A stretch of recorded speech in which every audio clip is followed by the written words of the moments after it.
Democrats. To chair today's session, I'm proud to pass the gavel to co-chair Mayor Mitch Landrieu.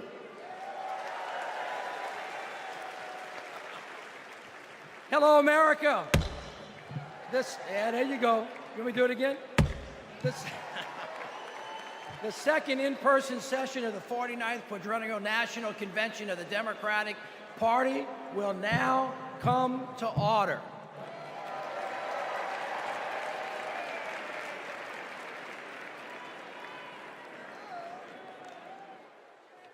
Please stand if you are able for this evening's invocation, offered by Rabbi Sharon Browse and Imam Dr. Talib Sharif.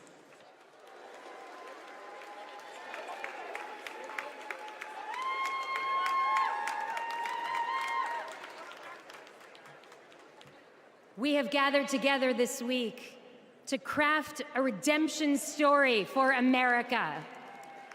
My faith is sustained by a redemption story.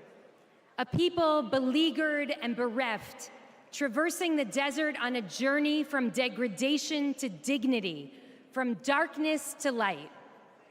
Holy One, help us write America's redemption story, a story of ceaseless striving toward a true multiracial democracy, rooted in equal justice, where every person is treated as unique, mighty, and worthy of love. In this story, politics is not a vehicle for repression, bigotry, or personal profit, but a call to service. This story counters extremism with capaciousness and compassion. It rejects the inevitability of war, affirming that every one of us, Muslim and Jew, Christian, Black, White, Latino, AAPI, queer and straight, Israeli and Palestinian, deserves to live in dignity and in peace.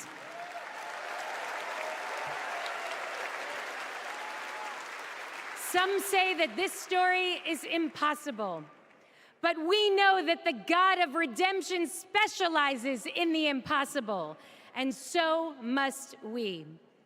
May we be guided by hope, joy, and a fierce moral imagination. Amen.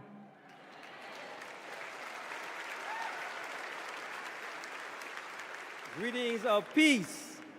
We pray that Almighty God, Allah, will bless this historic convention. Tonight, we build upon our pledge, one nation under God, indivisible, from Adam, created without racial, ethnic, or national identity, but the first identity, human. Bless us to embrace our shared identity and diverse expressions of life that contribute to the beauty and strength of our nation of nations, made up of people coming together from every land. E pluribus unum.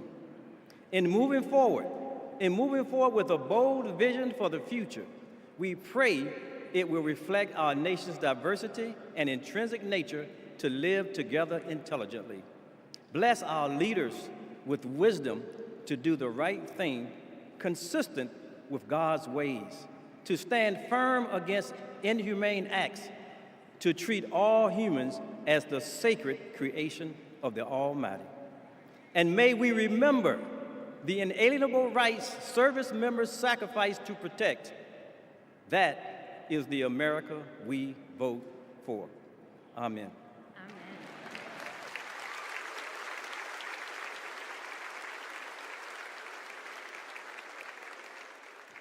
Please welcome Joshua Davis from Virginia to lead us in the Pledge of Allegiance.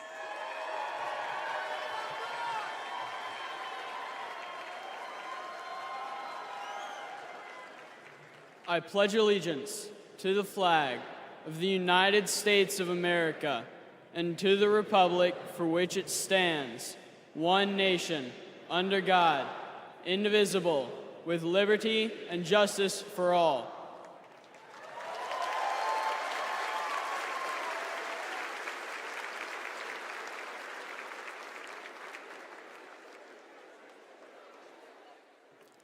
Please welcome Aristotle Garcia Byrne to sing our national anthem.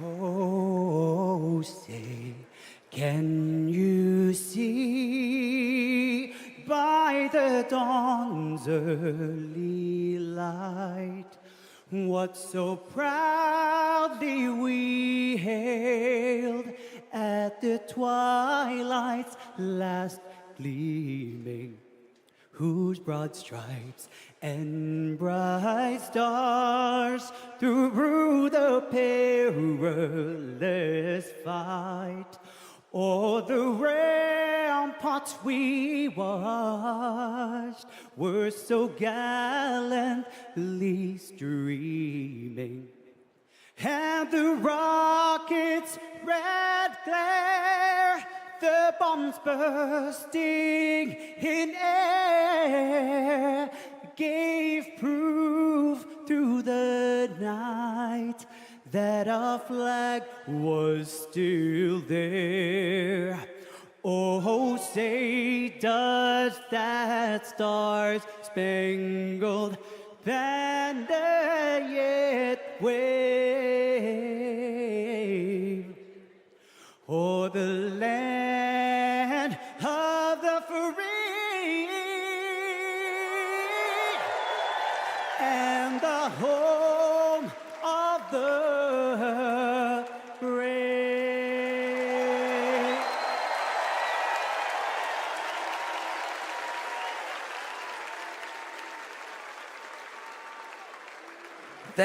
Thank you, Aris. Folks, give it up for Aris one more time.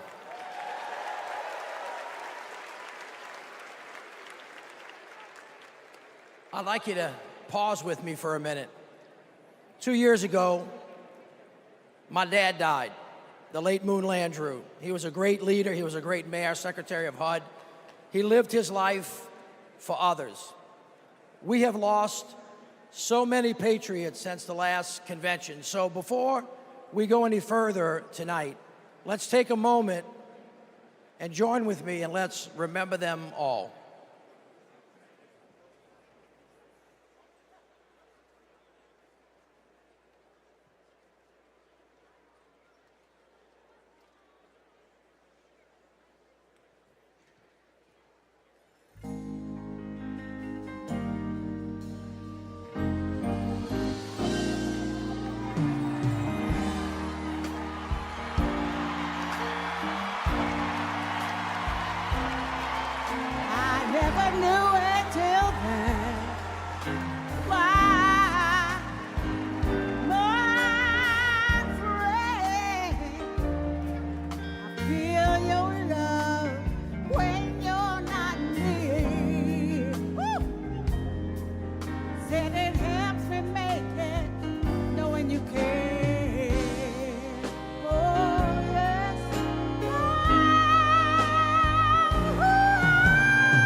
Please welcome the chair of the Carter Center and grandson of President Jimmy Carter, Jason Carter.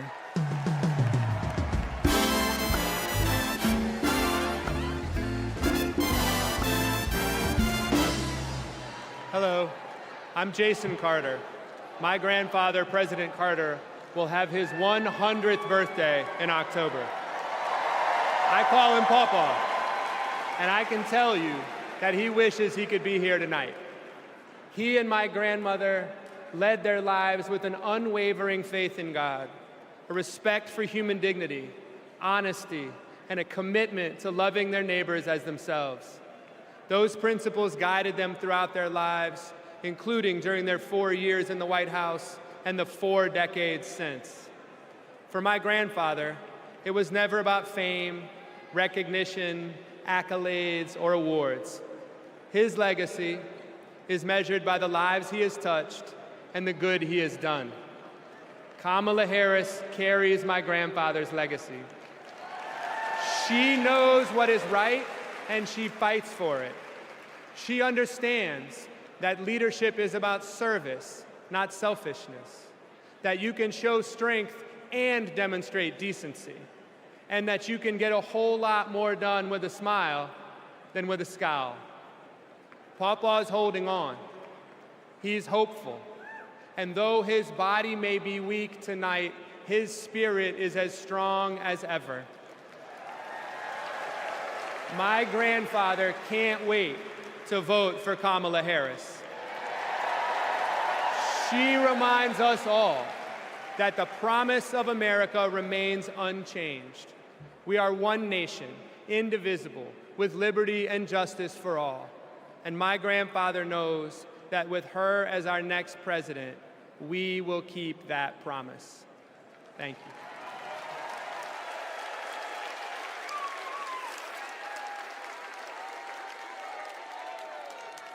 Please welcome delegate from New York and grandson of President John F. Kennedy, Jack Schlossberg.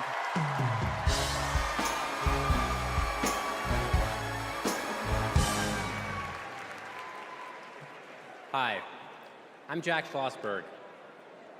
President John F. Kennedy is my grandfather, and he's my hero. JFK was the youngest person ever elected president and the first Catholic. He sent a man to the moon, fought for civil rights, and navigated the Cuban Missile Crisis peacefully. Most of all, he inspired a new generation to ask what they could do for our country. Tonight, JFK's call to action is now ours to answer, because once again, the torch has been passed to a new generation, to a leader who shares my grandfather's energy, vision, and optimism for our future. That leader is Vice President Kamala Harris.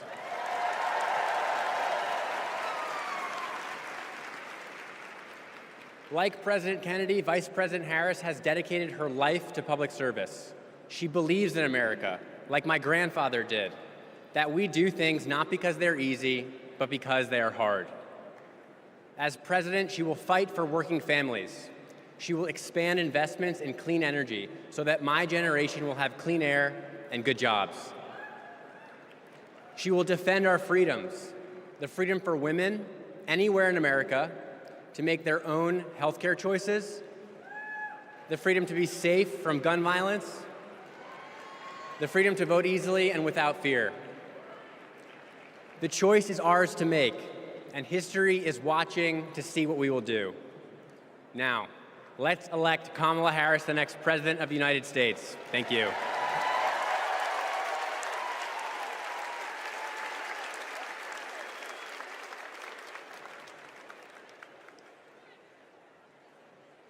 All right, America, how y'all doing? We about to have a fired up, ready to go, yes we can night. Y'all ready? Well, as you can see, the torch has been passed to a new generation. So let's start off the night by talking about what's at the heart of the Harris-Walz agenda. Defending our freedoms, advancing opportunity, protecting our democracy. But the other guys, Donald Trump, J.D. Vance, They want to rip away our rights, crush the middle class, and destroy our democracy. Their version of freedom is the government creeping creepily closer to every part of our lives. They're coming for our books, they're coming for our marriages, they're coming for our bodies, they're even coming for women who don't have kids. But this just isn't about what we stand against. It's about what we stand for. Kamala Harris and Tim Walz have a bold vision for America's future, where every American has a fair shot at the American dream. Kamala Harris and Tim Walz will build a future that belongs to all of us, because we are one nation, not two. Indivisible, with liberty and justice for all, not some. We are part of one nation, pledging allegiance to one flag, and that is the flag of the United States of America. Hear this: America is great because of who we are, and more importantly, who we strive to be. My friends, our best days are ahead if we stick together. My friends, say it with me, let them hear it to the rooftops: we are not going back. So now please help me welcome. Please help me welcome from the great state of Pennsylvania, the great Representative Malcolm Kenyatta.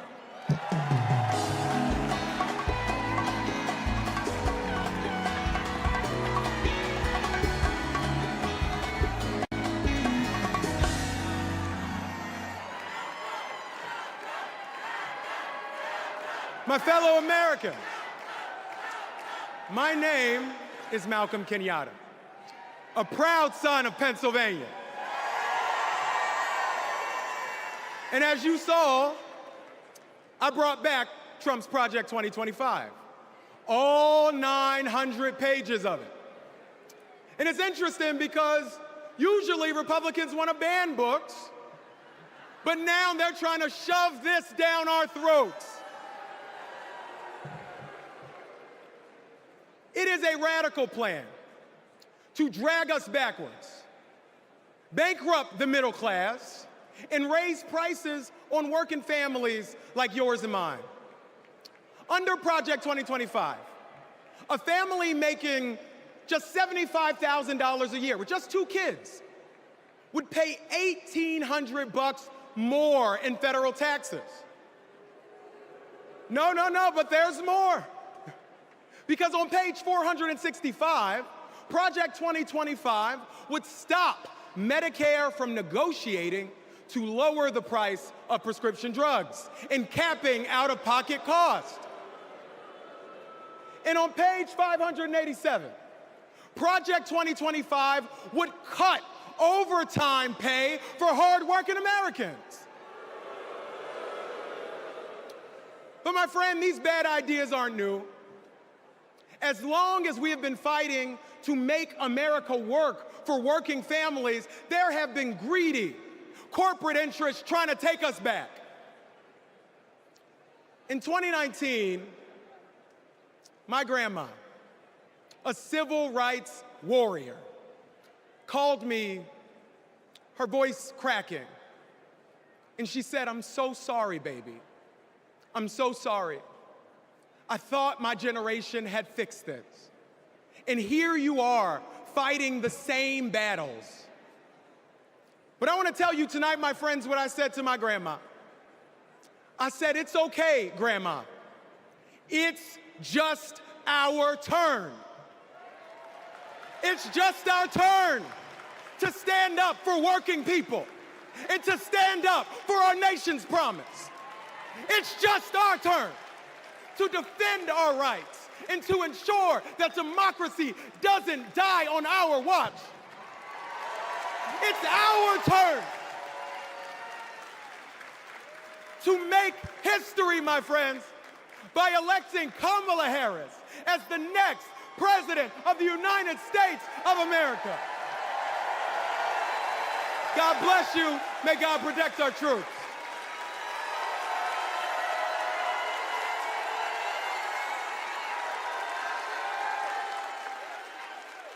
Don't know why, but I feel like freedom. I've seen how the Biden-Harris focus on making healthcare affordable for middle-class Americans has benefited so many of my patients. I support Kamala Harris because she fights for the working family and she thinks about the future of our country. Trump tried to take our country backward. She has taken action to make sure childcare and home care are accessible and affordable. I am a type 1 diabetic since the age of 10, and having my insulin is not an option. My name is Ann from Wisconsin, and this is my daughter, Isla. Isla qualifies for a type of Medicaid based on a level of care for children with disabilities. Donald Trump attempted to cut Medicaid every single year he was in office. Kamala Harris is the only candidate on the ticket this year that will actually continue to fight to get caps on insulin, and we need her in office. I am all in for Harris 2024.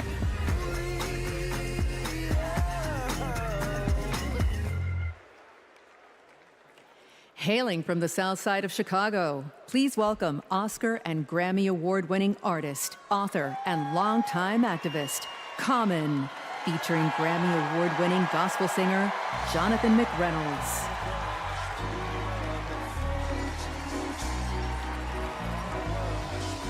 I thank God for this moment in time where Kamala Harris will change the world for the better with love, hope, and grace. We fortunate. I'm fortunate to be alive. Can't explain how I got here, but we've arrived. The deliverance and diligence for which we strive. It's the feeling, there's no silliness when we rise. Fortunate to have friends who don't synthesize. I keep good company, we enterprise. Had a strong gauge since infant eyes. I guess I can see the power in the prize. Incentivized by the streets I identified. Other people's struggles I don't minimize. Fortunate to be born and raised in the shy. Salt of the earth, people with the bravest eye. They say your God is the truth, I wasn't raised to lie. Fortunate to be so que sera. Every day that I get up, I trace the sky. Draw with the most high on the place that I am. And that's fortunate, you can feel it in the air. Hey yo, it's love out there. Hey, the feeling is free. Yo, Chi-Town at the DNC. Jonathan, what you say? May your struggles keep you near the cross, and may your troubles show that you need God, and may your battles end the way they should, and may your bad days prove that God is good, and may your triumphs keep you humble and high, and may your endings be worthy of every start. Hey, let's take this message to every hood, that your whole life will prove that God is good, and we are fortunate. You can feel it in the air. Hey, hey, yo, it's love out there. Hey, the feeling is free. Yo, we live at the DNC.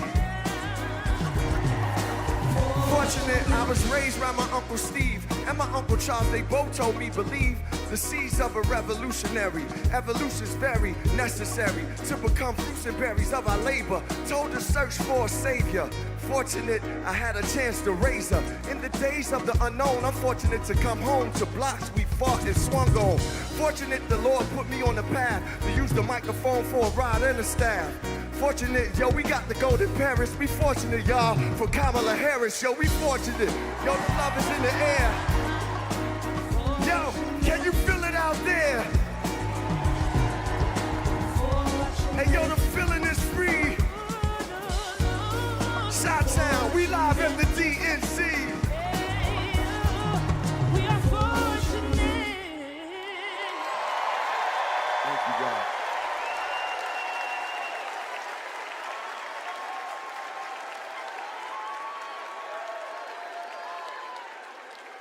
Don't know why, but I feel like freedom. My name is Chuck. I voted for Trump in 2016. My name is Tom. I'm from Michigan, and I'm a former Trump voter. I'm Joanna. I live in Florida. I'm a former Trump voter. I just cannot vote for the man, and it can go from just being dishonest from a criminal and an insurrectionist. He has no respect for Americans. He has no respect for the Constitution. I believe if Trump gets a second term, he's not leaving, he's staying. He broke the law. He doesn't believe they apply to him. The President of the United States exists to serve the people of the United States. In 2024, I'm voting for Kamala Harris.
Please welcome Kyle Sweetser from Alabama.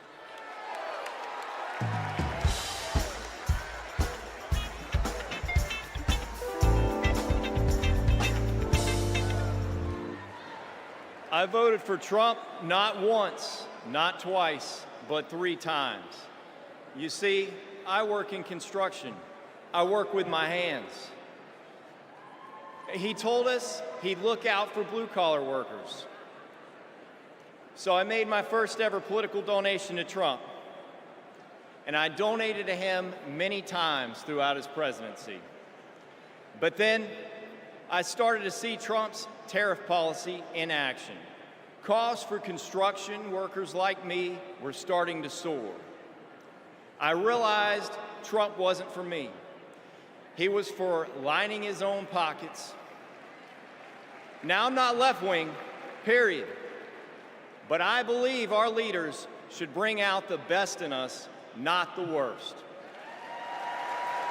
That's why I'm voting for Kamala Harris. She's tough. She's going to tackle inflation. Trump will make it worse. I'm voting for Kamala Harris because she'll make us proud to be American again.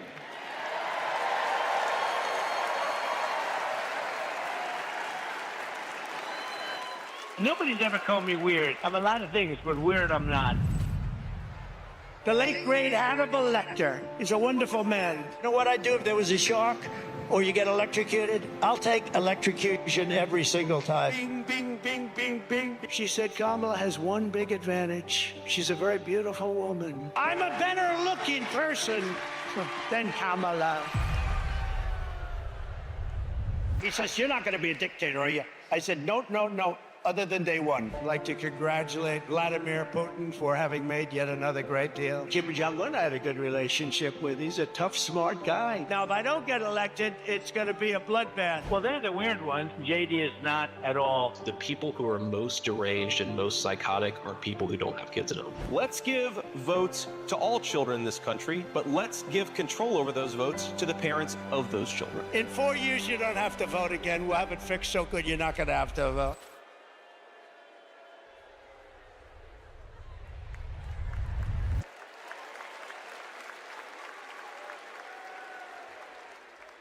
Please welcome Stephanie Grisham.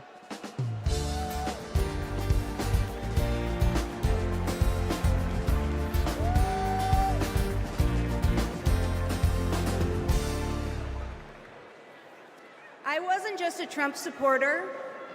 I was a true believer. I was one of his closest advisors. The Trump family became my family. I spent Easter, Thanksgiving, Christmas, and New Year's all at Mar-a-Lago. I saw him when the cameras were off. Behind closed doors, Trump mocks his supporters. He calls them basement dwellers. On a hospital visit one time when people were dying in the ICU, he was mad that the cameras were not watching him. He has no empathy, no morals, and no fidelity to the truth. He used to tell me, it doesn't matter what you say, Stephanie. Say it enough and people will believe you. But it does matter. What you say matters, and what you don't say matters. On January 6th, I asked Melania if we could at least tweet that while peaceful protest is the right of every American, there's no place for lawlessness or violence. She replied with one word, no. I became the first senior staffer to resign that day. I couldn't be part of the insanity any longer. When I was press secretary, I got skewered for never holding a White House briefing. It's because, unlike my boss, I never wanted to stand at that podium and lie. Now here I am, behind a podium, advocating for a Democrat. And that's because I love my country more than my party. Kamala Harris tells the truth. She respects the American people, and she has my vote. Thank you.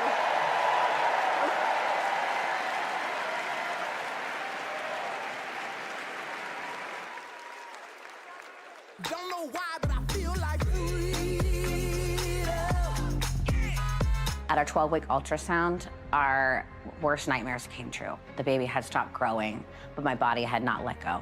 I was told I was not eligible for any treatment at that point. The Dobbs decision was official, and abortion was banned. In 2021, I needed an abortion. After an ectopic pregnancy, I was able to access life-saving medical care when I needed it, and now I'm turning to IVF to build my family. I'm supporting Kamala Harris because I'm an IVF mom. It's not just the headline-making stories that these bans impact. It impacts people trying to build families, just like me. All Americans deserve the right to build their families in the way they know is best for them. We need to band together and elect Kamala Harris as the next president of the United States.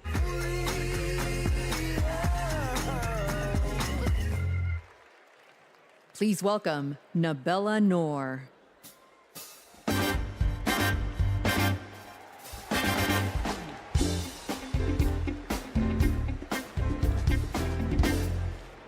What calls me here tonight is hope.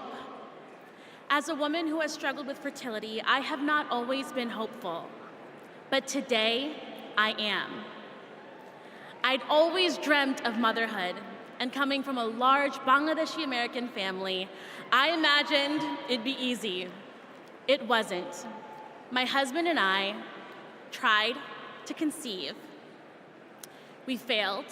We tried and failed again and again and again for 6 long years. Finally, I got pregnant. We were overjoyed, but then I miscarried. I was devastated. It was only after sharing my story online and hearing from women about their experiences with IVF that I felt a tiny glimmer of hope. So I started the IVF process. But just a few weeks before my egg retrieval, I learned I was pregnant. Today, we have 2 beautiful daughters. But this is not everyone's ending. For many women, IVF is the only choice. That choice and more is at stake in November. The freedom to plan your family, the hope of having a family at all. I'm here to stand with everyone fighting for our reproductive freedoms, because my daughters and yours deserve every option, every hope, every possible future. To anyone listening who is struggling to start a family, you are not alone. We will not let you lose hope. Because when we come together to raise our voices with love, we win. Thank you.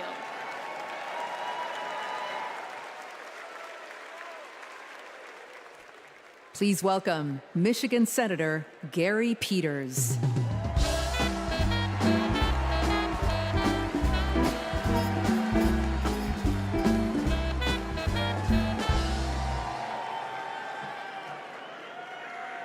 In Michigan, we believe we have to build an economy that grows the middle class.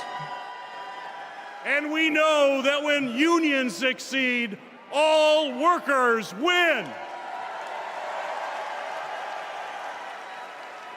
I was raised in a union household. My father was a teacher, and my mother a nurse's aide. And they gave me and my sisters what every parent wants to provide for their children, an opportunity to pursue their dreams. I went to public school, I worked odd jobs, became an Eagle Scout. And Kamala Harris and Tim Walz grew up just like me. And I know they will fight for all of us. They will make it easier to raise our families and to retire with dignity. Just look at the record. As Vice President, Kamala Harris helped pass legislation that finally allowed Medicare to negotiate and lower the cost of prescription drugs. She brought manufacturing jobs back to the United States of America.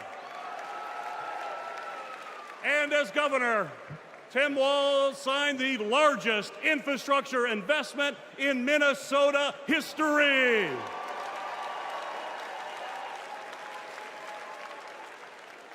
And on the other hand, we have Donald Trump and J.D. Vance.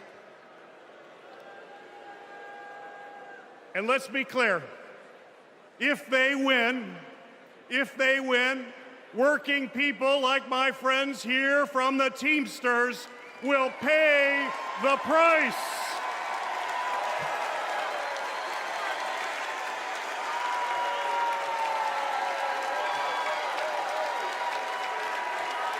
Their Project 2025 agenda is the same old, gut overtime pay, cut healthcare programs, and give billions in tax breaks to billionaires. We cannot let that happen, and we will not let that happen. And now I want to introduce some retired Teamsters and pension warriors, led by Ken Stribling, president of the National United Committee to Protect Pensions.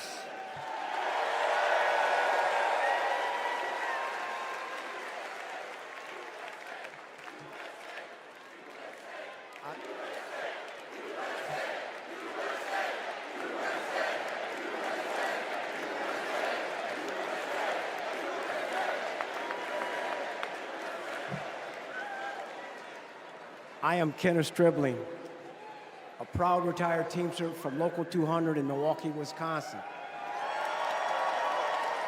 I hope you don't mind, but I brought some friends. Pension warriors from the NUCPP. I found out in 2025 my monthly pension benefit was going to be reduced in half. Not long after that, my wife, Beverly, was diagnosed with terminal cancer. I didn't know how we were going to make it. So I went to a retirees meeting in the basement of a small church. At that moment, I knew we were not going to go down without a fight. Beverly made me promise never to quit until we made this right. So we organized a nationwide grassroots movement. For 6 years, we fought hard. And finally, we had a breakthrough. After 50 days in office, the Biden-Harris administration passed the American Rescue Plan, including the Butch-Lewis Act, to save our pensions and secure our retirement. They got it done without one single Republican vote in Congress. They saved over 1 million pensions, including 33,000 from my state, Wisconsin, 52,000 from Pennsylvania, 61,000 from Michigan. As president, I know Kamala Harris will have our backs.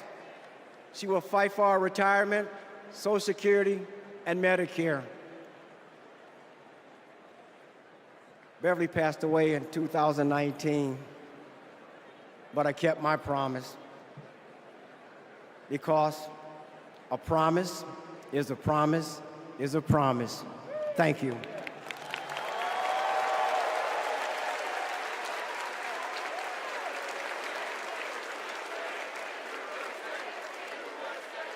For years, Big Pharma has often inflated the price of life-saving medications, and millions of Americans have suffered as a result.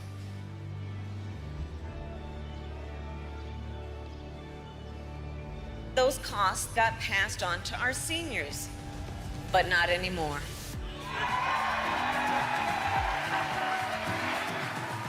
It was because of them that we had insulin for $35 compared to $687. What a gift. This $35 is life-changing for us. The beauty of it is it's fixed. Everything else goes up, but it stays the same. I have more discretionary income, 20, 30 bucks a month more. His wife and I can go to the pub and have a burger and fries. I can afford my rent. I can afford to feed my children. I can afford my insulin. It's saving me a couple $1,000s a year, which is several trips to visit the grandkids. I am looking forward to that lifestyle where I can travel and be able to enjoy my grandchildren and maybe great-grandchildren. It meant I could enjoy life. President Joe Biden and Vice President Kamala Harris will be in Maryland this afternoon to unveil a new plan cutting prescription drug costs. 10 popular drugs are affected by this, including cancer, diabetes, heart disease, and blood clot medications. Seniors will save roughly $1.5 billion in out-of-pocket costs next year. With Kamala Harris, I feel so hopeful. I feel the future of America will be good.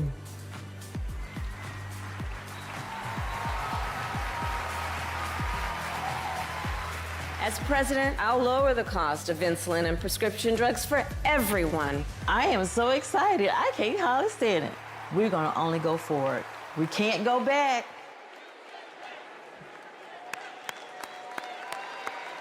Let's have another hand for our brothers and sisters from Teamsters and all of our brothers and sisters from the unions across America who are rebuilding it, brick by brick. I mean, after that, what do you talk about? Kamala Harris wants to throw a little bit of dirt. So here we go. After years of dead ends and broken promises, President Biden and Vice President Harris brought Republicans and Democrats together to actually get something done.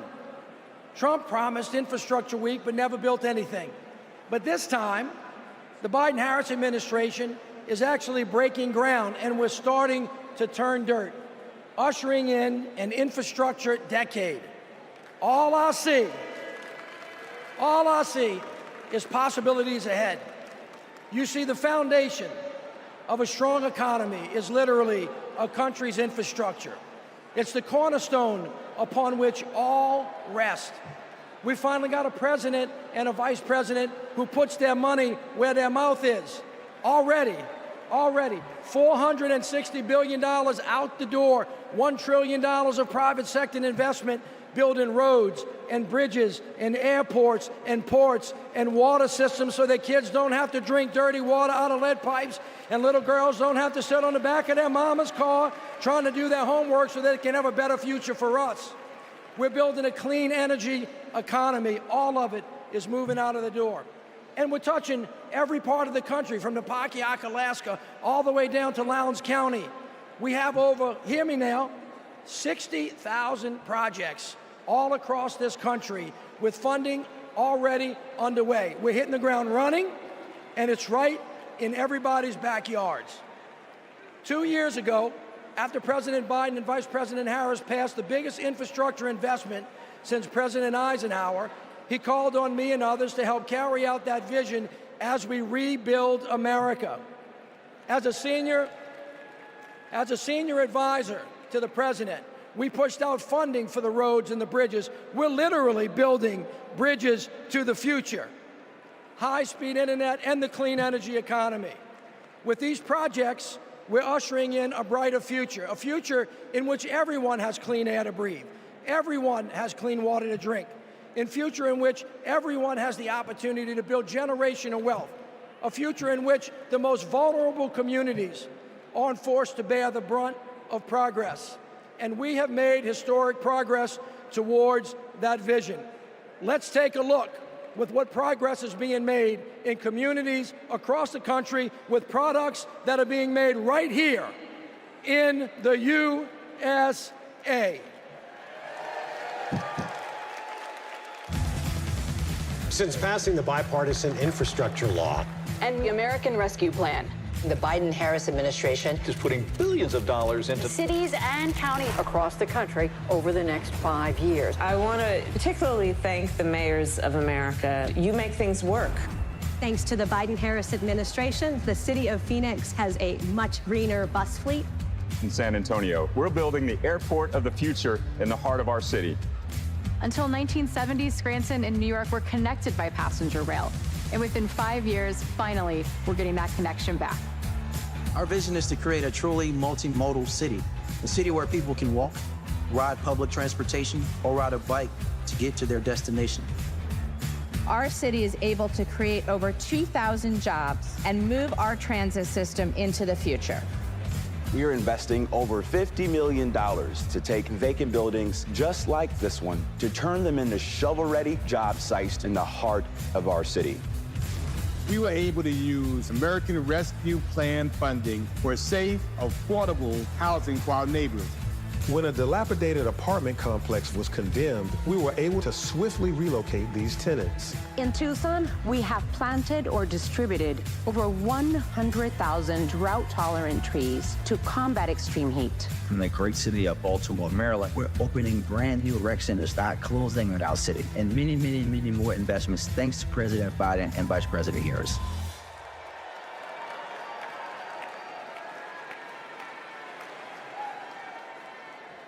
All right, everybody, what a way to start. But you ain't seen nothing yet. We got a great night planned, and it all starts off, all of you get to participate in this, in the roll call. It starts off with something unlike anything you've ever seen. So look, stick around. We're gonna be right back at you.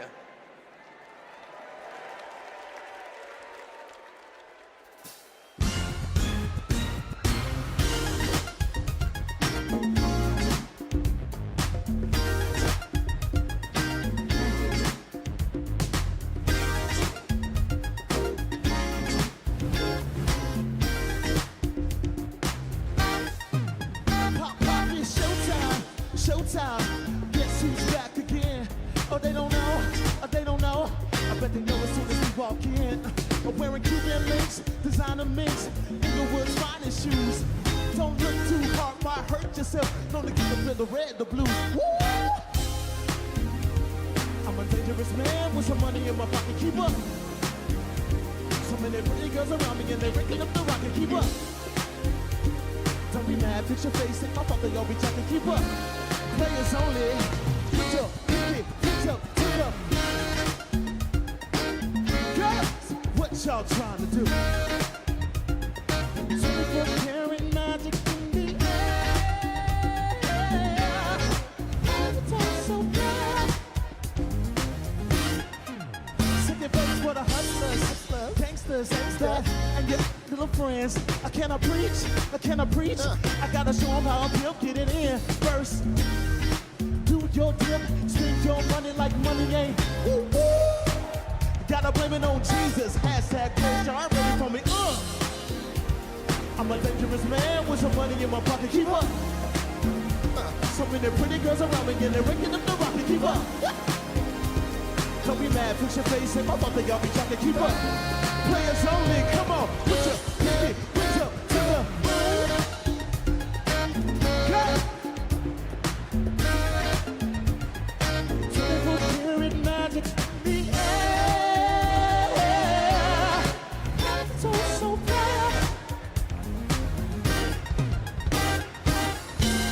Everywhere I go, they be like. Everywhere I go, they be like. Everywhere I go, they be like. Don't fight the feeling, invite the feeling. Just put your pinky up to the. What's that sound? Come on now. The feeling, invite the feeling. Put your pinky up to the. Girls, what y'all trying to do? 24 karat magic in the air. It's all so bad.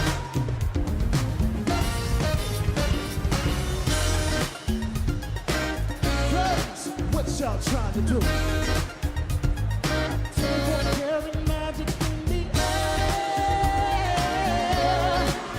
It's all so bad.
Ladies and gentlemen, we are about to take the official 2024 National Committee panoramic photograph.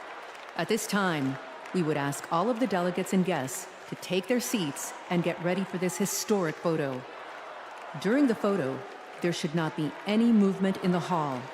If anyone moves, anyone behind them will be blurred. There will be one digital rotation.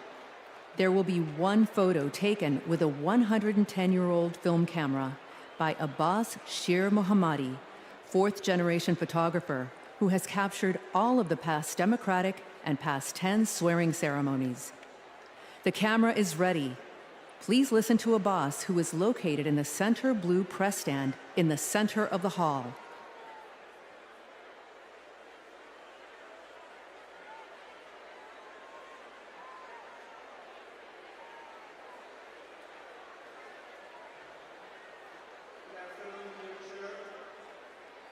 Dear delegates, ladies and gentlemen, it's my privilege to photograph you with a 150-volt camera.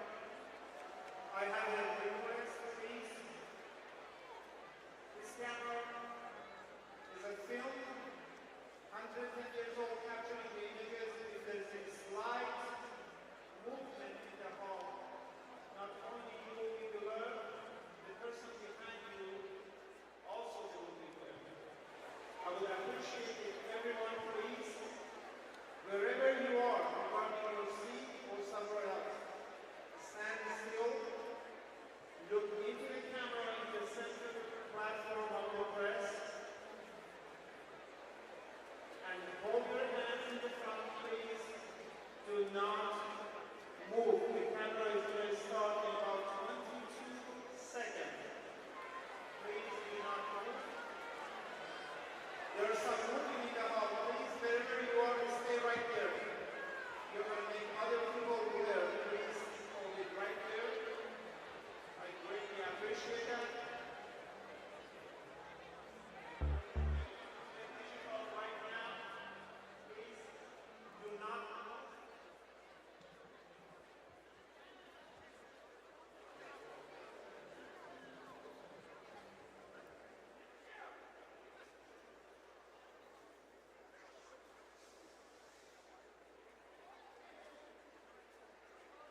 There's some movement, please. Please stay right where you are.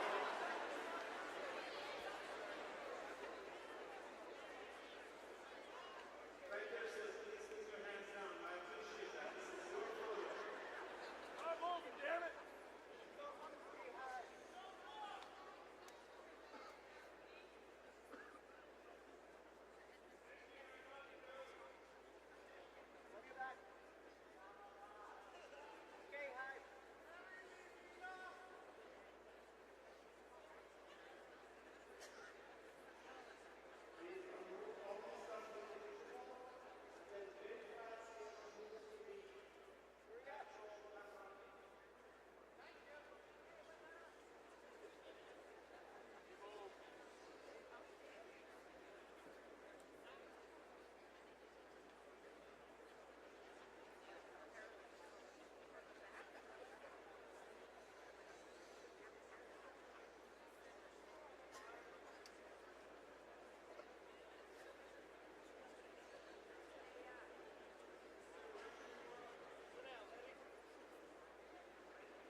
Do not move.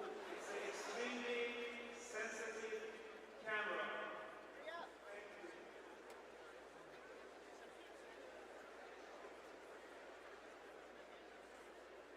Please hold.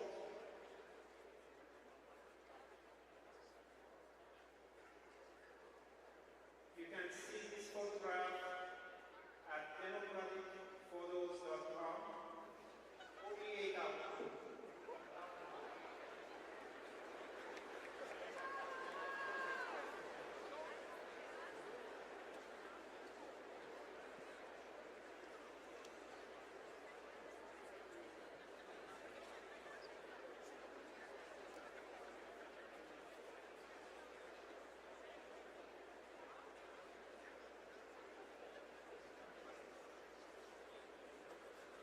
congratulate all of you.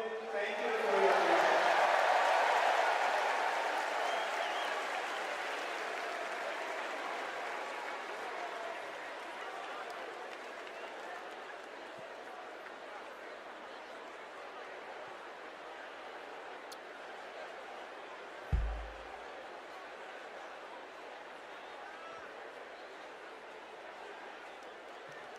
Delegates and guests, please put on your wristbands at your seats.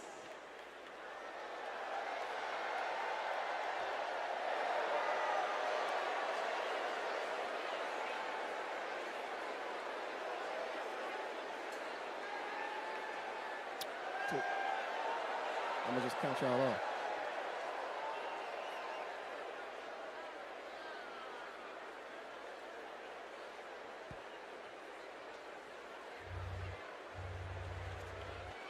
Here we go.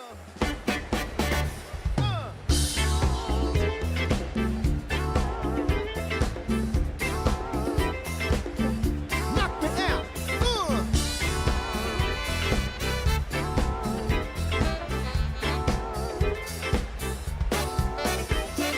Superhighway, coast to coast, easy to get anywhere. On the transcontinental overload, just slide behind the wheel. How does it feel? There's no destination too far. And somewhere on the way, you might find out who you are. Living in America,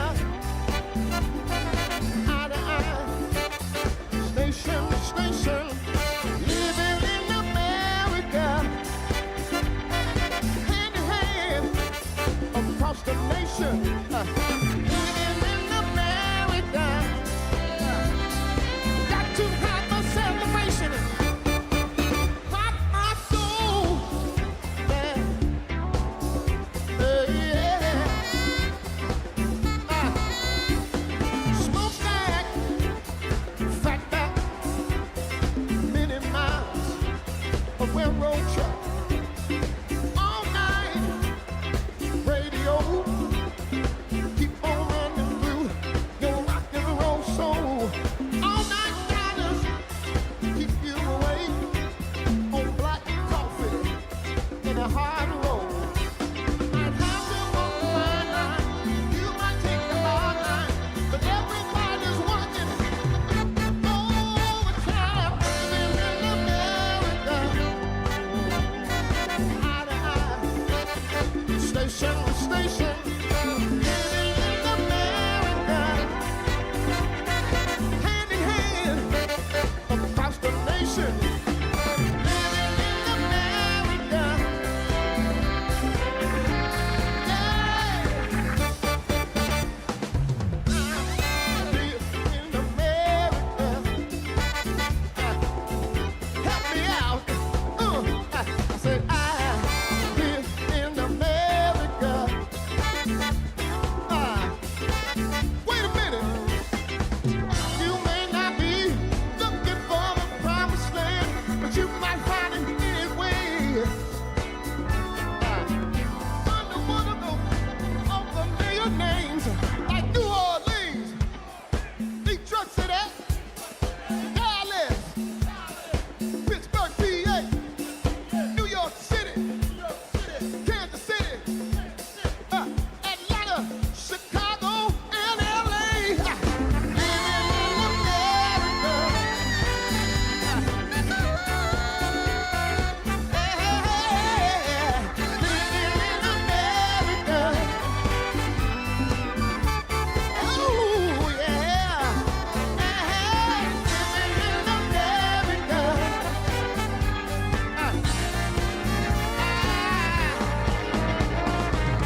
bird. It's 10 o'clock before I say a word. Baby, I can never tell. Do you sleep so well? You keep telling me to live life, to go to bed before the daylight. Then you wait for the sunrise. No, you pretend, baby, now and then. Don't wanna wake up, dark as the lake. Spend the night by fire, lost in the haze. We're drunk on life, it's great. But wait, I'll take my whiskey neat, my coffee black and my bed at 3. You're too sweet for me. You're too sweet for me. I'll take my whiskey neat, my coffee black and my bed at 3. You're too sweet for me. You're too sweet for me.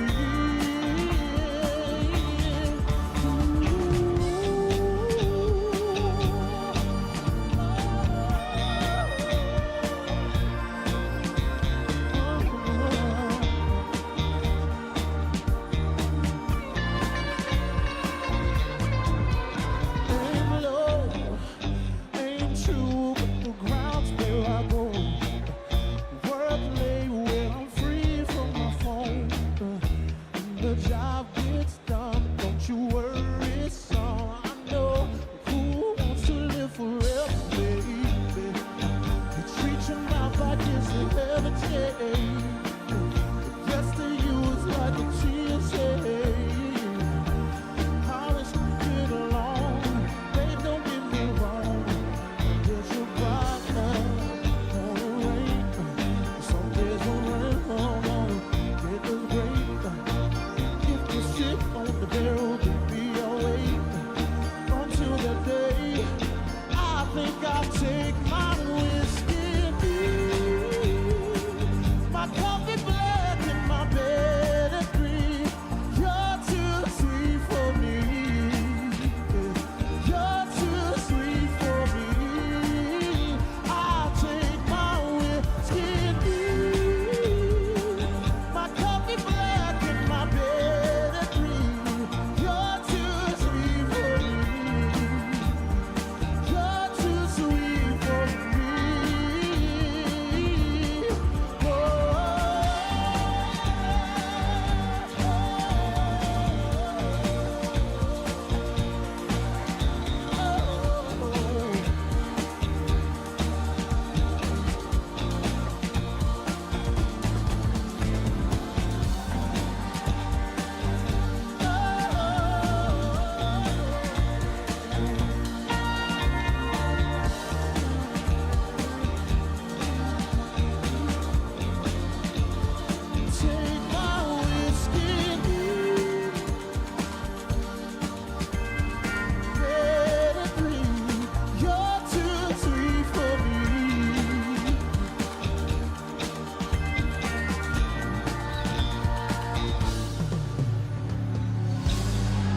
Please welcome Democratic National Convention Secretary Jason Ray.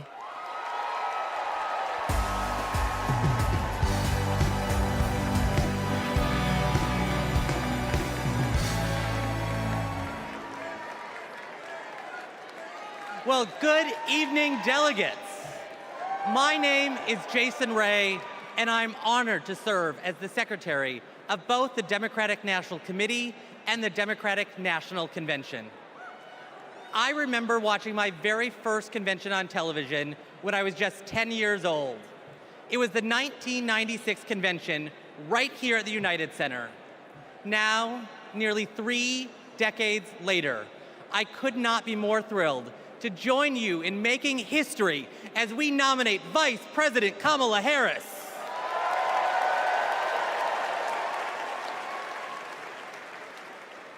Pursuant to our convention rules, we will now proceed with the celebratory roll call vote for the Democratic Party's candidate for the 47th President of the United States of America.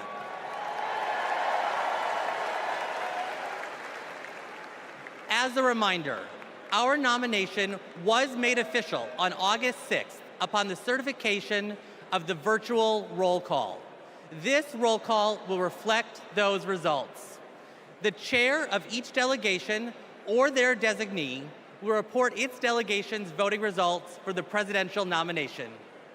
Pursuant to the rules, the roll call will follow the alphabetical order of the states, with the District of Columbia and Puerto Rico, the territories, and Democrats abroad treated as states for the purposes of the alphabetical roll call.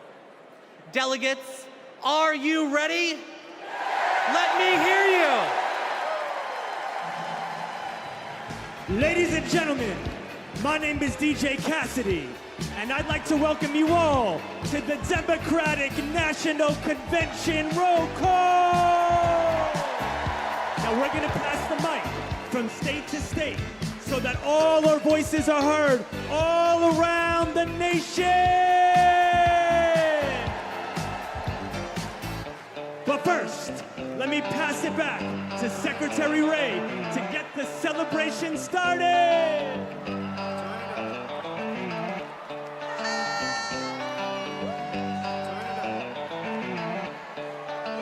Alabama, how do you cast your vote?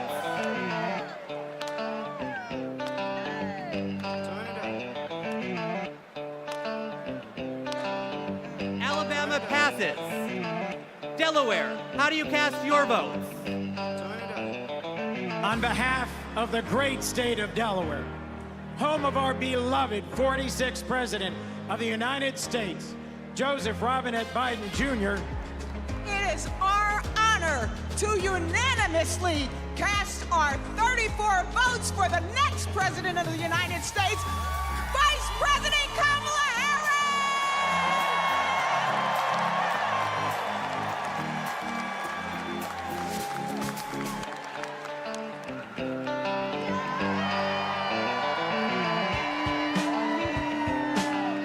Thank you, Delaware. Alabama, how do you cast your vote? In a letter from the Birmingham jail, Dr. King wrote that progress is not inevitable. We have to fight for it. We have to win it. Kamala Harris will protect the legacy and the progress that we've made by our forefathers and our foremothers, and she will advance it. She will safeguard our freedom to vote by passing the John Robert Lewis Voting Rights Advancement Act. She will fight for freedom and opportunity and build an economy that works for everyone. So, from Huntsville to Mobile, from the Black Belt to the Wiregrass, from the historic civil rights cities of Birmingham, Montgomery, and my hometown of Selma, from the people who brought us the Voting Rights Act and the Civil Rights Act, the proud, great state of Alabama proudly cast 56 votes for the first Black woman President of the United States of America, Kamala Harris, and the next Vice President, Tim Walz.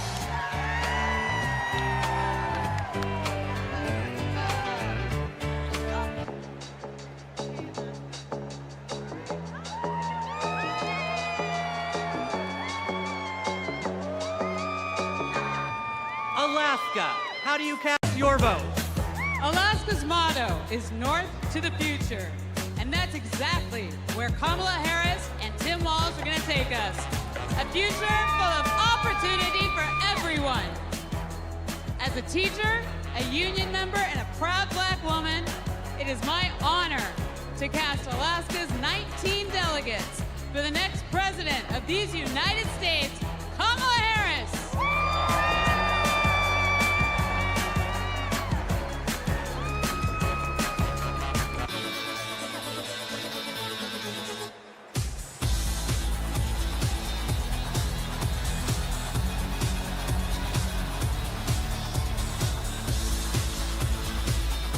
American Samoa, how do you cast your vote?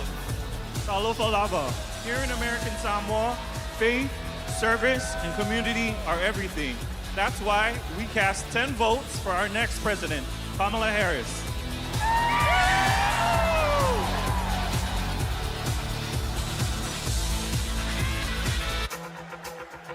Now, once again, my name is DJ Cassidy, and this is the DNC roll call. So let's pass the mic around the nation.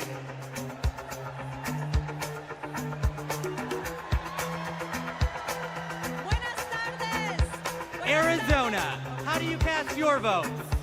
Buenas tardes from the Grand Canyon state of Arizona, the future of the Democratic Party, where we've been bringing the heat since 2020, electing Democrats up and down the ballot. Our diverse coalition is proud to cast our 85 votes for Kamala Harris.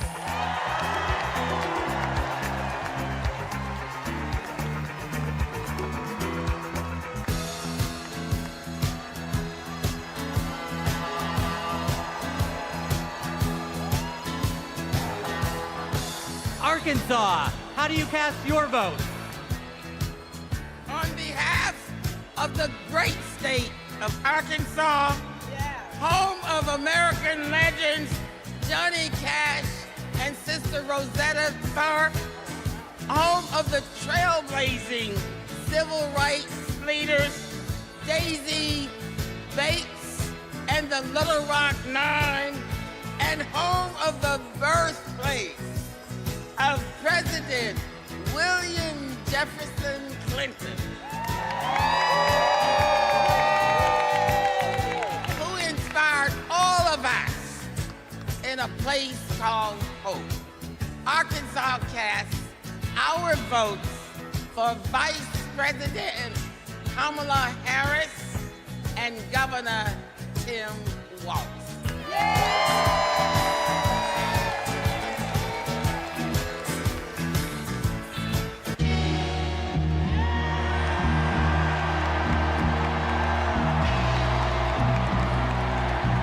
California, how do you cast your vote?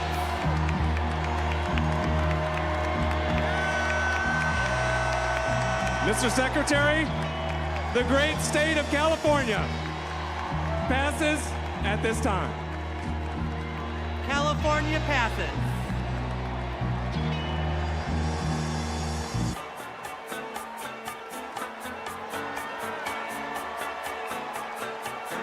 Colorado, how do you cast your vote? Mr. Secretary, in Colorado, we know how to climb mountains, and we're going to make sure Kamala Harris and Tim Walz reach the summit and win this election. Colorado proudly casts its votes for Kamala Harris. Giddy up!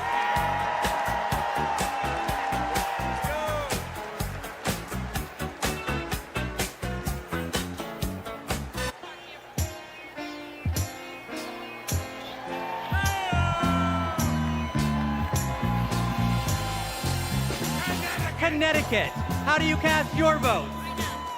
Connecticut, the Constitution state, over the submarine, over the jet engine, over the Yukon Huskies slam dunk, over Keith Richards lead guitar. We vote. Tonight, we cast 73 votes and one president for the first female president of the United States of America, Kamala Harris!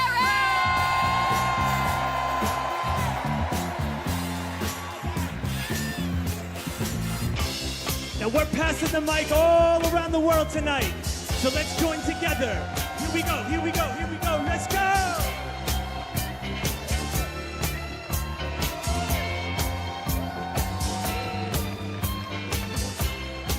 Democrats abroad, how do you cast your vote? Mr. Secretary, Democrats Abroad represents millions of Americans who live abroad and vote back home in all 50 states and in D.C. U.S. citizens can go to votefromabroad.org to register and request a ballot. On behalf of our large, diverse community, we joyfully cast 21 votes for Kamala Harris!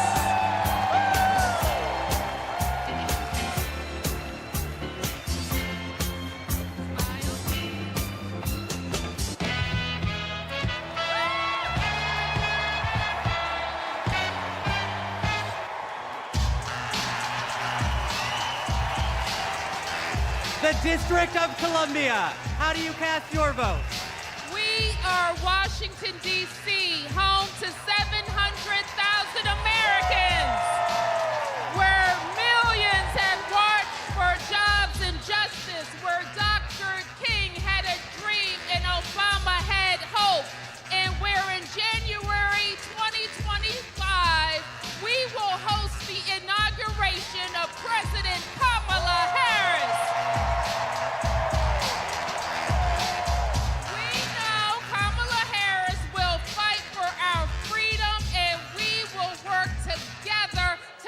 Washington, D.C., the 51st state. The District of Columbia is proud to cast its 51 votes for the next president of the United States, Kamala Harris.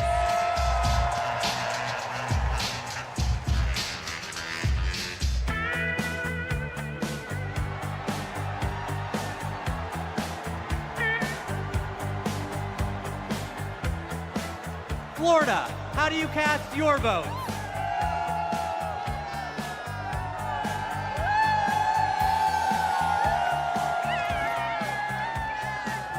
Florida is worth fighting for. That's why we're fighting back against Project 2025 and Republican extremism. We won't go back. We won't back down. I cast 4 votes present and 243 votes from the great state of Florida for the first president, first female president of the United States, Kamala Harris.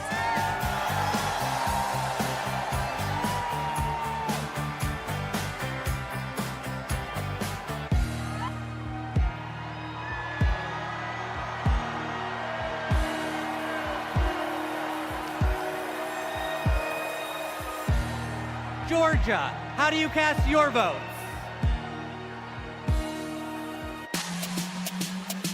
Yeah! Ladies and gentlemen, we are here tonight to officially nominate Kamala Harris for president.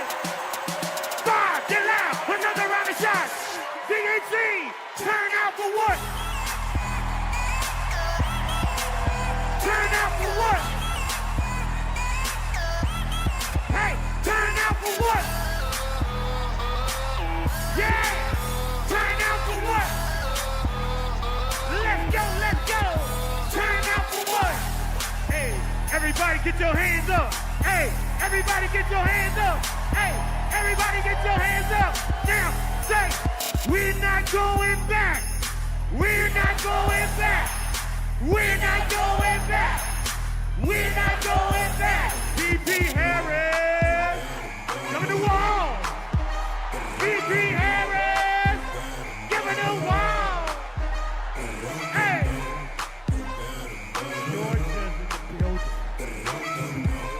Mr. Secretary, the South's got something to say. I'm Congresswoman Nikema Williams, chairwoman of the Democratic Party of Georgia. Georgia, the home of President Jimmy Carter, the cradle of the civil rights movement, where we fight for our freedom. Extremists in Georgia are trying to silence our voices by kicking Georgians off of the rolls and making it harder to vote. But y'all, when we send Kamala Harris to the White House, she'll fight for our freedom to vote, our reproductive freedoms, and our freedom to thrive. In the spirit of good trouble, Georgia cast 123 votes for the next president of the United States, Kamala Harris.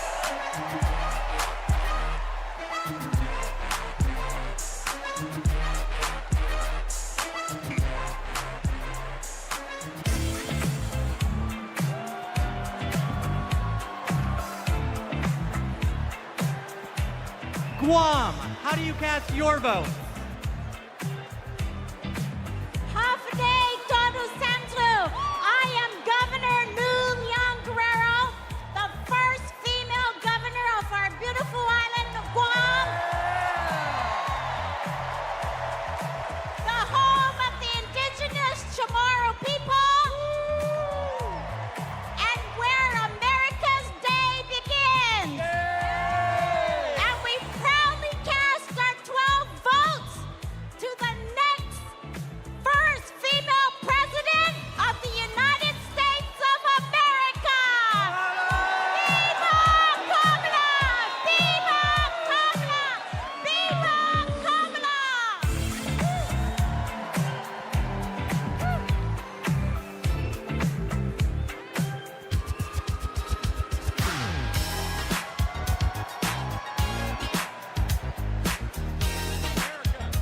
Aloha, Hawaii, how do you cast your vote? America, thank you all for loving Hawaii. The spirit of aloha means acting with love and kindness. Our Hawaii was the first state to legalize abortion. Our state was the first to ratify the ERA. Our state was the first to pass universal health care for all and target 100% renewable energy. Our state is the birthplace of Barack Obama.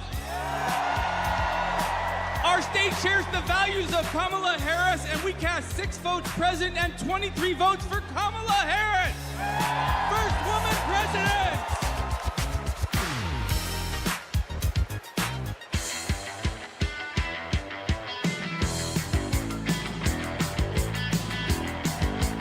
Idaho, how do you cast your vote?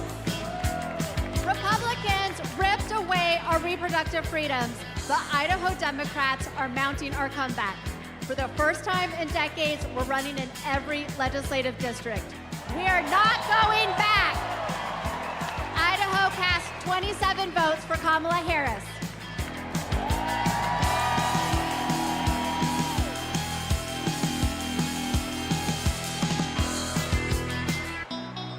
Ladies and gentlemen, today is a celebration of democracy, a celebration of freedom, a celebration of future. Chicago, are you ready?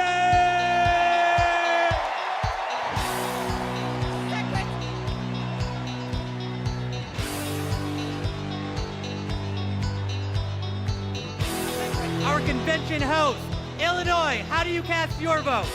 Secretary, Illinois Democrats are doing the work to win in November, and I am proud to introduce my partner in the fight, my governor, J.B. Pritzker!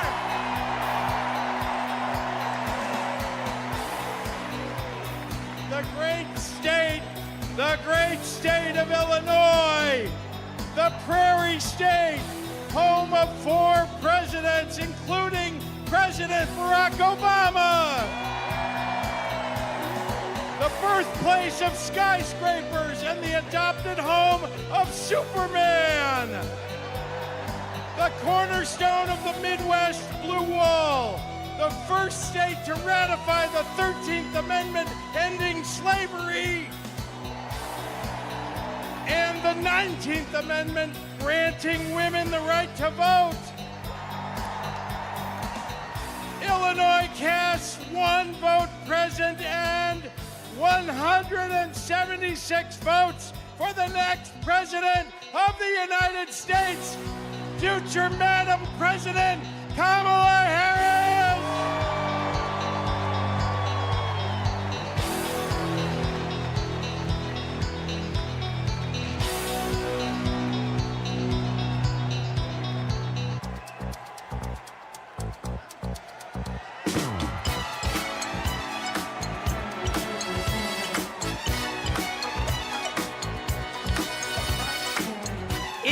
Indiana, how do you cast your vote?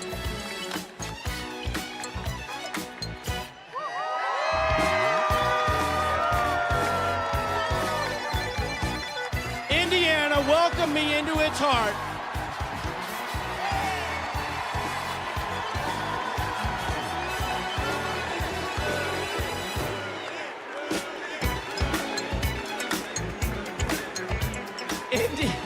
Indiana welcomed me into its heart as soon as I married Christine Harrell from Rolling Prairie. And that's before I lived in Hawkins or played the littlest player with the biggest heart at the University of Notre Dame, Rudy. I want what's best for Indiana, and that means electing Kamala Harris, the first woman president of the United States of America. On behalf of the great Hoosier State, home of the largest single sporting day event in the world, the Indy 500, home of Michael Jackson, home of Babyface, home of David Letterman, Indiana delivered this 86 delegates to Kamala Harris and Tim Walz as the next president and vice president.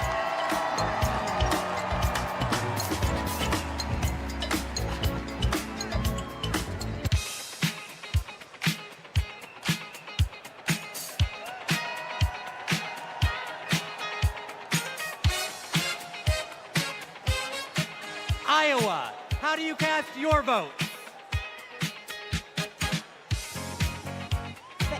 Thank you, Mr. Secretary.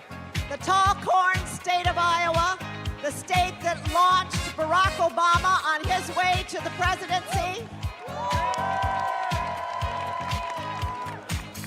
the state that put education on its state quarter, and the state that feeds and fuels the world, casts one vote absent and 45 votes for the next president of the United States of America, Kamala Harris.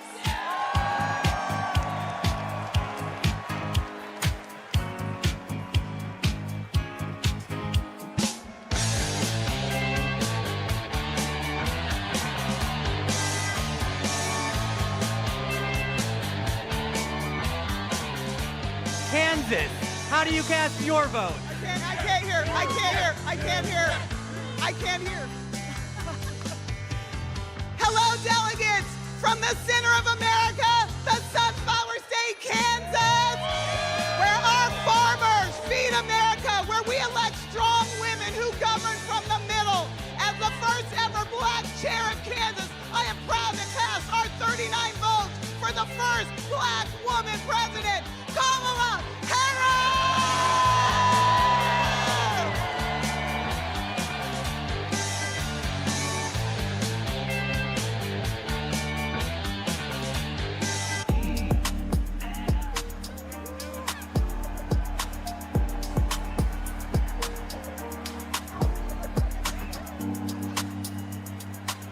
The Commonwealth of Kentucky, how do you cast your vote? Since 2021, the Biden-Harris administration has shown up for the Commonwealth of Kentucky, and today we're showing up for Vice President Harris. With this administration, we've broken every record for private sector investment, exports, tourism, wages, and new jobs. Together, we're building the 2 largest battery plants on planet Earth, and we opened the cleanest, greenest recycled paper mill the world has ever seen. We are proud to cast 56 votes for the next president of the United States, Kamala Harris.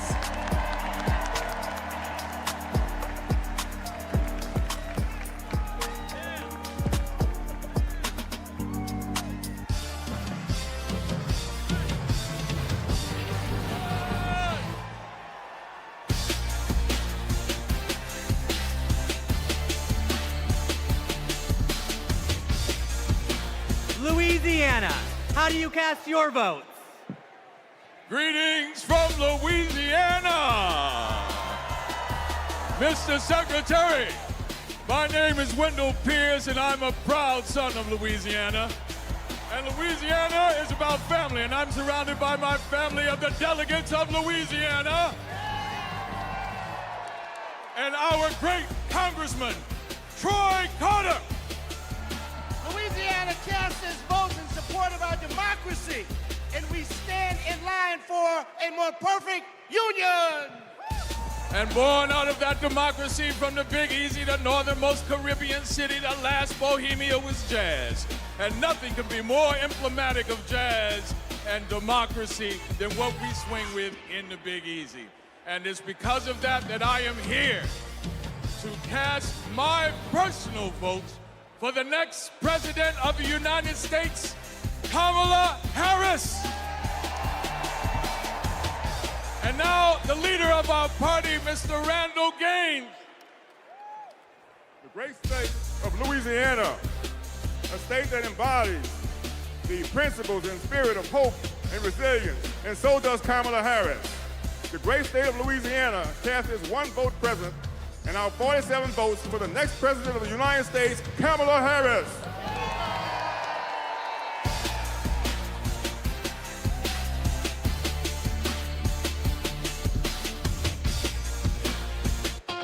Ladies and gentlemen, we're halfway there. Are you ready? Here we go, here we go. Let's go, let's go, let's go!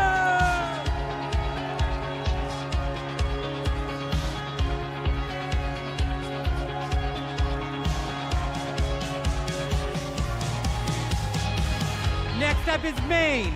Maine, how do you cast your vote? Mr. Chair, great state of Maine, home of environmental climate activists and champions like Edmund S. Muskie and George Mitchell. Happy birthday today, George. The state where the sun rises first on the nation over our bold and rocky coast, bringing with it today a new day for the brave and open-hearted people of this country. We have improved lives, restored rights, and preserved our environment in Maine for future generations. Maine leads, and as Maine goes, so will go the nation.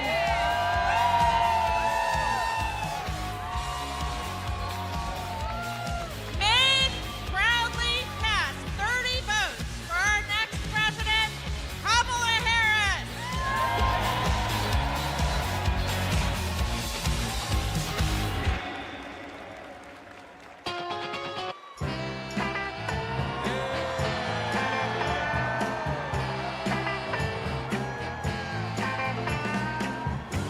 Maryland, how do you cast your vote?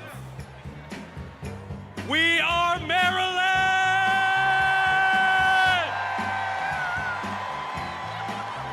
And we represent Marylanders past and present who have contributed to America's greatness. We are the birthplace of Harriet Tubman. We are the birthplace of Thurgood Marshall. We are the birthplace of Frederick Douglass. We are the place where soldiers defended our freedoms in Baltimore and also in Antietam, and the home of thousands of veterans who call Maryland home.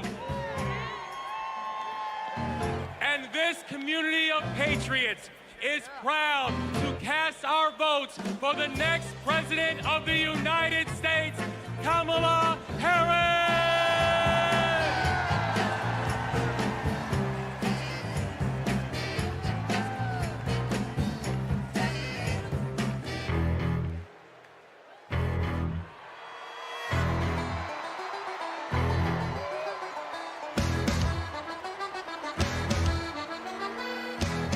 The Commonwealth of Massachusetts, how do you cast your vote?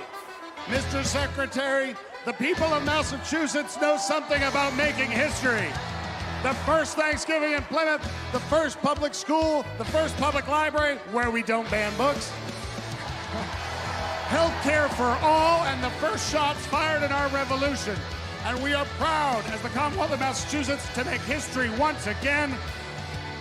Mr. Secretary, Massachusetts counts 116 votes, all of our votes, for Kamala D. Harris for the office of President of the United States.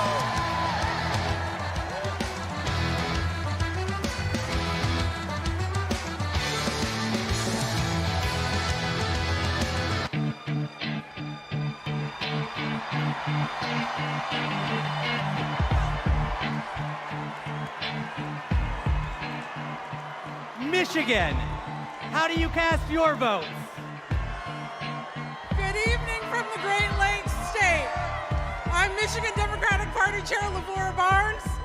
Michigan has an incredible story. We put the world on wheels and we built the middle class. And I'm Senator now. We are getting things done in Michigan in 2022. We flipped our state House of Representatives for the first time in 40 years. We're getting it done in Michigan. And I'm Governor Gretchen Whitmer. We cut taxes. We protected freedoms. We brought manufacturing home, and we know how to win. This November, we're origin together. Michigan cast three President. 25 votes for our next president, Kamala Harris.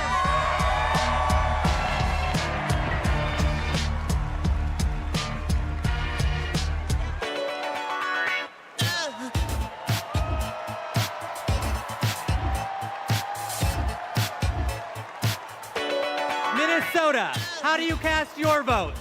Mr. Secretary, the great state of Minnesota, home of Vice President Hubert Humphrey, Vice President Walter Mondale, and the next Vice President of the United States, Tim Walz. We pass. Minnesota passes.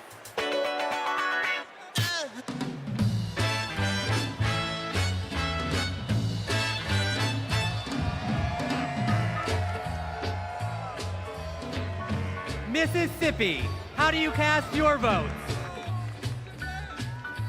Mr. Secretary, I'm State Chair Shaq Taylor from the home of magnolias and mockingbirds, from the great state of Mississippi, from the Red Clay Hills to the Mississippi River.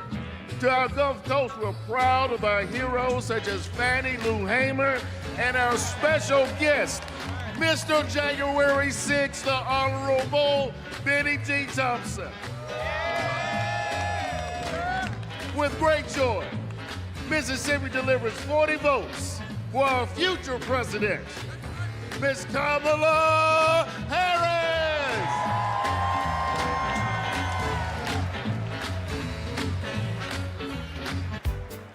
Now tonight is a celebration of love, a celebration of life. So let the celebration continue.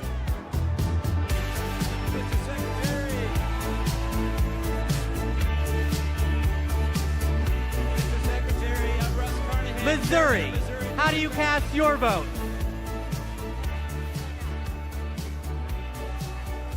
Mr. Secretary, I'm Russ Carnahan, Chairman of Missouri Democrats. We're home to Super Bowl champion Kansas City Chiefs. We are home to common sense leaders like President Truman, Senators Eagleton, Carnahan, McCaskill, and we will fire Josh Hawley and hire Marine veteran Lucas Coons. Our voters will reclaim reproductive freedom. Kamala Harris has sent a lightning bolt of energy and hope across this country, and we proudly cast 2 votes present and 68 votes for Kamala Harris and our Midwestern friend, Tim Walz.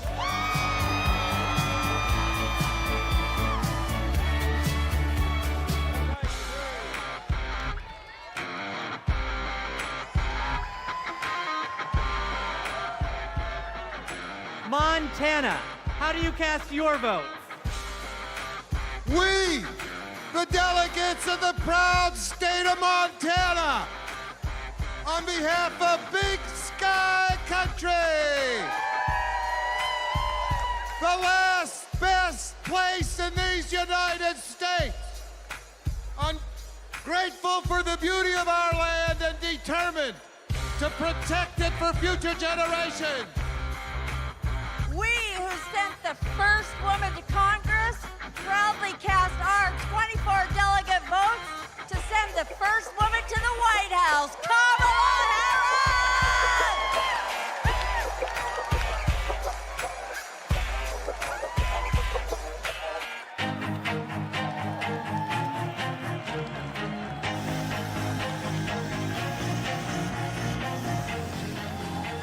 Nebraska.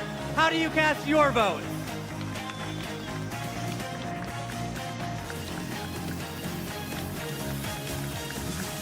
Nebraska, home of 4 tribal nations today, and icons Malcolm X, Standing Bear, and Willa Cather, and our homegrown homeboy, Tim Walz. And the quality of life capital of the country, Lincoln, capital of Husker Nation, where the Biden-Harris team and unions are rebuilding the heartland. In Omaha, now affectionately known as Kamaha, where we will protect the blue dot. We are ready for it! Nebraska proudly casts our 34 votes for Kamala Harris and Coach Tim Walz!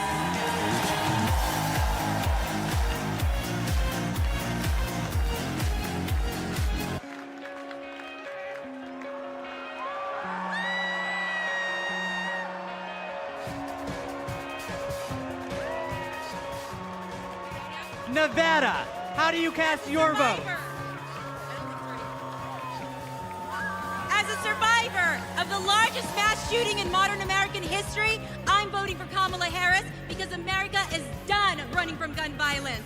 No more pretending books are more dangerous to second graders than assault rifles.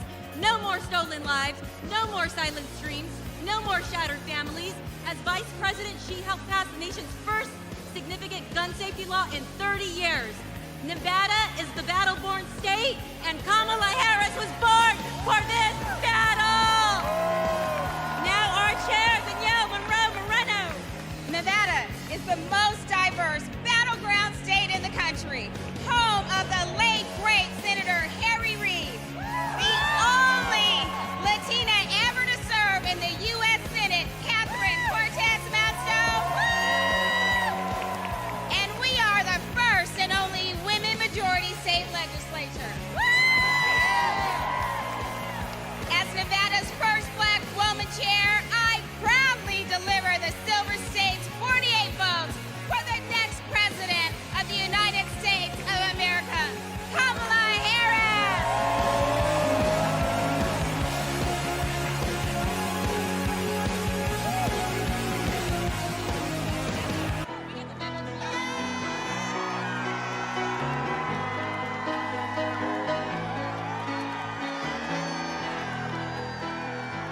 New Hampshire, how do you cast your vote?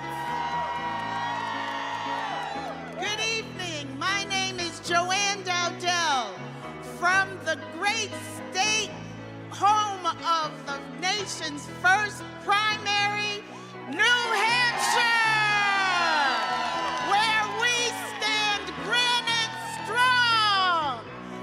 We are so proud of the many women throughout our state committed to building a future of opportunity and trailblazing the way for all of us. And now it is my pleasure to introduce our youngest delegate, Aliana Manzour.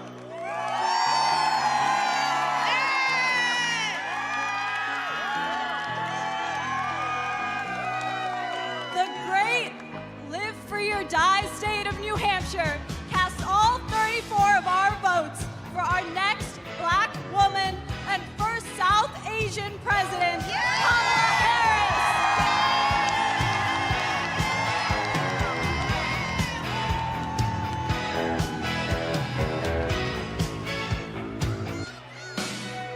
Today we come together as one nation, under one groove. Nothing can stop us now. So no matter who you are, no matter where you are, represent your state with pride as we unite for the future.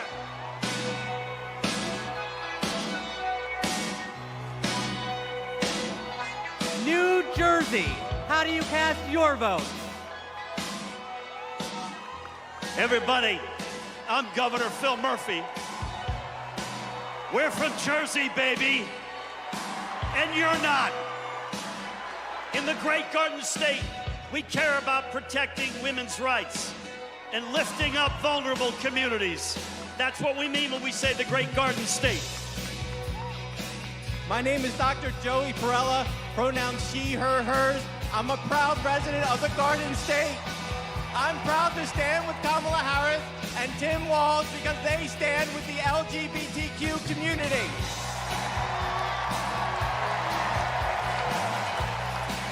It's time to turn the page on Trump. Thank you. I'm Leroy Jones, the chairman of the New Jersey State Committee, the home of the late, great Whitney Houston.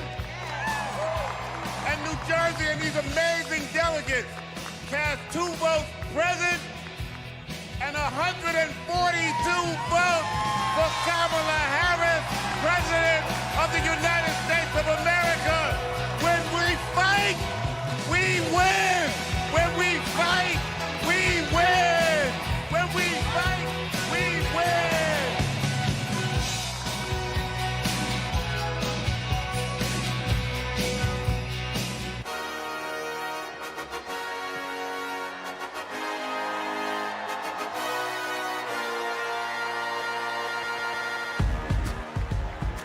New Mexico, how do you cast your vote? Buenas noches! Chair Jessica Velasquez here with our delegates from the land of enchantment, the great state of New Mexico, where we live our family values, respect women, love our land, our water, our blue skies, our green chili, and our sunsets. We are proud to cast 45 votes for Kamala Harris and Tim Walz.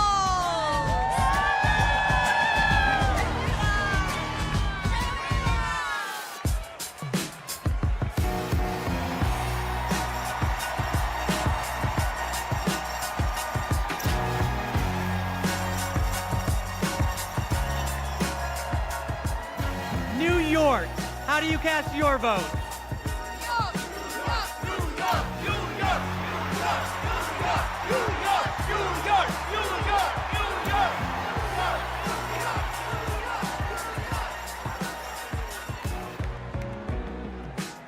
Mr. Secretary, my name is Henry Garrido.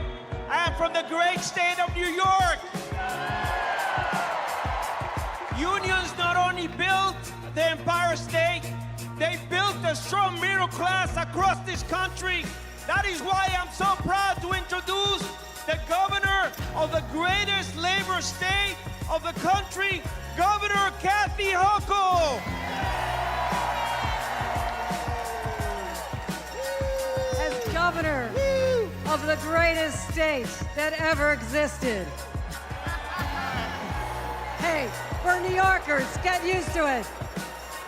From Seneca Falls, the birthplace of the women's rights movement, to Stonewall, the birthplace of the LGBTQ movement, to Stone King Mountain, the birthplace of the environmental justice movement, and the birthplace of the labor movement.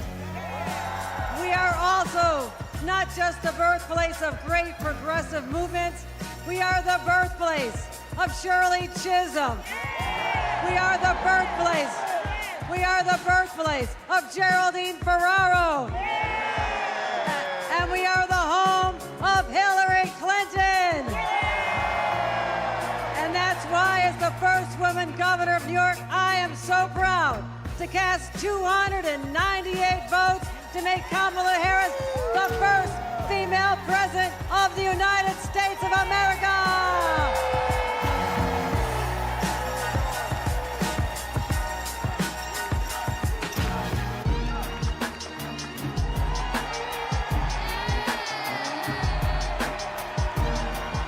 North Carolina, how do you cast your vote? My name is Anderson Clayton. I have the honor of serving as the youngest state party chair in this country.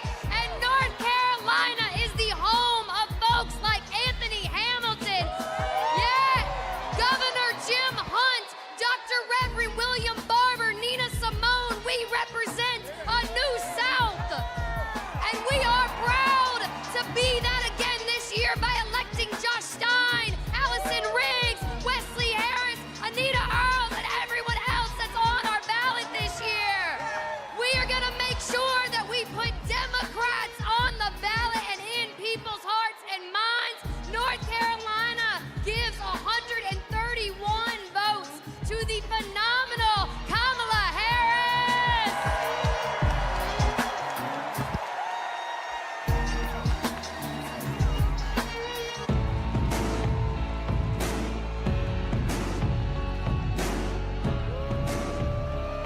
North Dakota, how do you cast your vote?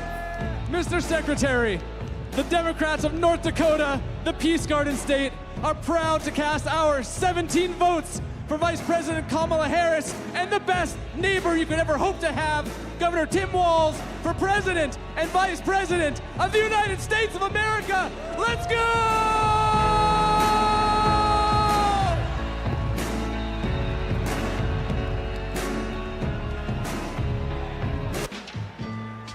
So now, ladies and gentlemen, my name is DJ Cassidy. This is the DNC Roll Call, and tonight, your voice is the future.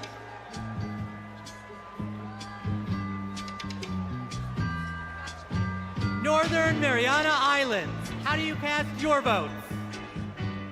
Half a day, Tiro, and hello, everyone. We are the Northern Mariana Islands, where our customs, our culture, our land, and our oceans breathe life into our people. The earth is not red or blue. The earth is sick, and we must protect it. Home to some of the living legends in celestial navigation and to some of the friendliest people in the Pacific. We are the blue waves of the Pacific, and we are proud to cast all 11 votes for our MVP, Kamala Harris. Viva Marianas! Viva Harris Walz!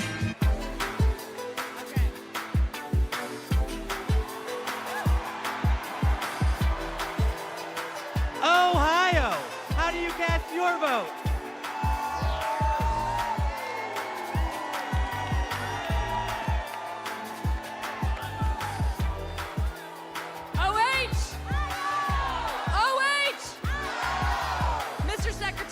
Ohioans know how to make history. We put a man on the moon, and we are the founding home of the AFL-CIO. We enshrined abortion rights in our state constitution by 13 points, and we are going to send Sherrod Brown back to the U.S. Senate. As the first woman to lead Ohio Democrats, I am proud to cast our ballots for the first woman to be president of the United States. Mr. Secretary, we cast one vote present and 142 votes for Kamala Harris and Tim Walz.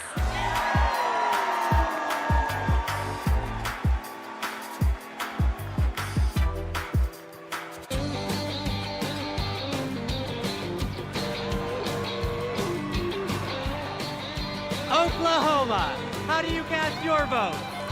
Hello from Oklahoma, where we fight for the future for all Oklahomans can be proud of. The future where working families thrive, our diversity is our strength, and our values like freedom, equality, and opportunity puts us ahead and makes Oklahoma proud. We cast our 36 votes for Kamala Harris and Tim Walz.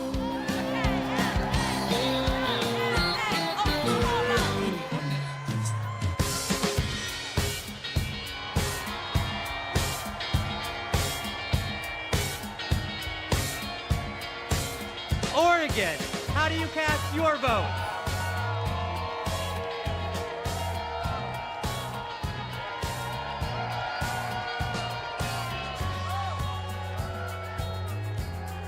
From the first state in the nation to hold a presidential election with all mail-in voting, Oregon is proud to protect voting rights in America.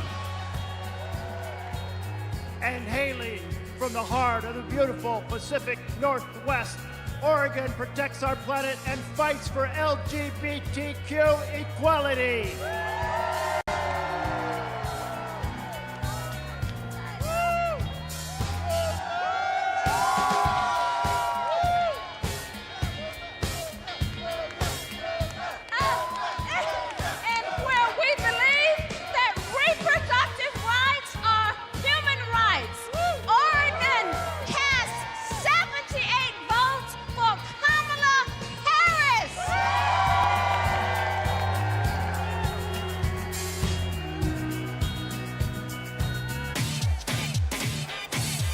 party people in the place to be. We're now passing the mic at the DNC. It goes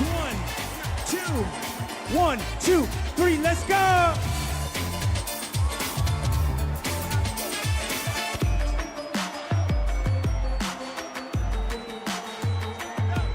The Commonwealth of Pennsylvania. How do you cast your vote?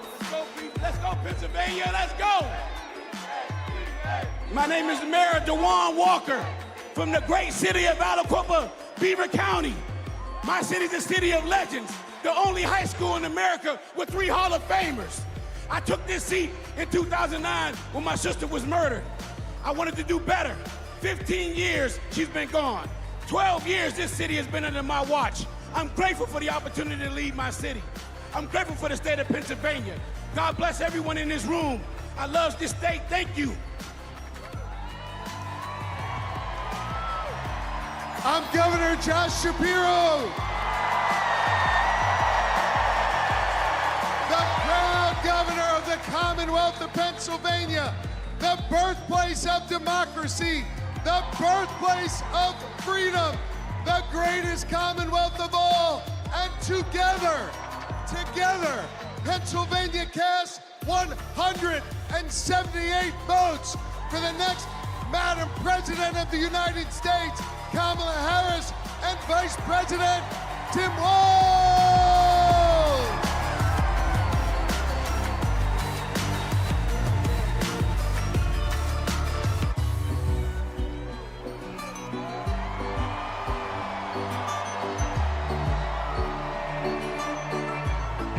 Puerto Rico.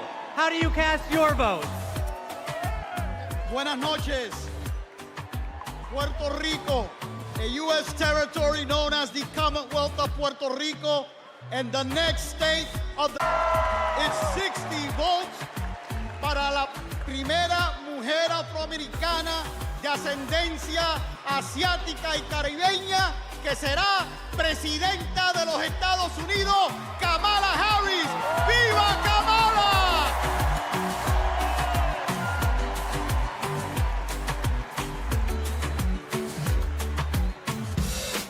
DNC, let's go!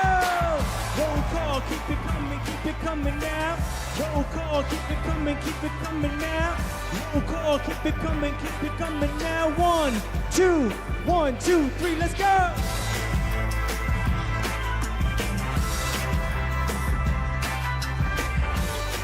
Rhode Island. How do you cast your vote? I am Joe Shikachi, Speaker of the Rhode Island House. We are the smallest state, but we have the biggest ideas. Home to the nation's first wind farm and a historic act on climate, we continue leading the way on sustainability and housing. The deep blue ocean state is proud to cast 1 vote present and 34 ballots for the next President of the United States, Kamala Harris!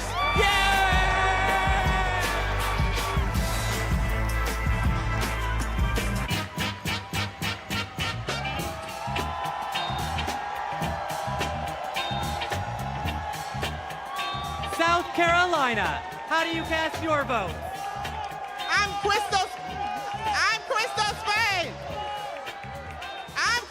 I'm Crystal Spain, chair of the South Carolina Democratic Party. Hello from the great state of South Carolina, where we pick presidents. The home of the DNC chair, Jamie Harrison. The home of the first Black Panther, Chadwick Boseman. The home of the national basketball champions, the mighty Lady Gamecocks. I'm Senator Margie Bright Matthews, one of the sister senators, and John F. Kennedy Profiles in Courage Award winner. We stopped the total abortion ban in South Carolina. Like us, Kamala has proven that she has the courage to fight and will fight for all Americans. South Carolina is not going back.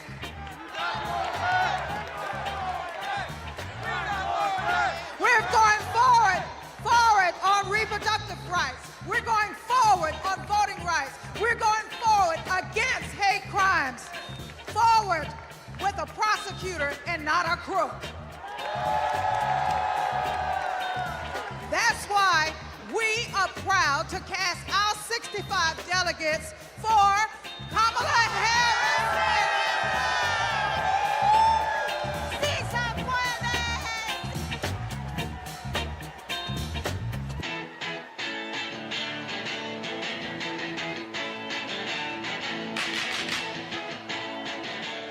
South Dakota, how do you cast your votes? How mitakiapi, chante washte na bechuzapalo. In my beautiful Lakota language, that means hello, my relatives. I shake your hand with a happy heart. That is the spirit of my beloved South Dakota. My name is Chante Redis, and I want to say that my people, the Oceti Shakoan, are still here. The 7 council fires are still here. Let me tell you what a Kamala Harris presidency will mean for me, my friends, and my community. More importantly, more opportunities, more good-paying jobs, better access to health care, and a quality education. That is the future we deserve, and it is the future we will win on November 5th when we elect Kamala Harris. Thank you, Mr. Secretary. The state of South Dakota is proud to be part of such a historic moment in our country's history. We are a land that is proud of our hardworking farmers and ranchers, that celebrates 9 tribal nations and their incredible cultures, where natural beauty can be seen from the Big Sioux River to Mount Rushmore. South Dakota is honored to cast all 20 of our votes for Vice President Kamala Harris, who will soon be known as Madam President.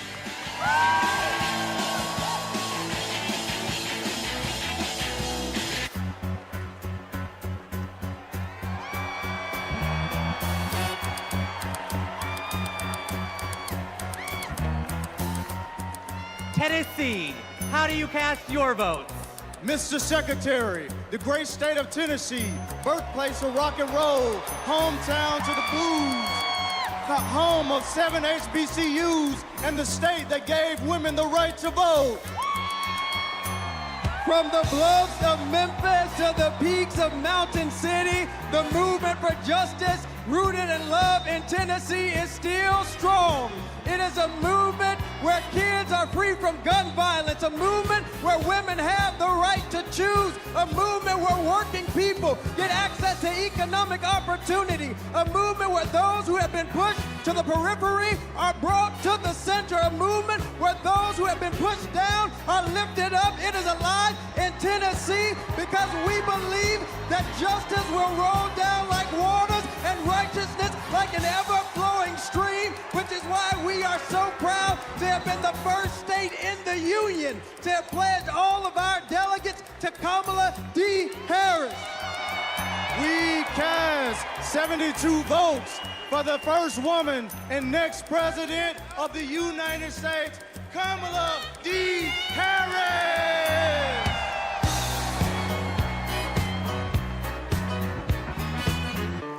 Party people, come on. TNC, party people, come on.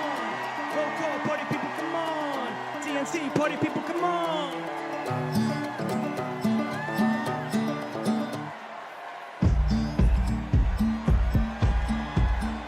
Texas, how do you cast your votes?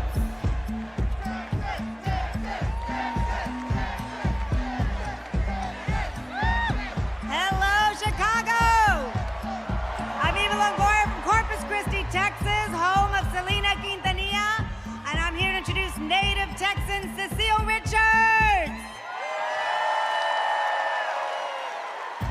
I'm proud to be here tonight representing a tradition in Texas of progressivism and my late mother, Ann Richards, the governor of Texas, and passing it on to another great Texas heroine, Kate Cox.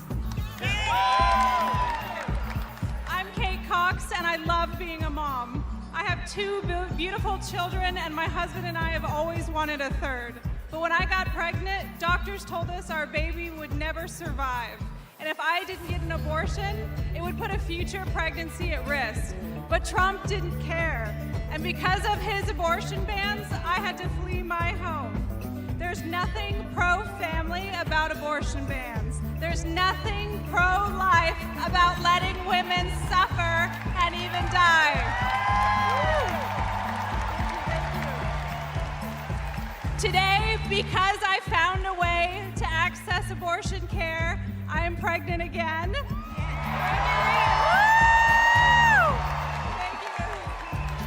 And my baby is due in January, just in time to see Kamala Harris sworn in as President of the United States. Mr. Secretary, my name is Gilberto Hinojosa, chair of the Texas Democratic Party, and as the nation's biggest battleground state with 40 electoral votes on behalf of 30 million Americans.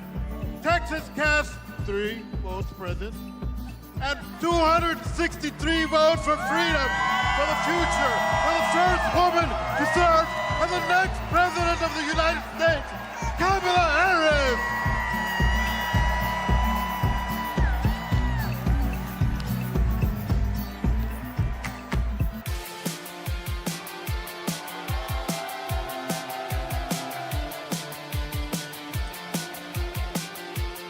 Utah, how do you cast your vote? Utah, home of 8 tribal nations, the crossroads of the West, the Beehive State, the host of the 2034 Winter Olympics, the youngest and fastest growing state in the nation, and the next battleground state. Mr. Secretary, we proudly cast 34 votes for Vice President Kamala Harris!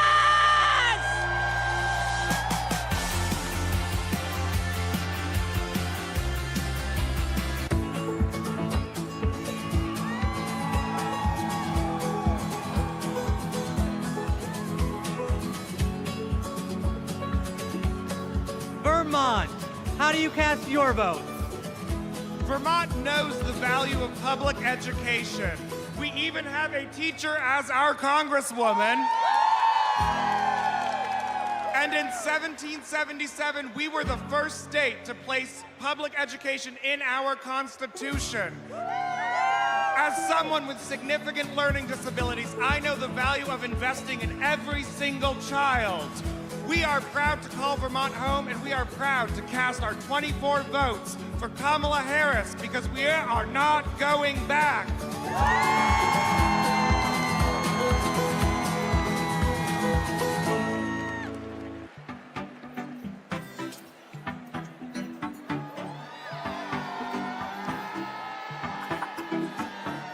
The U.S. Virgin Islands, how do you cast your vote? Mr. Secretary, we are proud to call the Virgin Islands of the United States our home, a place of resistance and freedom, home of Alexander Hamilton, the first slave rebellion in the Western Hemisphere, the fire-burned queens. We are proud to celebrate a nominee of Caribbean heritage. From America's Caribbean, the place where the sun rises first in America, from the place of great liberty and the vacation home of President Joe Biden, the Virgin Islanders are strong, resilient, and committed and passionate to vote for the next President of the United States. All 13 votes to Kamala Harris!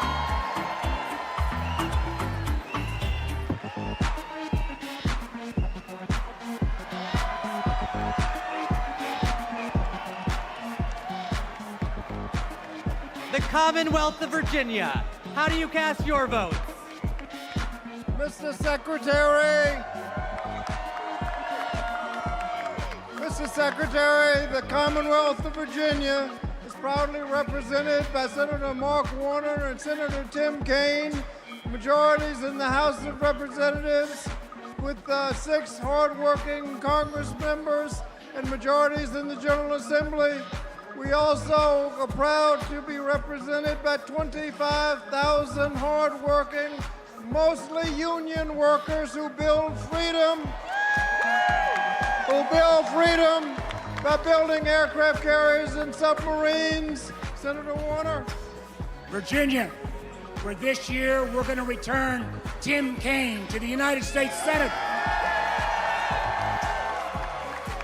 our Commonwealth of Virginia is proud to cast all 119 votes for the next President, Kamala Harris.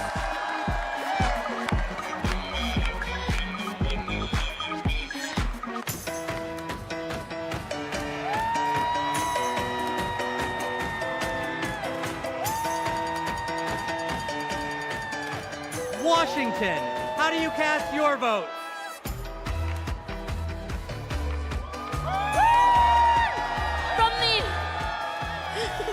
From the amber waves of grain and verdant origins of eastern Washington to the iconic waters of the Salem Sea, Washington stands proud as a part of the Blue Walls.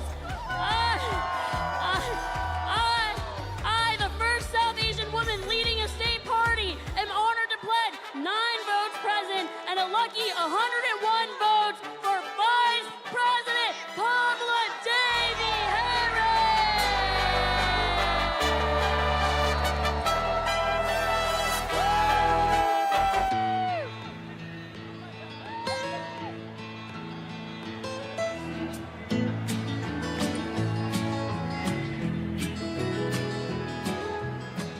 West Virginia, how do you cast your votes?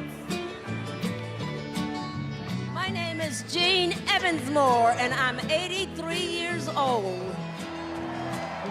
And as such, I am the oldest of the delegates in West Virginia. Most 83-year-olds that I know are spending time with their grandchildren or traveling. But I'm here, suited up and ready to battle. Because I will not, I repeat, I will not let everything I've fought for be taken away by Donald Trump.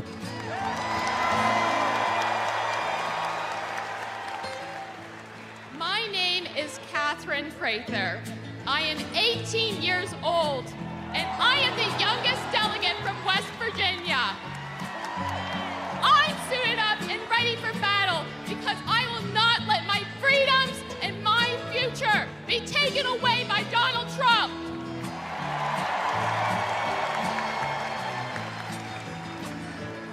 That's why we're proud to cast West Virginia's 24 delegates for the next President of the United States, Kamala Harris!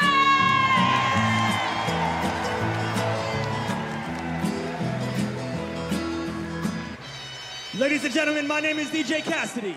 Now, are you ready?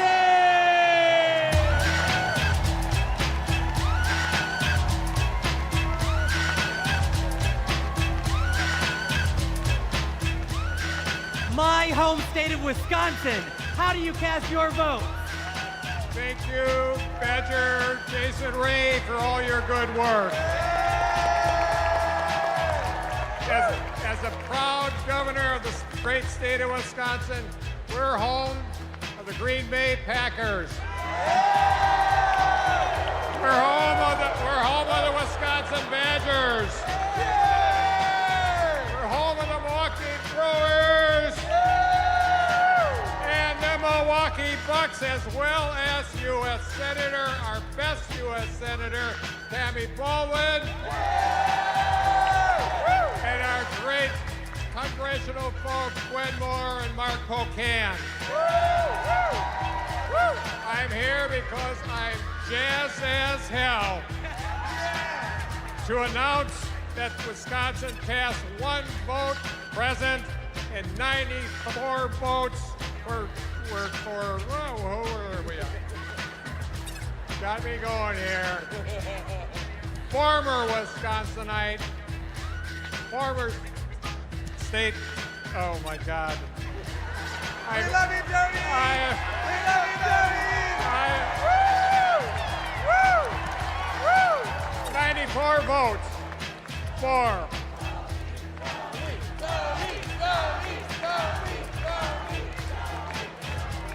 I'll get there, Jason, I'll get there. 94 votes for former Wisconsinite, Vice President, and our next President of the United States of America, Kamala Harris.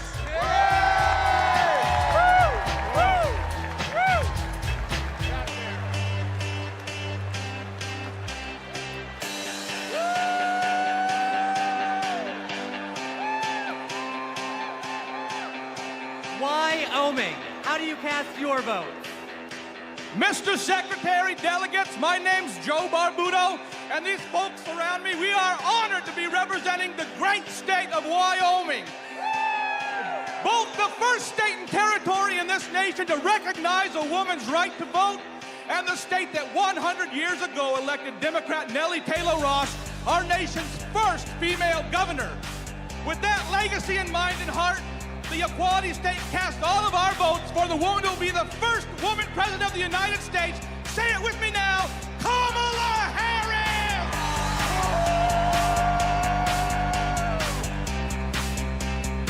All right. Good job.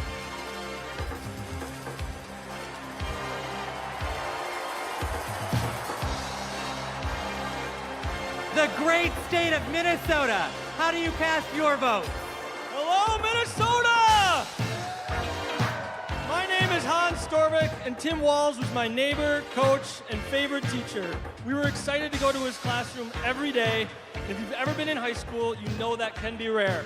He opened our eyes to the world. He taught us how to talk about global issues with respect, curiosity, and kindness, even and especially when we disagreed. But he wasn't just a great teacher. He was also a great neighbor and friend.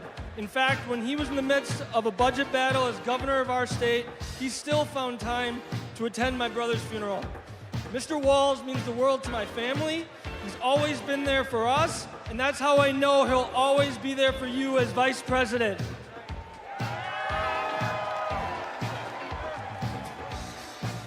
Thank you, Hans. Minnesota, let me hear you. There you go.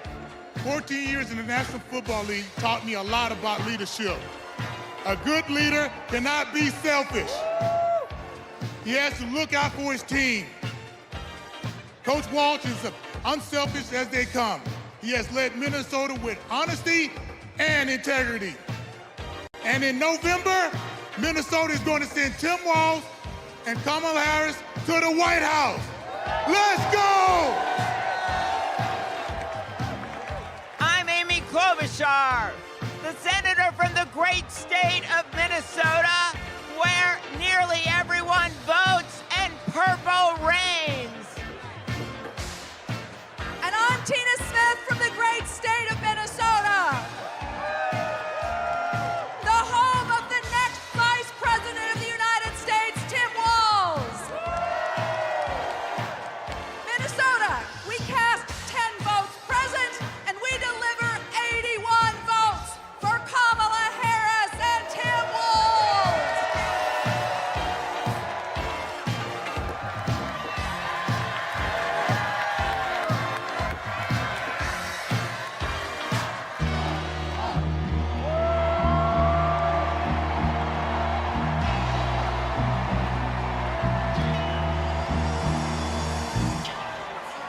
The great state of California, how do you cast your vote? My name's Governor Gavin Newsom. From the great state of Nancy Pelosi. I come from a state, like our nation, of dreamers, of doers, of entrepreneurs, of innovators, that prides itself on being on the leading and cutting edge of new ideas. California is the most diverse state in the world's most diverse democracy. And we pride ourselves on our ability to live together and advance together and prosper together across every conceivable and imaginable difference. But the thing we pride ourselves most on is that we believe the future happens in California first.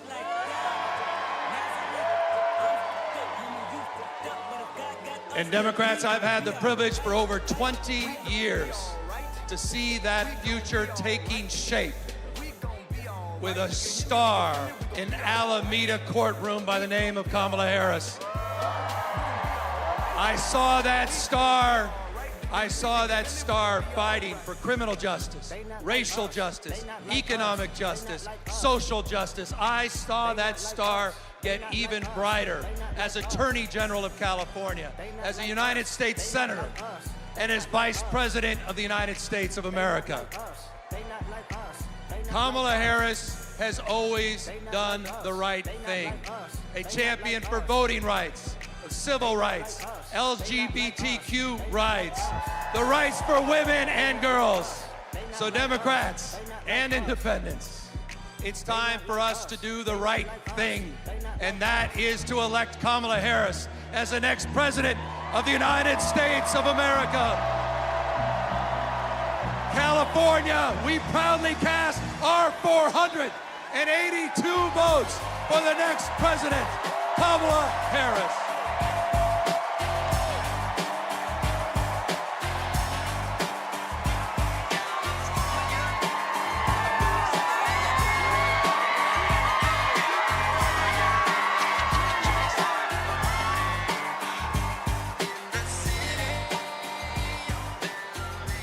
Thank you to everyone who participated in our celebratory roll call. Delegates, please know how critical you are to this process, both now and earlier this month when we conducted our virtual roll call. I am thrilled to reaffirm Kamala Harris as the Democratic nominee for President of the United States.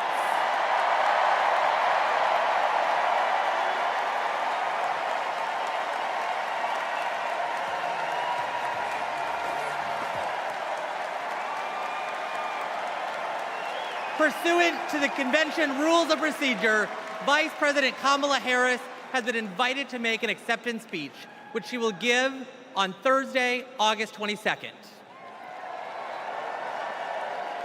But now, a special surprise.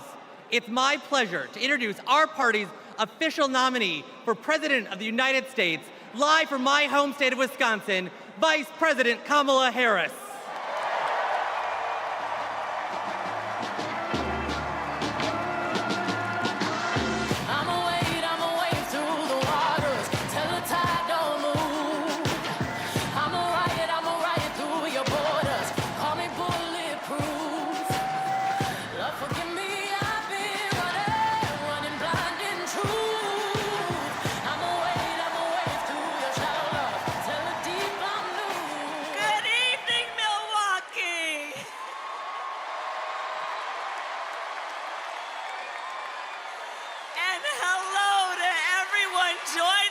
From exciting Chicago.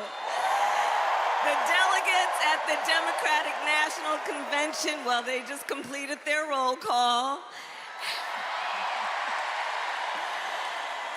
And they have nominated Coach Walz and me to be the next Vice President and President of the United States of America.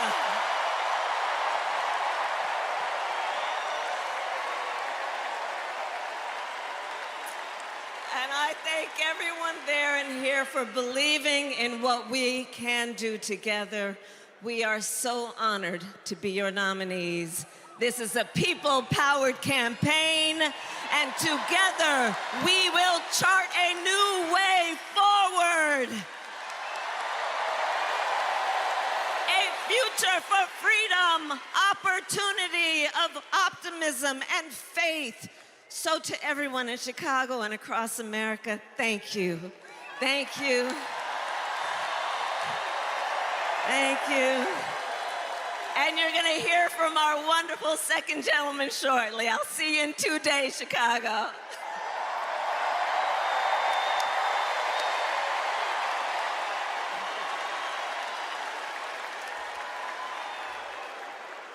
Please welcome TV personality, loud and proud Latina, Ana Navarro.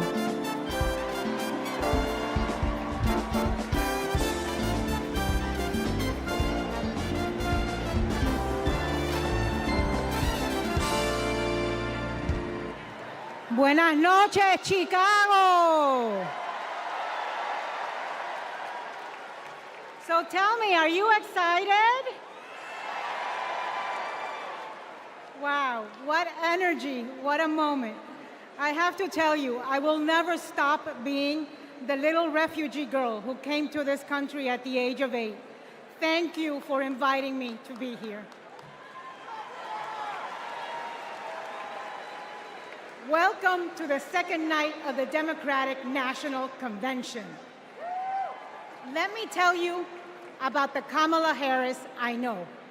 She is legitimately a joyful, optimistic leader. She cares about policy, yes, but she also cares about people and how that policy affects real people, not just the members of Mar-a-Lago. And you know what else? Kamala Harris, she likes dogs. And my dog, Cha-Cha, likes her. Dogs are good judges of character. So are cats. We cannot elect a president who does not like dogs or hangs around with people who shoot them. Now, let's be serious. Donald Trump and his minions call Kamala a communist. I know communism. I fled communism from Nicaragua when I was 8 years old. I don't take it lightly. And let me tell you what communist dictators do. And it's never just for one day. They attack the free press. They call them the enemy of the people, like Ortega does in Nicaragua. They put their unqualified relatives in cushy government jobs so they can get rich of their positions, like the Castros do in Cuba. And they refuse to accept legitimate elections when they lose and call for violence to stay in power, like Maduro is doing right now in Venezuela. Now, you tell me something. Do any of those things sound familiar? Is there anybody running for president who reminds you of that? And I know one thing, it's not Kamala Harris. That is not the America we love. It's not the land of freedom we treasure. Last night, we heard President Biden say that he loves his job, but he loves his country more. Every American needs to love our country more. Every American has the duty to put our country first. Country first before party. Country first before political ambition. Country first before habit. And in this election, putting country first means one thing and one thing only: voting for Kamala Harris. And that is what this night is about. That is what we're going to talk about tonight. So you know what? Let's get it started. Let's get this fiesta going.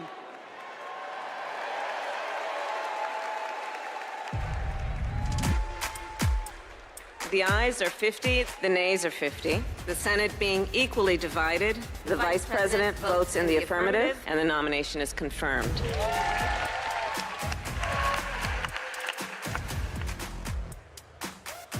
And the concurrent resolution as amended is adopted.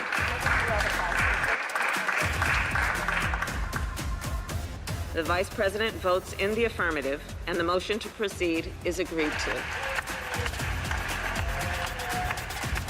On this vote, the yeas are 50, the nays are 50. The Senate being equally divided, the Vice President votes in the affirmative, and the bill as amended is passed.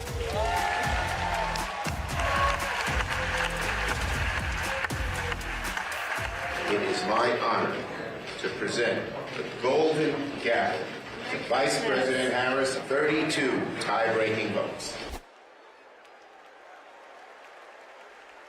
Please welcome Senate Majority Leader and New York Senator Chuck Schumer.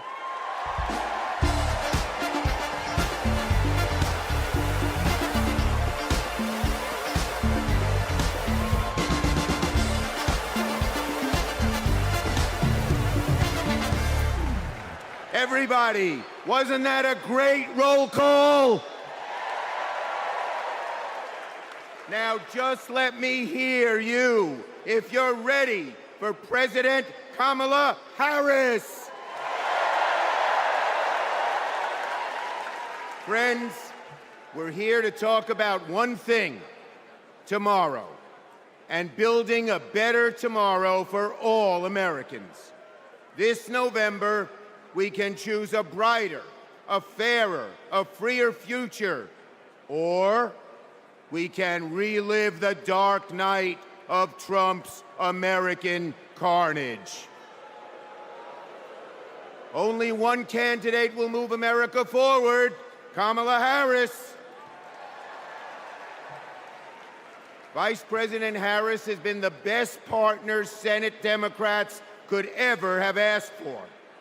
Under her and President Biden's leadership, Senate Democrats lowered prescription drug prices and created millions of good-paying American jobs. I worked with Kamala Harris when she was Senator Harris. I saw a leader who was fearless, who stood up for middle-class families like the one she was raised in, who focused on things that really mattered. Helping parents raise their kids, safe neighborhoods, safe schools, and building an opportunity economy that gives everyone a shot at the American dream. She will lead America forward into a brighter future, but she can't do it alone. She needs a Democratic majority in the Senate of the United States.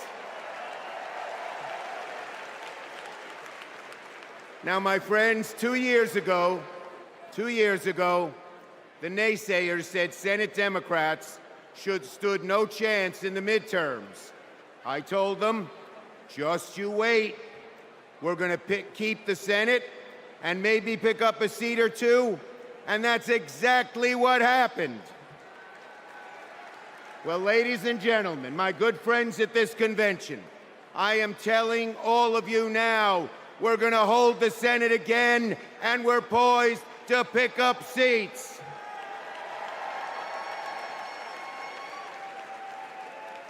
A Democratic majority to create good-paying jobs and lower costs, to defend a woman's right to choose, to deliver for communities back home.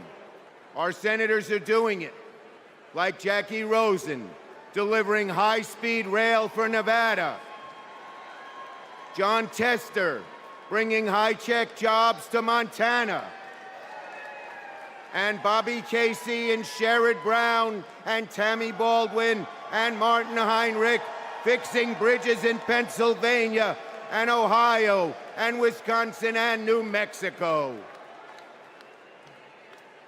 We also have amazing candidates. Ruben Gallego, Angela Alsobrooks, Andy Kim, Alyssa Slotkin, Lisa Blunt, Rochester, Colin Allred, Debbie Mucarsel-Powell. And folks, listen to this. More than half of our candidates are candidates of color. We're making the Senate look like America. Now let's compare that with Senate Republicans. Senate Republicans pretend to care about middle-class families, but they voted no on expanding the child tax credit, and J.D. Vance didn't even show up to vote.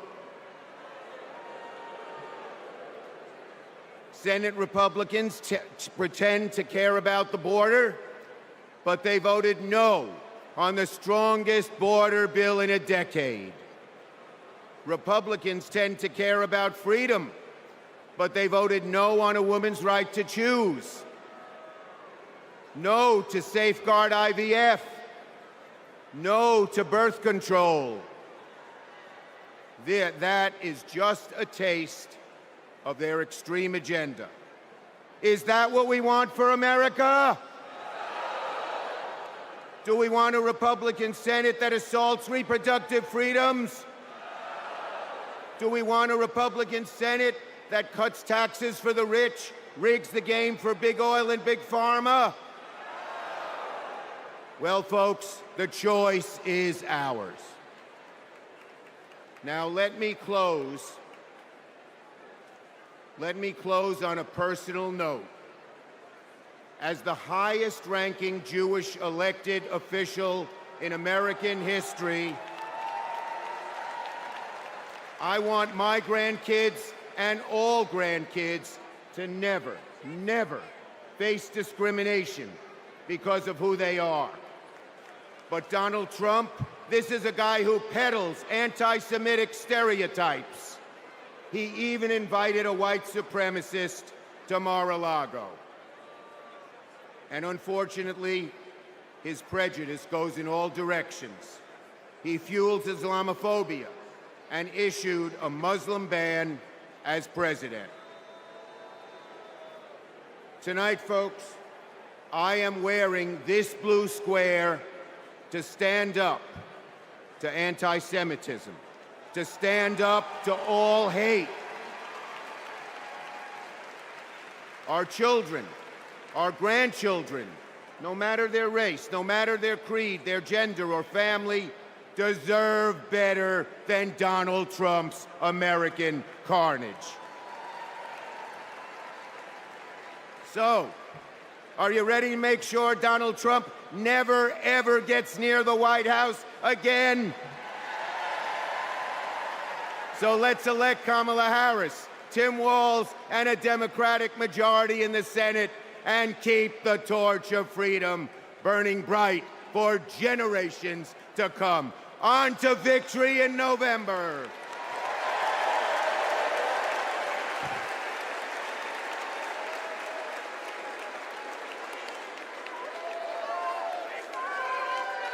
Together, we will build what I call an opportunity economy.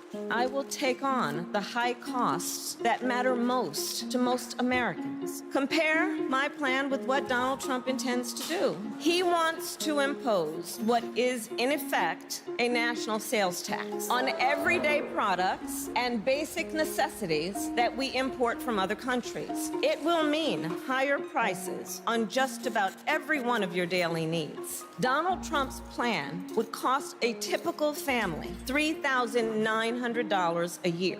He wants to repeal the Affordable Care Act, which 45 million Americans rely on for health care. He plans to give billionaires massive tax cuts year after year, and he plans to cut corporate taxes by over $1 trillion. That if you want to know who someone cares about, look who they fight for. We capped the price of insulin at $35 a month and the total cost of prescription drugs at $2,000 a year for seniors. And just yesterday, we announced that we are lowering the price for 10 more life-saving drugs. As president, I will work to build the housing we need, and by the end of my first term, we will end America's housing shortage by building 3 million new homes and rentals that are affordable for the middle class. More than 100 million Americans will get a tax cut by restoring the Earned Income Tax Credit and the Child Tax Credit, through which millions of Americans with children got to keep more of their hard-earned income. We will provide $6,000 in tax relief to families during the first year of a child's life. Now is the time to chart a new way forward. I will fight to give money back to working and middle-class Americans. Increase the security and stability financially of your family and expand opportunity for working and middle-class Americans.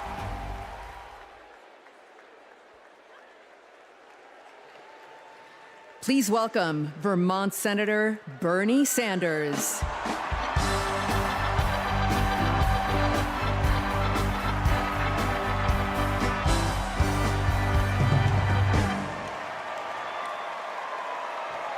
Thank you. Thank you. My fellow Americans, it is an honor to be with you tonight because we're laying the groundwork for Kamala Harris to become our next president. And let me tell you why that is so important. I want you all to remember where we were 3.5 years ago. We were in the midst of the worst public health crisis in 100 years and the worst economic downturn since the Great Depression. 3,000 Americans were dying every day, and our hospitals were overwhelmed with COVID patients. All across the country, businesses were shutting down. Unemployment was soaring. Workers were losing their health insurance. Schools were closing. State and city budgets were running out of money. People were being evicted from their homes.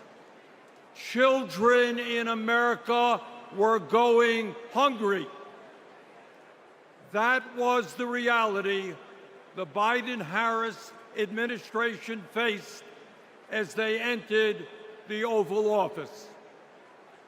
A nation suffering, a nation frightened, and people looking to their government for support. And within 2 months of taking office, our government did respond.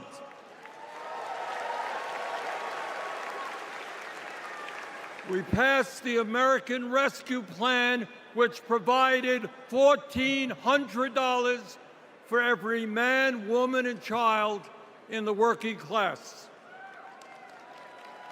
We extended and expanded benefits for the unemployed. We provided emergency assistance for small businesses to stay open. We guaranteed health care coverage to tens of millions of Americans through one of the largest expansions of Medicaid in history. We provided rent relief and mortgage assistance, which prevented tenants and homeowners from being evicted. We established emergency food programs for hungry children and the elderly, and protected the pensions of millions of union workers and retirees from being slashed by up to 65%. Oh, and by the way, we cut childhood poverty by over 40% through an expanded child tax credit. Thank you, President Biden. Thank you, Vice President Harris. Thank you, Democratic Congress.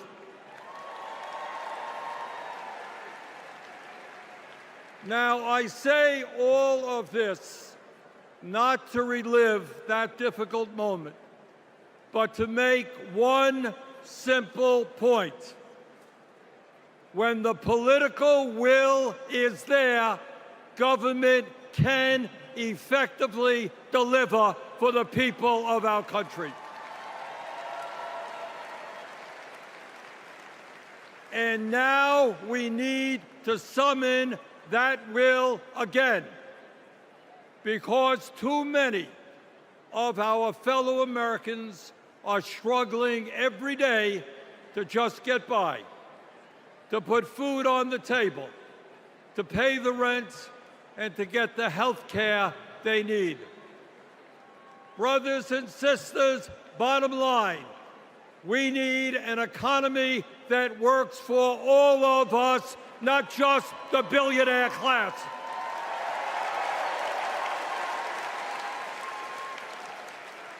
My fellow Americans, when 60% of our people live paycheck to paycheck, the top 1% have never, ever had it so good.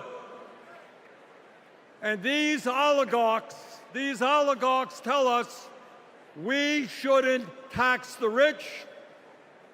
The oligarchs tell us we shouldn't take on price gouging.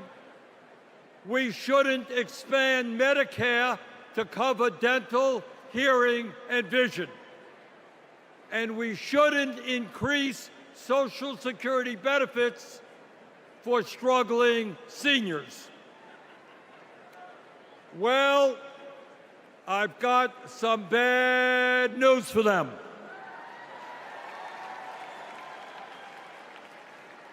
That is precisely what we are going to do.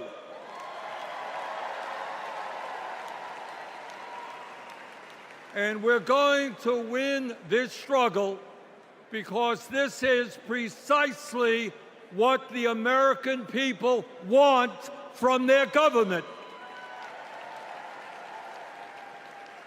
And my friends, at the very top of that to-do list is the need to get big money out of our political process.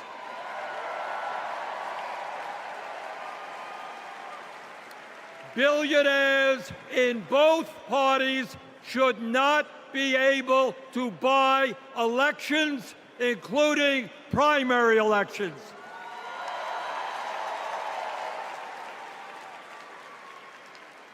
For the sake of our democracy, we must overturn the disastrous Citizens United Supreme Court decision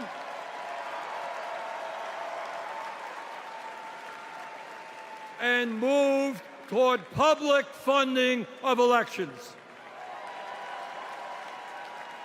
And let me tell you what else we must do. We need to join the rest of the industrialized world and guarantee health care to all people as a human right, not a privilege. We need to raise the minimum wage to a living wage.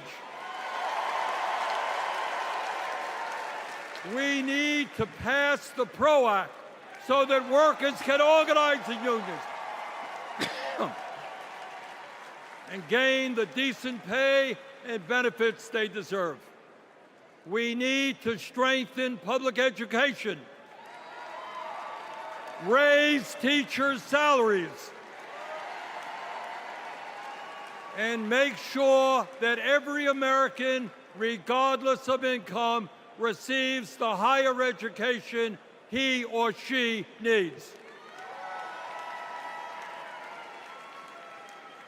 We need to take on Big Pharma and cut our prescription drug cost in half so that we no longer pay any more than other countries. Joe and Kamala made sure that no senior in America pays over $35 a month for insulin. We need to make sure that reality is true for every American. I look forward to working with Kamala and Tim to pass this agenda. And let us be very clear. This is not a radical agenda. But let me tell you what a radical agenda is. And that is Trump's Project 2025.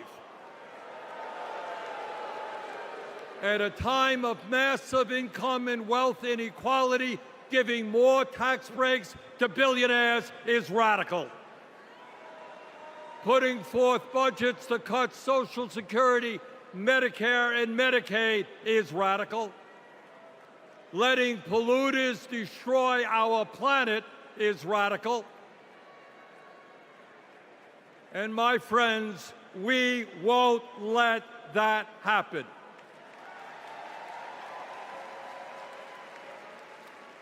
Fellow Americans, in the last 3.5 years, working together, we have accomplished more than any government since FDR. But much, much more remains to be done. We must summon the courage to stand up to wealth and power and deliver justice for people at home and abroad. Abroad, we must end this horrific war in Gaza.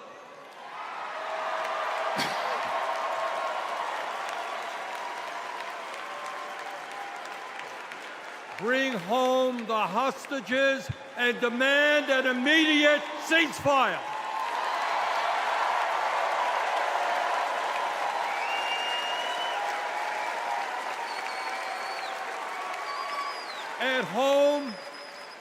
At home right here, we must take on big pharma, big oil, big ag, big tech, and all the other corporate monopolists whose greed is denying progress for working people. On November 5th, let us elect Kamala Harris as our president, and let us go forward to create the nation we know we can become. Thank you all very much.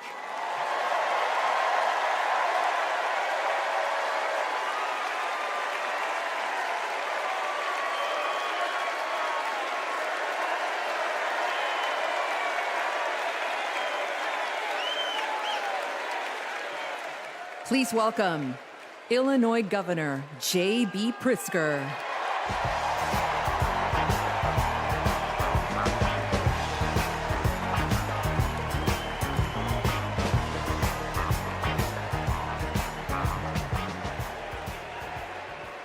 Fellow Democrats, welcome to Chicago. We're a great American city in a proud blue state.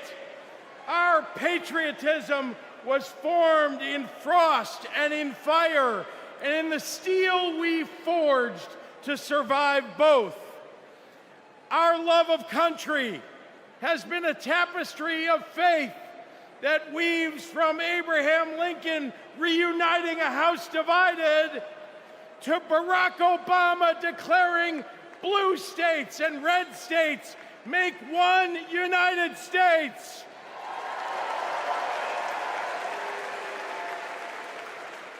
Now, Illinois' presidential pedigree is unmatched. And given that Vice President Kamala Harris spent some of her early life right here, I speak for the entire Illinois delegation when I say, we claim her too.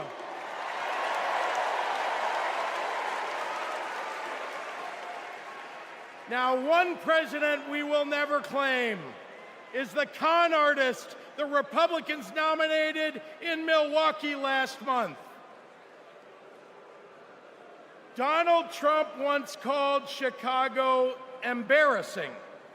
To quote a great Chicagoan who won 6 world championships on these very grounds, we take that personally.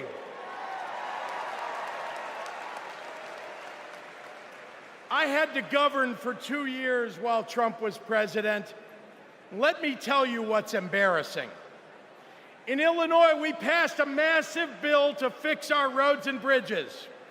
When Donald Trump proposed his own plan, he turned right around and called it stupid. We eliminated the grocery tax. Donald hasn't been in a grocery store since his first bankruptcy. Illinois invested in clean energy and the jobs it brings. Donald claimed that windmills in the ocean made the whales a little batty. During COVID, we supported small businesses and jobs. And Donald told us to inject bleach. Donald Trump thinks that we should trust him on the economy because he claims to be very rich. But take it from an actual billionaire.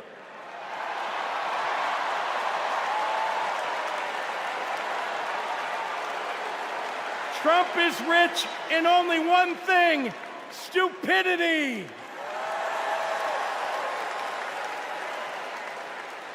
Now, I meet with business leaders all the time, and there's one universal thing they all need: people. They need more workers to fill all the jobs they have. But the anti-freedom, anti-family policies of MAGA Republicans are driving workers away. Here's the thing. Americans don't want to be forced to drive 100 miles to deliver a baby because a draconian abortion law shut down the maternity ward.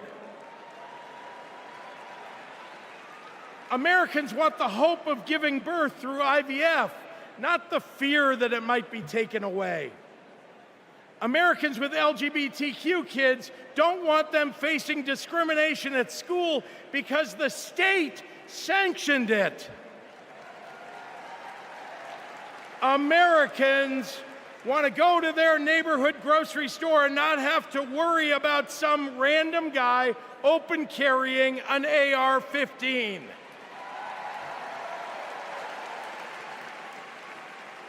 Americans don't want their kids to be taught in history class that slavery was a jobs program.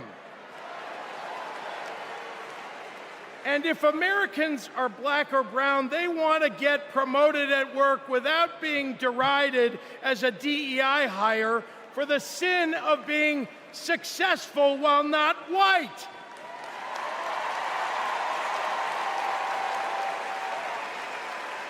Let's be clear.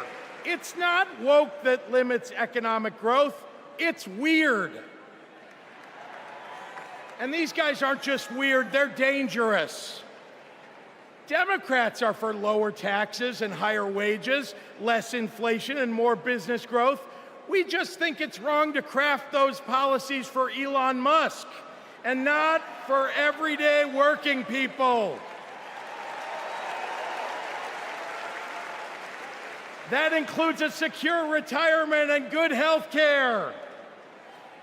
We think the government should help you prosper, not police who you're sleeping with. More than anything, Democrats want economic policies that are kind, not cruel. But Trump chooses cruelty every time. After all, everything he's achieved in his own life has been by hurting someone else. Kamala Harris and Tim Walz, well, they've spent their lives lifting people up, not pushing them down. They know that a White House that leads with kindness looks at someone who is struggling and sees not what they might cost society, but what they might create for it. Americans want policies that give every American a chance to make it to the middle class. They want to grow small businesses, and Democrats want to cut taxes for everyday people. More than anything, Kamala Harris and Tim Walz want a country where we can all live with a little serenity. The serenity that comes with a balanced checkbook, an affordable grocery bill, and a housing market that has room for everyone. And if there's one thing I know about Donald Trump, he's not bringing anyone any kind of serenity. We have a choice, America, between the man who left our country a total mess and the woman who has spent 4 years cleaning it up.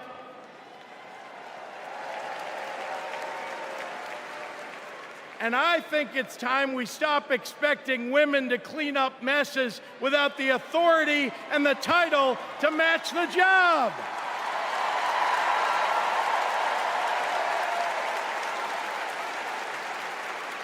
Vice President was a good title for Kamala Harris, but you know an even better one?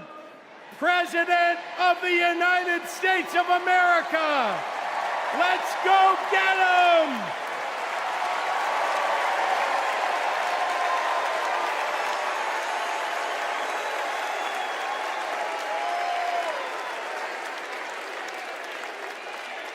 Please welcome former chair and CEO of American Express and current chair and managing director of General Catalyst, Ken Chenault.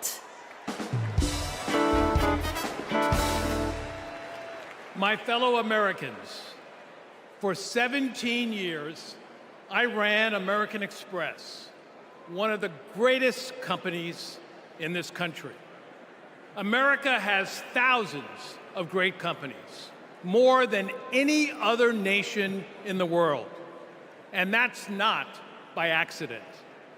The United States is the best place in the world to do business because of the values on which our country was built.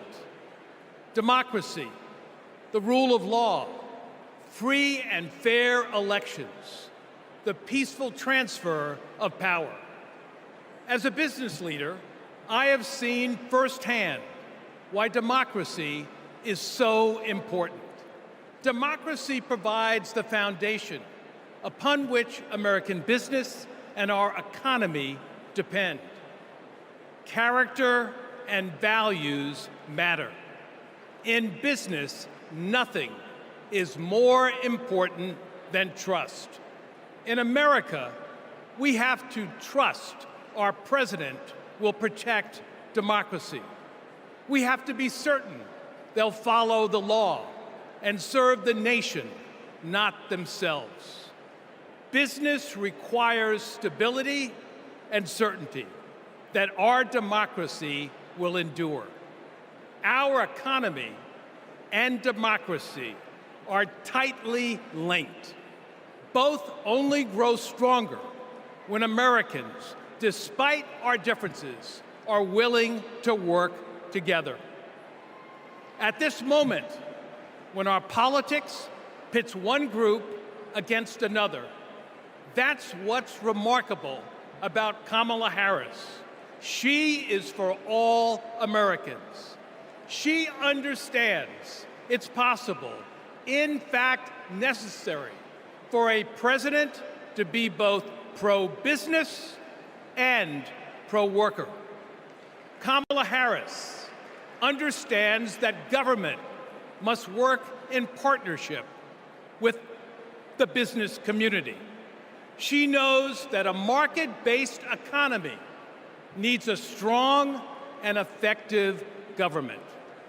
Kamala Harris understands that we need to help entrepreneurs turn good ideas into thriving companies, that we can create good-paying jobs by helping manufacturers expand. Kamala Harris believes in growing the economic pie for the benefit of current and future generations. Unlike her opponent, she knows the way not to build an advanced economy is a broad tariff that would only raise prices, hurt consumers and businesses, and cost jobs. She knows the way not to do it is to give people like me a tax cut when that money should be invested to grow the middle class. If you want to lead, you have to be willing to serve. Kamala Harris's vision for the economy serves us all. She has demonstrated throughout her career that she wants to serve all people and wants all Americans to have the opportunity to work to achieve their own share of the American dream. Our economy goes up and down, but the reason America is the strongest nation in the world is because of her commitment to something bigger than ourselves, our commitment to each other, to democracy. That's what this election is about. It's more than a choice between two parties or sets of policies. It's a choice about who we're going to be as a country. In his words and actions, Kamala Harris's opponent has shown us that he does not believe in our democratic values, and he will seek only to serve himself and his desire for vindication and vengeance. Kamala Harris will face the facts. She will navigate this country, the greatest country in the world, through the inevitable challenges, while also leading with the hope and values that America was founded on. Kamala Harris understands that the role of a leader is to instill hope, to repudiate the merchants of fear, and focus on ensuring that the best days are ahead of us. She believes in America, its principles, the hopes and dreams of our people, and the promise of our future. That is why I believe Kamala Harris should be the next president of the United States of America. God bless America.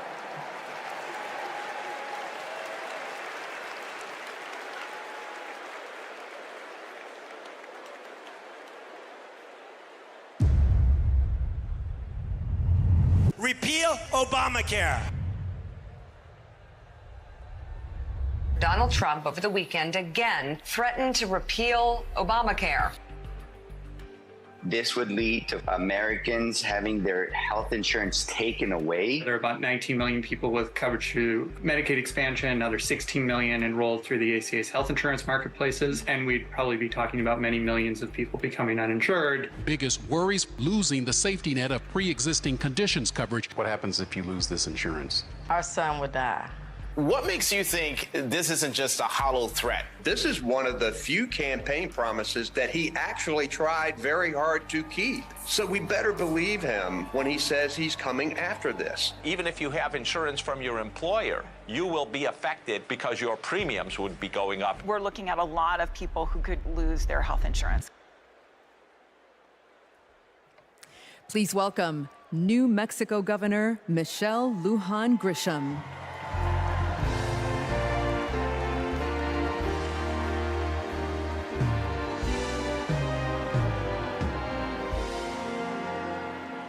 Good evening, America. I'm Michelle Lujan Grisham, governor of the great state of New Mexico. And in my state, we like things spicy, a little chili on everything, a little kick in our campaigns. And let me tell you, we are feeling en fuego right now. We are fired up to elect Kamala Harris President of the United States. This election is about protecting our democracy and securing our freedoms, including the right to affordable, quality health care.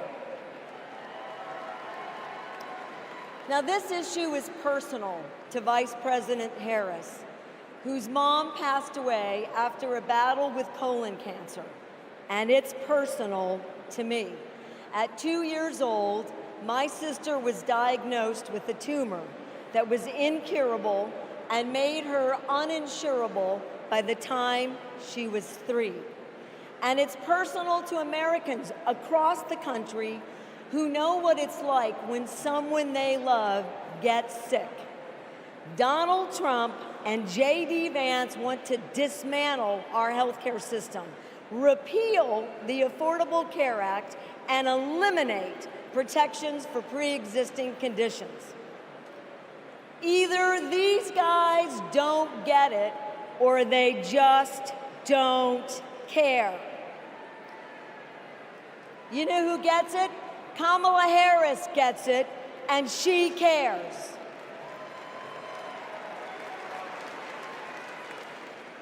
As Attorney General, she took on drug companies that jacked up prices and hospitals that overcharged patients. And when Republicans tried to kill the Affordable Care Act, she stood up in the Senate, voting not just no, but hell no.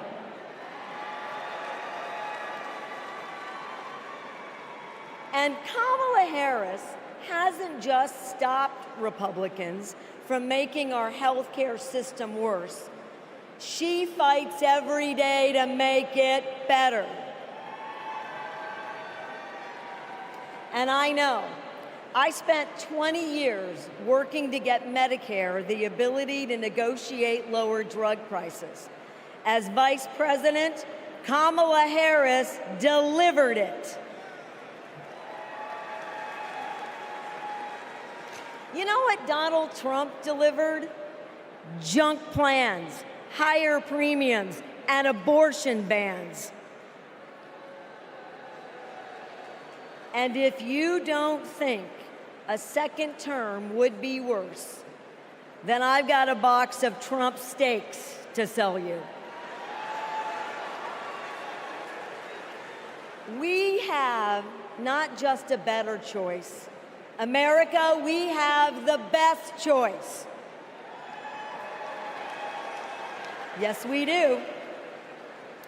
Kamala Harris will protect your right to care. She'll cap drug costs, she'll go after corporate price gougers, and ensure every woman who needs it can access reproductive health care.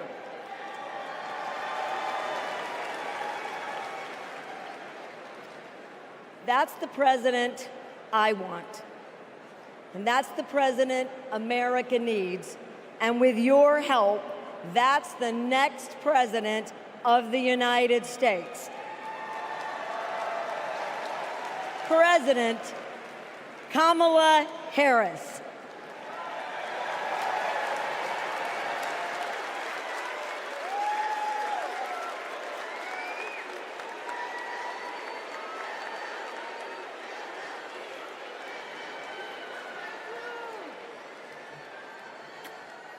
I love you too.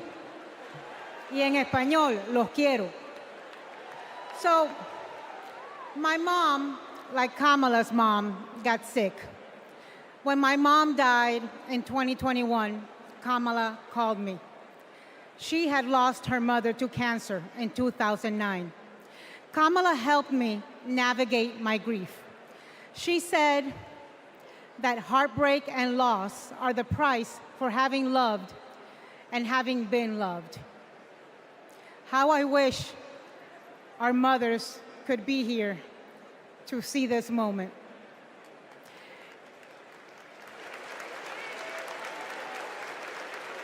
In the next 4 years, America will invariably have moments of great sadness and pain in our country. Some will be natural disasters.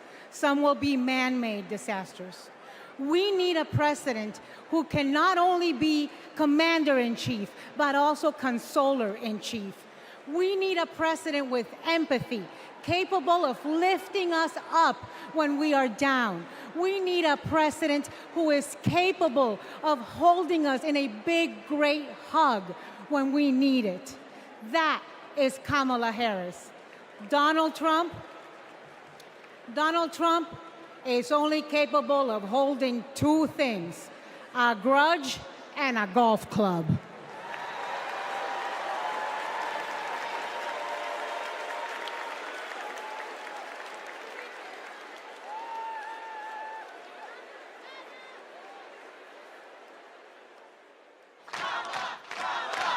I remember when Kamala was first running for district attorney and people were like, oh, I don't know if she's tough enough.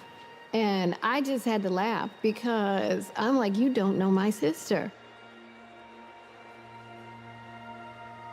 Kamala had been a hard and tough prosecutor in Alameda County, prosecuting men who were pimping young girls and rapists. Kamala wanted to make sure that murderers and child abusers face meaningful accountability and consequences for those actions. One of the cases that she had early in her career was where a man had scalped his girlfriend. And she ended up getting a conviction, getting justice for that woman. She came to San Francisco to protect victims, and she was elected to be district attorney of San Francisco. Kamala knew that we needed to be smart on crime, and if hell, no one else was gonna do it, that she was gonna do it. If I'm gonna keep my promise to you to keep you safe, I better talk with you about what I'm doing in terms of crime prevention. Investing in people coming out of prisons is the smart thing to do for law enforcement. Forget that it's just the right thing to do. That was a young Kamala Harris. She's only gotten more fierce. I've never seen her back down from a fight, and when she fights, she wins. When Kamala became Attorney General, she wanted to protect people, but also to fundamentally pursue justice. Being smart on crime starts with being tough on violent crime. From a statewide perspective, I think we were concerned about the rise of gang violence. In San Joaquin County, we saw this tremendous change in our community, and it hit us like a wave. We saw an increase in human trafficking, narcotics, and guns. Let it be clear to anyone who would menace this state with violence, to those who prey on the weak and the vulnerable, justice will be swift and certain in the state of California. She was always hunting the kingpins, but we didn't have partnerships with DOJ or FBI or DEA or any of those law enforcement agencies. Now, we all work collaboratively to help all the counties in California. Because of her, we destabilized organized crime, disrupt these flows of guns, human beings, and narcotics. We are here this afternoon to announce the shutting down of one of the biggest and most organized threats to the safety of the Central Valley. I really think of her as fearless, as a fighter.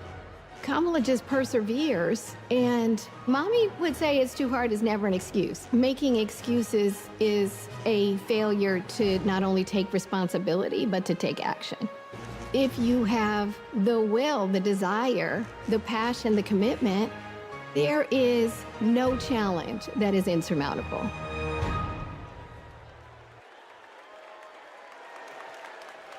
Please welcome the Democratic nominee for Senate in Maryland, Angela Alsobrooks.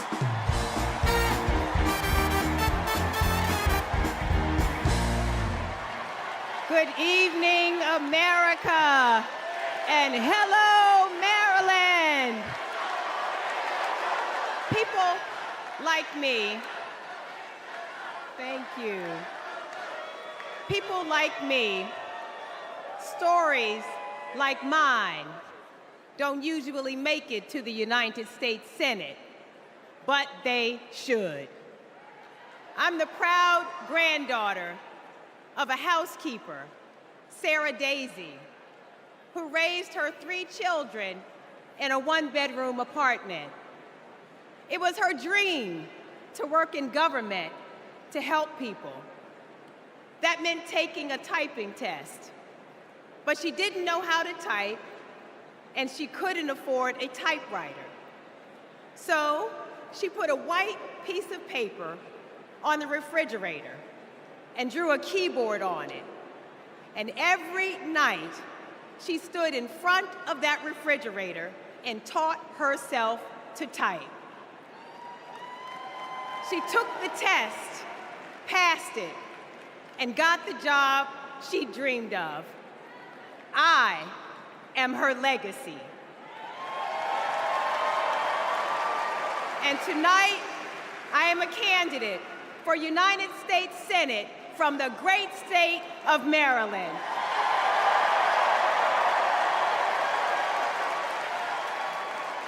I've always been inspired by women like my grandmother, women who imagine a better future and then have the grit to make it a reality. One of those women is a friend, a mentor, and a role model. That woman is Kamala Harris. Let me tell you about the Kamala I've known for 14 years. I first heard about her in 2009 when I was running for state's attorney in Prince George's County, Maryland. I read a story in Essence magazine about a district attorney in San Francisco using new ideas to keep her community safe. Few had a better record prosecuting violent crime. She put rapists, child molesters, and murderers behind bars. But what she knew was that violent crime accounts for about 30% of all crimes.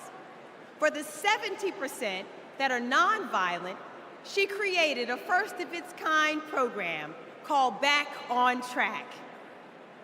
After serving time and pleading guilty, these low-level offenders would get the job training, GED help, and apprenticeships they needed to find a job. The result? The recidivism rate plummeted. Now, after reading about this super bad district attorney, I talked nonstop about her on the campaign trail. 2 days after I won the election, my phone rings. It's Kamala Harris calling to congratulate me and ask how she could help. She helped me bring Back on Track to Maryland. And wouldn't you know it, crime went down and economic growth went up. Back on Track is now a national model.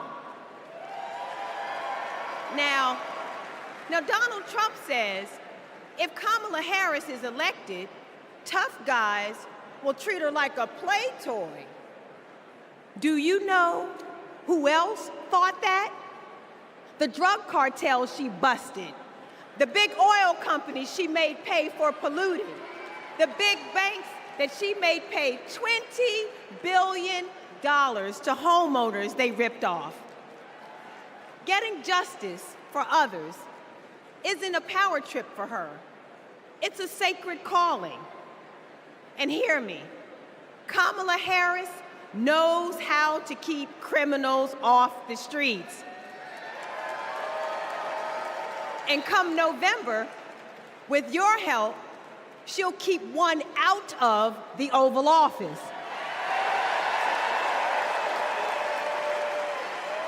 Ever since Donald Trump rode down that ridiculous escalator, we as a nation have felt trapped. Every national decision has been made in reaction to this one man and his extremist MAGA movement. We are still frozen by the fear that Donald Trump might once again come to power.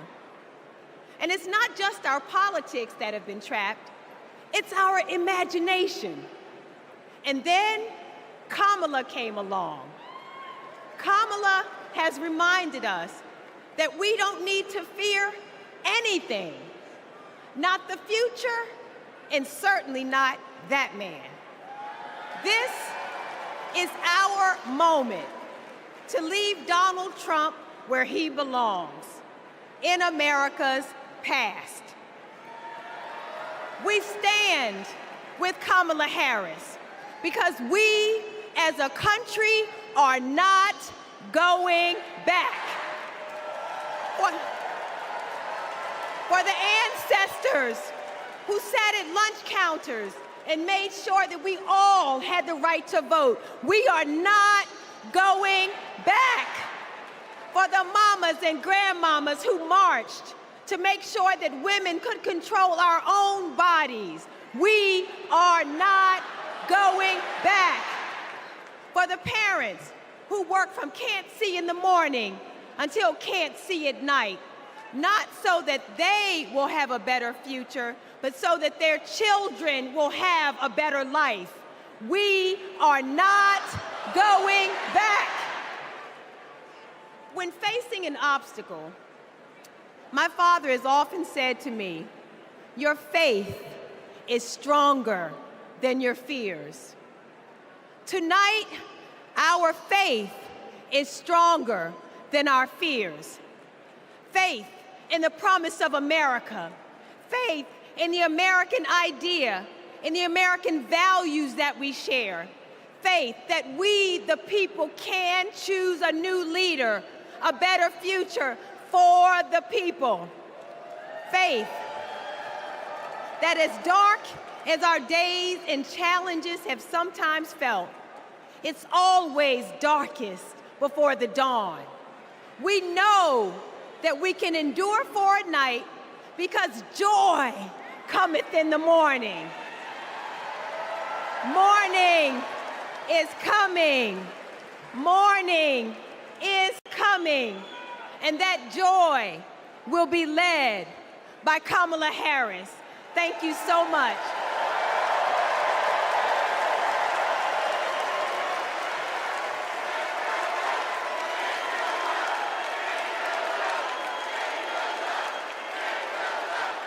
Please welcome Mesa, Arizona Mayor John Giles.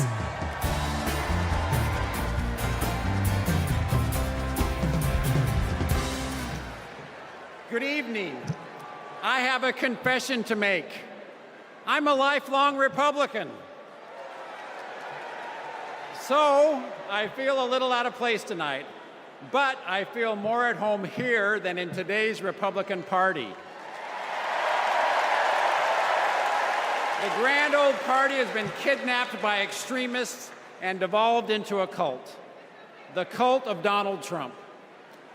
Trump doesn't know the first thing about public service. Like a child, he acts purely out of self-interest. We all need an adult in the White House, and we've seen what happens when we don't have one. Trump made a lot of lofty promises: unlimited economic growth, American manufacturing reborn, a secure border. Turns out Donald Trump was all talk. He wanted our votes, but he couldn't deliver a thing.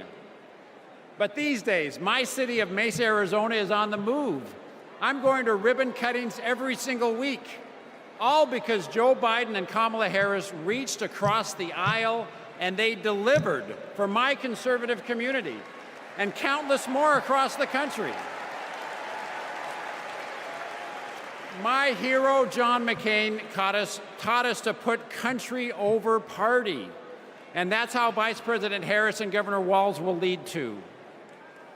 I have an urgent message for the majority of Americans who, like me, are in the political middle. John McCain's Republican Party is gone, and we don't owe a damn thing to what's been left behind. So let's turn the page. Let's put country first. Let's put adults in the room where our country deserves. Thank you.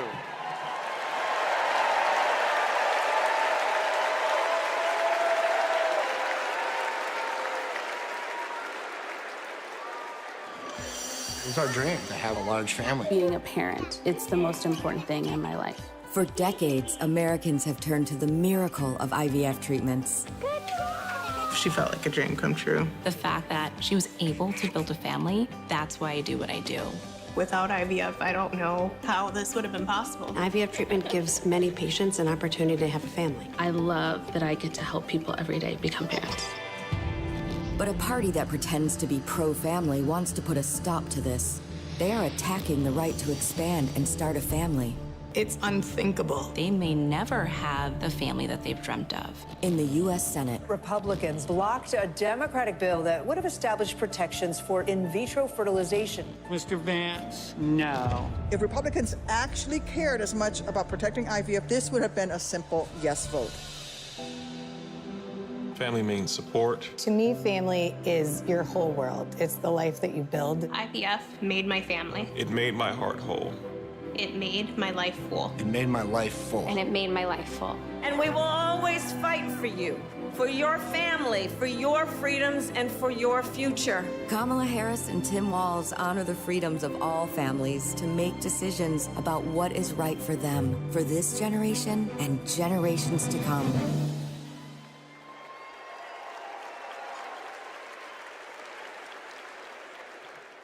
Please welcome Illinois Senator Tammy Duckworth.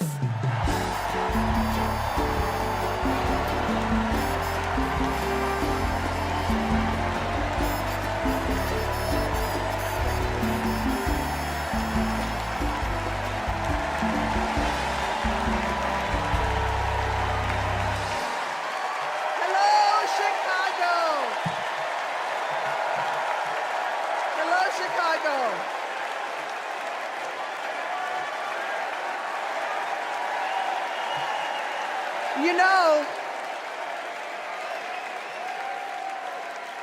You know, I went to war to protect America's rights and freedoms.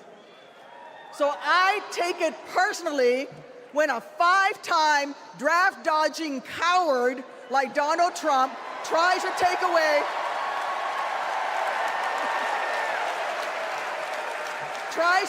my rights and freedoms in return, especially when it concerns my daughters. My girls, gamer girl Abigail and queen of the monkey bars, Miley, are everything to me. But they would never have been born without access to reproductive care. Because after 10 years of struggling with infertility, I was only able to have them through the miracle of IVF. But now, Trump's anti-woman crusade has put other Americans' right to have their own families at risk. Because if they win, Republicans will not stop at banning abortion. They will come for IVF next. They'll prosecute doctors. They will shame and spy on women. And if you think that's far-fetched, just look up what happened in Alabama last year. So let me say to every would-be parent, I see you, I'm with you. And together, in November, we'll send a message to old Cadet Bone Spurs.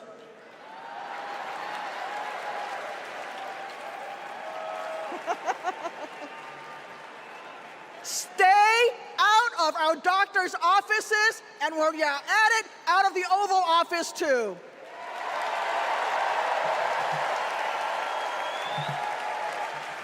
Look, my struggle with infertility was more painful than any wound I earned on the battlefield. So how dare a convicted felon like Donald Trump treat women seeking health care like they're the ones breaking the law? How dare J.D. Vance criticize childless women on cable news, then vote against legislation that would have actually helped Americans to start families? How dare the GOP endanger the dreams of countless veterans whose combat wounds prevent them from having kids without IVF, punishing our heroes for their willingness to serve? It's simple. Every American deserves the right to be called mommy or daddy without being treated like a criminal.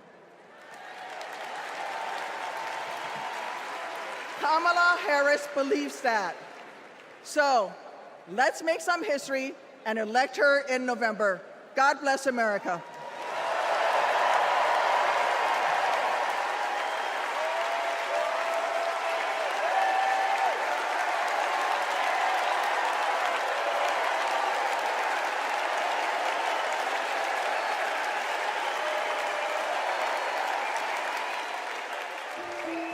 This is my dad, Doug. He was raised in Jersey and moved to LA when he was 16. These are his parents, Barb and Mike. They think he walks on water. This is what he wore to his bar mitzvah. And here's him at summer camp. They voted him most athletic, so he says. This is a photo McDonald's used when he was Employee of the Month. It hung on our wall for years. My dad is a lawyer, a really good one. My mom called him the crisis guy because he was everyone's first call. My parents split when I was in middle school, and that wasn't easy. That's not easy for any kid. but it helped that my parents stayed friends and we all kept hanging together. We grew closer than ever. And then he met Kamala, the blind date that would dramatically change all of our lives forever. It was my senior year of high school. Elle and I would laugh watching them fall in love, acting like teenagers. In 2014, Kamala became Mamala. She took over Sunday night dinners and taught Doug how to actually cook. Our blended family wasn't used to politics or the spotlight, but when Kamala became senator, we were all excited to step up, especially my dad. Then Kamala became vice president. It felt like Doug was a bit out of place on Capitol Hill. I thought, what is my goofy dad doing here? But he embraced it. He left his practice after being a lawyer for 30 years. That was tough. I was so proud to watch him do it, to stand by her side, an example of true partnership. I just got married myself, and he's inspired me as a new husband. Anyone who really gets close to him knows he's kind, loving, and fiercely protective. I mean, just look at this face. This is my dad, the first second gentleman in the history of this nation. He's found his voice around the issues that matter to him. You have no choice but to speak up and speak out. There is an epidemic of hate, including a crisis of anti-Semitism in our country and around the world. What they are doing on reproductive freedom and freedom in general is just outrageous. And next, he's gonna make history again as the first gentleman. I can't wait for everyone to get to know why we all love him. He's the glue that keeps this family together.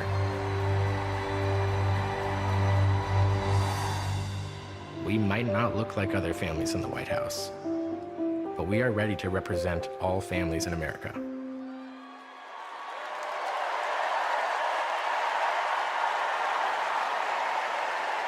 Please welcome my dad, the second gentleman of the United States, Doug Emhoff.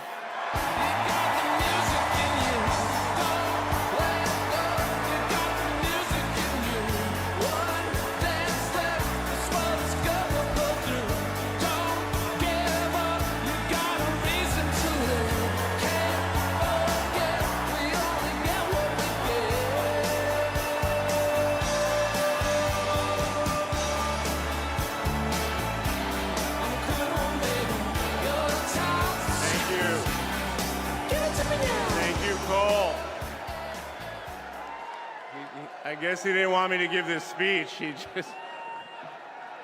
Thank you so much. Hello. Thank you.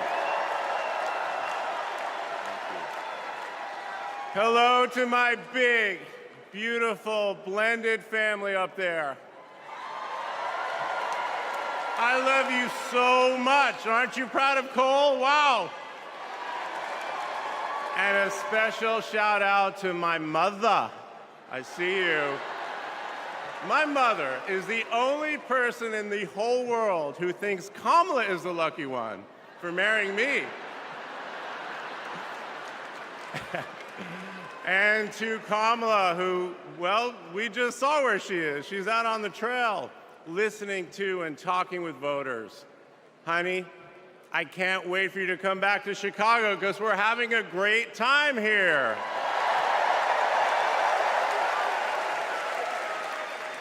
I love you so much. I'm so proud of how you're stepping up for all of us. But that's who she is. Wherever she's needed, however she's needed, Kamala rises to the occasion. And she did it for me and our family. And now that the country needs her, she's showing you what we already know. She's ready to lead. She brings both joy and toughness to this task, and she will be a great president we will all be proud of. Now, I'm the son of two Brooklynites, Mike and Barb. They've been together almost 70 years. My dad worked in the shoe business in Manhattan, and he moved our family out to New Jersey. Where's New Jersey? I see you out there. When I was a little kid. And in a lot of ways, I had a typical Jersey suburban childhood. I biked around the neighborhood. I took the bus to Hebrew school. And I rode to Little League practice in the way back of my coach's wood-paneled station wagon. And if we did well, we got to have a Slurpee after. In my neighborhood, everyone left their garage door open. Wherever you ended up at dinner time, that's the family that fed you. Everyone took care of everyone else. And the guys I grew up with are still my best friends. The group chat is active every day, and it's probably blowing up right now, guys. When my dad had to get a new job, we moved across the country to LA. Money was tight. Hey, California.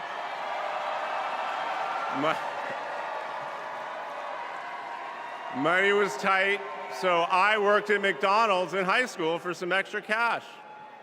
Not only was I Employee of the Month, but I still have the framed picture, which you just saw, and there was a ring, golden arches and all. And then I waited tables, parked cars. I was working full-time so I could afford to go to college part-time.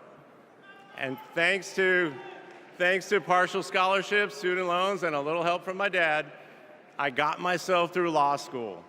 And I got my first job as a lawyer,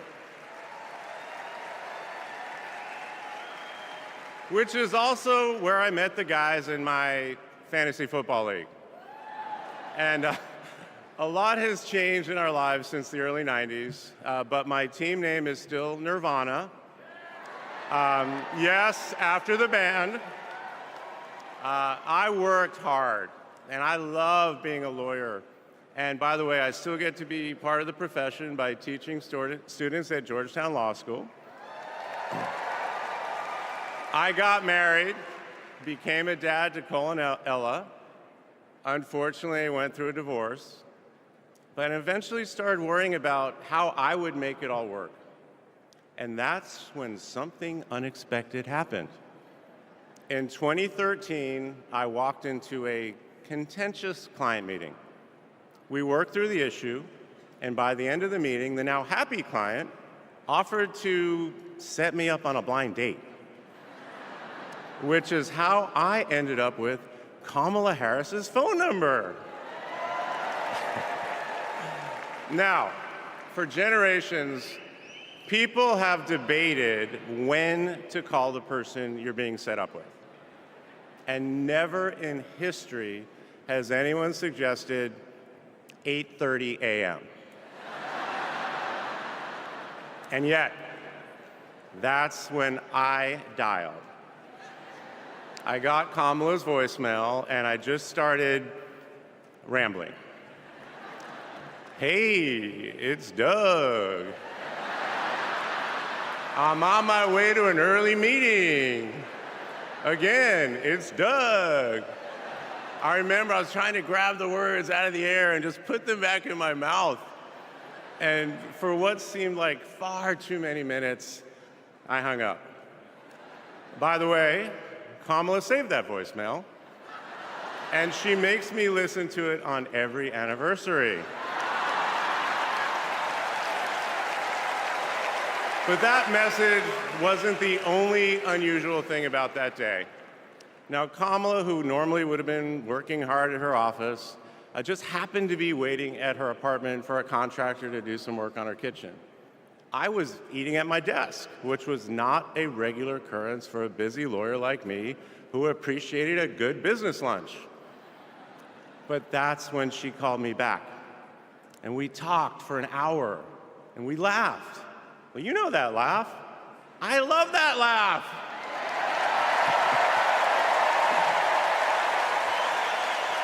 And maybe that counted as our first date. Or maybe it was that Saturday night when I picked her up and told her, "Buckle up, I'm a really bad driver." Because you can't hide anything from Kamala Harris, so you might as well own it. And as I got to know her better and just fell in love fast, I learned what drives Kamala. And it's what you've seen over these past 4 years, and especially these past 4 weeks. She finds joy in pursuing justice. She stands up to bullies just like my parents taught me to. And she likes to see people do well, but hates when they're treated unfairly. She believes this work requires a basic curiosity in just how people are doing. Her empathy is her strength.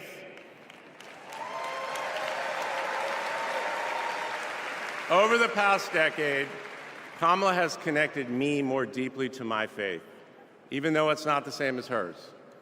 She comes to synagogue with me for high holiday services, and I go to church with her for Easter. I get to enjoy her mom's chili relleno recipe every Christmas, and she makes a mean brisket for Passover. It brings me right back to my grandmother's apartment in Brooklyn, you know, the one with the plastic-covered couches. But Kamala has fought against anti-Semitism and all forms of hate her whole career. She's the one who encouraged me as second gentleman to take up that fight, which is so personal to me. And those of you who belong to blended families know that they can be a little complicated. But as soon as our kids started calling her Mamala, I knew we'd be okay. Ella calls us a three-headed parenting machine. Kamala and Kirsten, thank you both. Thank you both for always putting your family and the kids first. Now, Cole and Ella's friends knew that when they'd come over for Sunday dinner with Mamala, it was going to be real talk. In between taking cooking instructions, they'd have to answer questions about what problem they wanted to solve in the world. They learned that you've always got to be prepared because Kamala is going to prosecute the case. And in the same breath that Cole and Greenlee told us that they were engaged, they asked Kamala to officiate their wedding. And in the same way that she always steps up when it matters, Kamala put so much time into those remarks, and she bound them in a book that matched her dark red dress, and then turned that into a gift for the happy couple. A few days ago, during this incredible time we're going through, there was a brief window when Kamala was back at home. And I saw her sitting on her favorite chair, and in the middle of a wild month, I just hoped that she was having a quiet moment to herself. But then I realized she was on the phone. And of course, my mind went to all the potential crises that the vice president could be dealing with. Was it domestic? Was it foreign? Was it campaign? I could see she was focused, and all I knew was that it must be something important. And it turns out it was. Ella had called her. That's Kamala. That's Kamala. Those kids are her priorities, and that scene was a perfect map of her heart. She's always been there for our children, and I know she'll always be there for yours too. Kamala is a joyful warrior. It's doing for her country what she has always done for the people that she loves. Her passion will benefit all of us when she's our president. And here's the thing about joyful warriors. They're still warriors. And Kamala is as tough as it comes. Just ask the criminals, the global gangsters, and the witnesses before the Senate Judiciary Committee. She never runs from a fight.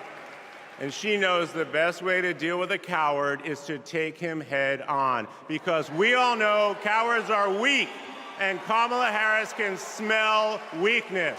She doesn't tolerate any BS. You've all seen that look, and you know that look I'm talking about.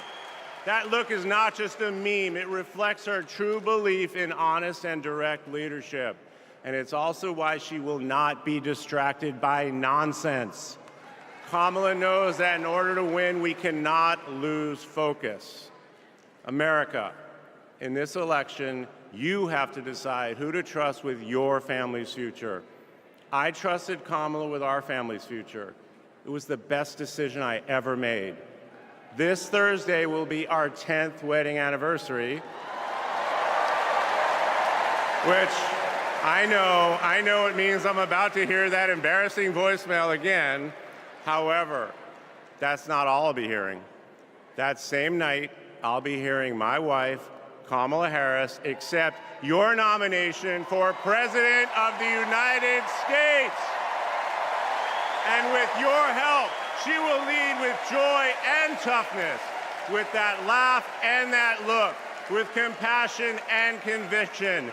She'll lead from the belief that wherever we come from, whatever we look like, we're strongest when we fight for what we believe in, not just against what we fear. Kamala Harris was exactly the right person for me at an important moment in my life. And at this moment in our nation's history, she is exactly the right president. Thank you so much.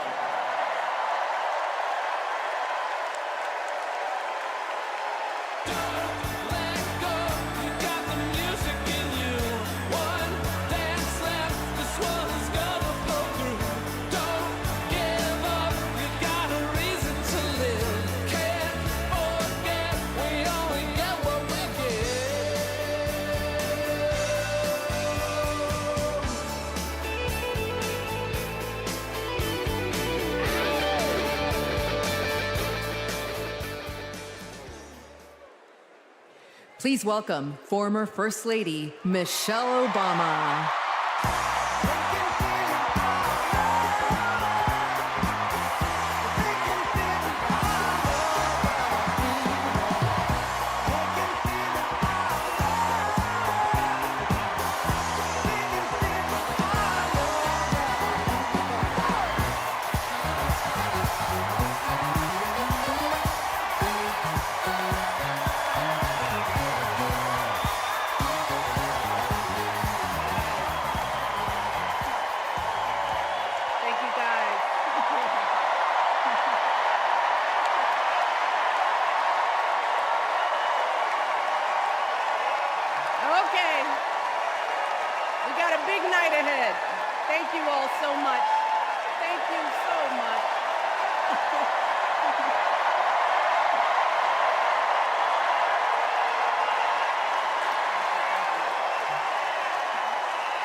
Something wonderfully magical is in the air, isn't it?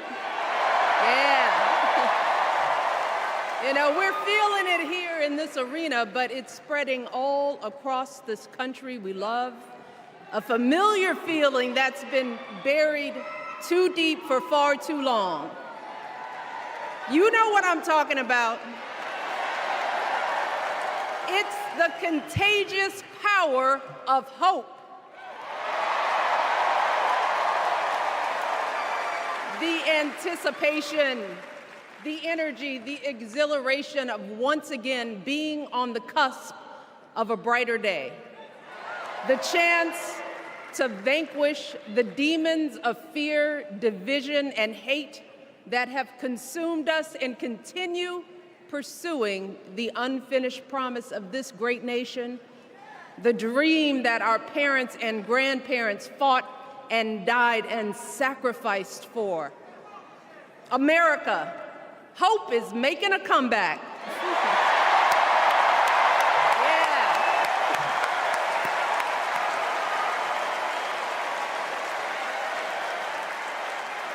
But To be honest, I am realizing that until recently, I have mourned the dimming of that hope. And maybe you've experienced the same feelings. Is that deep pit in my stomach, a palpable sense of dread about the future. And for me, that mourning has also been mixed with my own personal grief.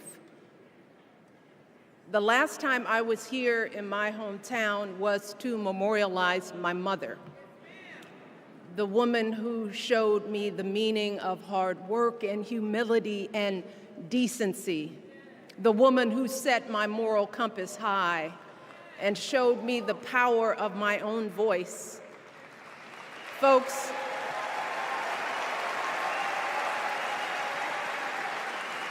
I still feel her loss so profoundly.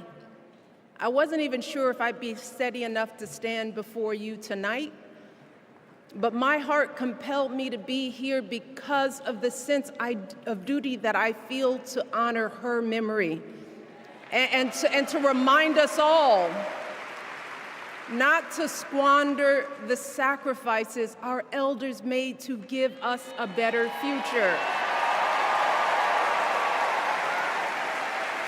You see, my mom, in her steady, quiet way, lived out that striving sense of hope every single day of her life. She believed that all children, all people have value, that anyone can succeed if given the opportunity. She and my father didn't aspire to be wealthy. In fact, they were suspicious of folks who took more than they needed. They understood that it wasn't enough for their kids to thrive if everyone else around us was drowning. So my mother volunteered at the local school. She always looked out for the other kids on the block. She was glad to do the thankless, unglamorous work that for generations has strengthened the fabric of this nation.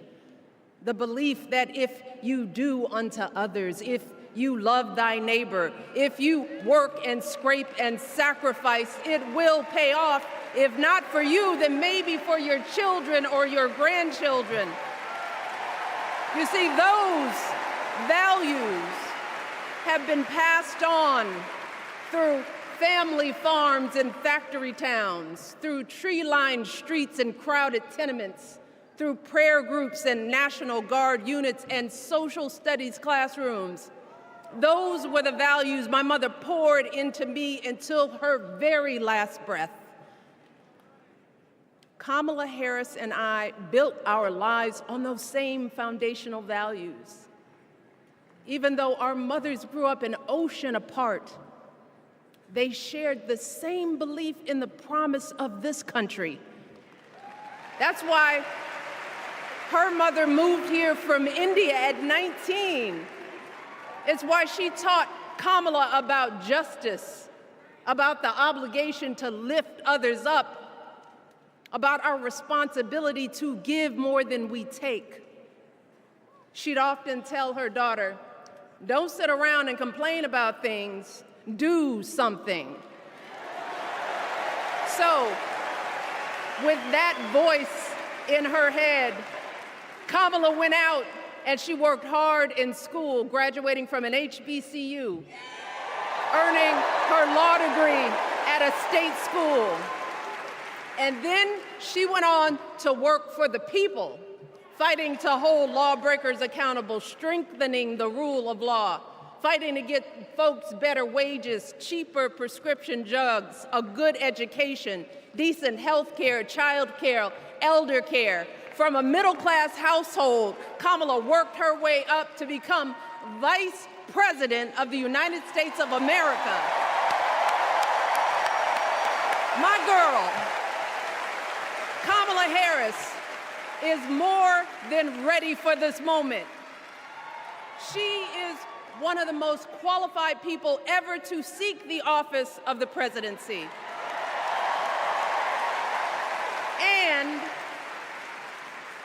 She is one of the most dignified. A tribute to her mother, to my mother, and to your mother too. The embodiment of the stories we tell ourselves about this country. Her story is your story. It's my story. It's the story of the vast majority of Americans trying to build a better life. Look, Kamala knows, like we do, that regardless of where you come from, what you look like, who you love, how you worship, or what's in your bank account, we all deserve the opportunity to build a decent life. All of our contributions deserve to be accepted and valued. Because no one has a monopoly on what it means to be an American. No one.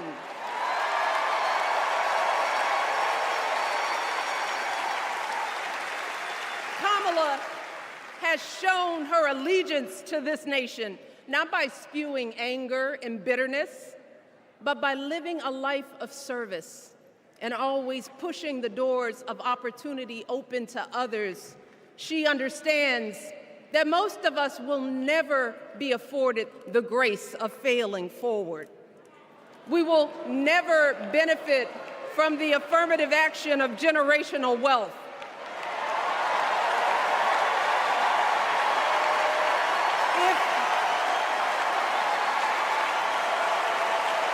If we bankrupt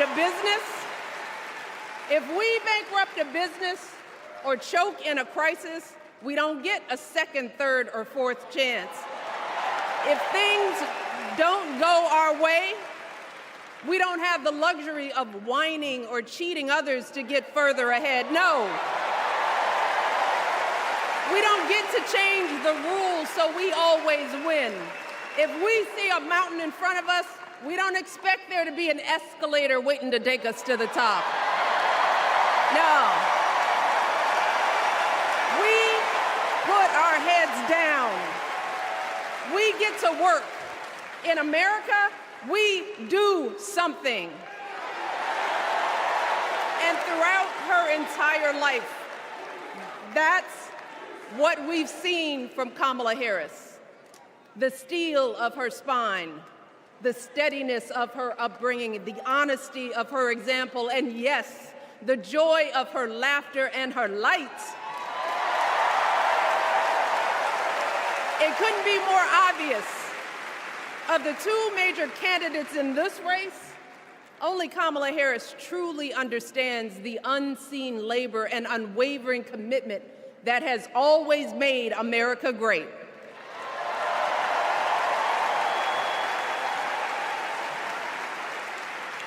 Now, unfortunately, we know what comes next. We know folks are going to do everything they can to distort her truth.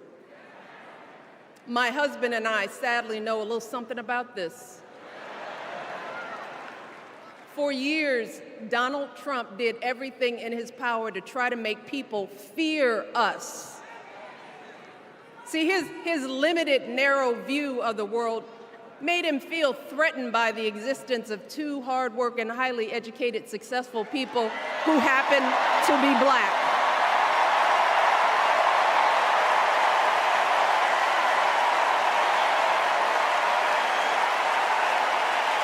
Wait.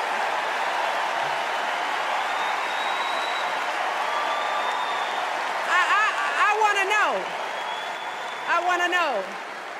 Who's going to tell him that the job he's currently seeking might just be one of those black jobs?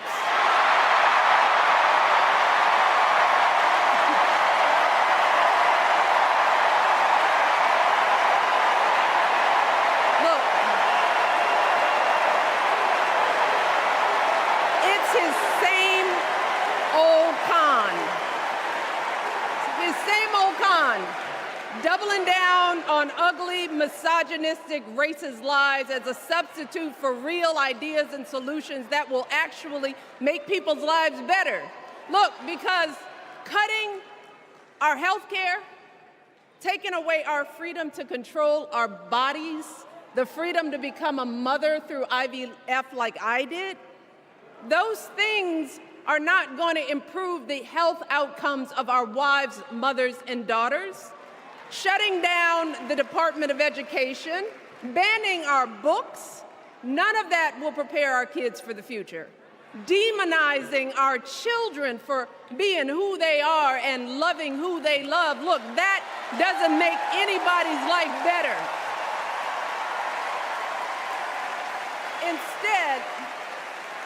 Instead, it only makes us small.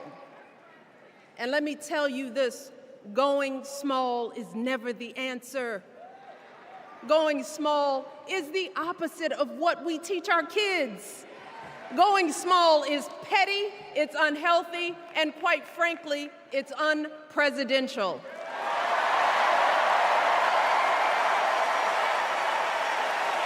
So, why would any of us accept this from anyone seeking our highest office? Why would we normalize that type of backward leadership? Doing so only demeans and cheapens our politics. It only serves to further discourage good, big-hearted people from wanting to get involved at all. America, our parents taught us better than that, and we deserve so much better than that. That's why we must do everything in our power to elect two of those good, big-hearted people. There is no other choice than Kamala Harris and Tim Walz. No other choice.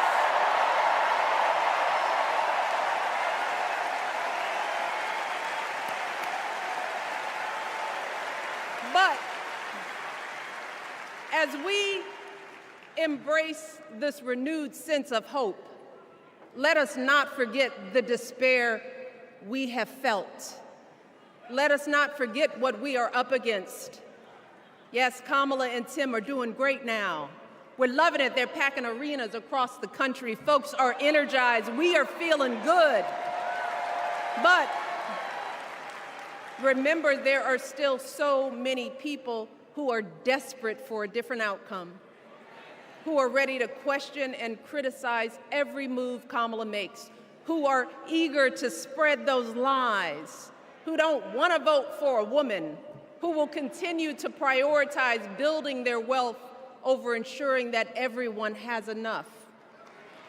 So no matter how good we feel tonight or tomorrow or the next day, this is going to be an uphill battle. So folks, we cannot be our own worst enemies. No. See, because the minute something goes wrong, the minute a lie takes hold, folks, we cannot start wringing our hands.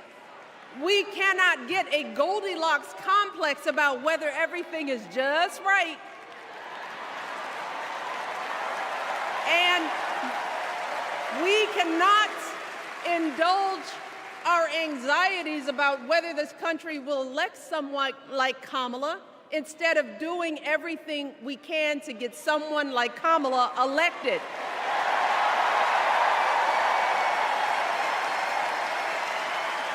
Kamala and Tim, they have lived amazing lives.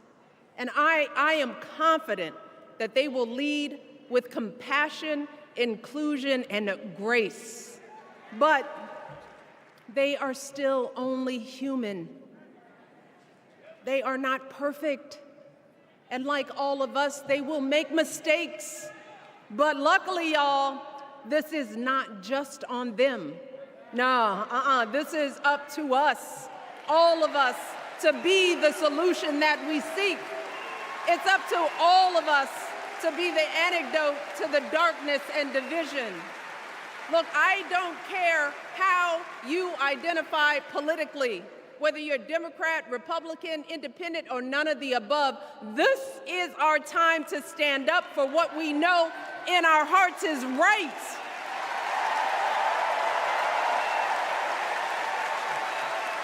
To stand up, not just for our basic freedoms, but for decency and humanity, for basic respect, dignity, and empathy, for the values at the very foundation of this democracy. It's up to us to remember what Kamala's mother told her. Don't just sit around and complain, do something. So if they lie about her, and they will, we've got to do something. If we see a bad poll, and we will, we got to put down that phone and do something. If we start feeling tired, if we start feeling that dread creeping back in, we got to pick ourselves up, throw water on our face, and what? We only have 2.5 months, y'all, to get this done. Only 11 weeks to make sure every single person we know is registered and has a voting plan. So, we cannot afford for anyone America to sit on their hands and wait to be called. Don't complain if no one from the campaign has specifically reached out to you to ask you for your support. There is simply no time for that kind of foolishness. You know what you need to do. So, consider this to be your official ask. Michelle Obama is asking you, no, I'm telling y'all to do something.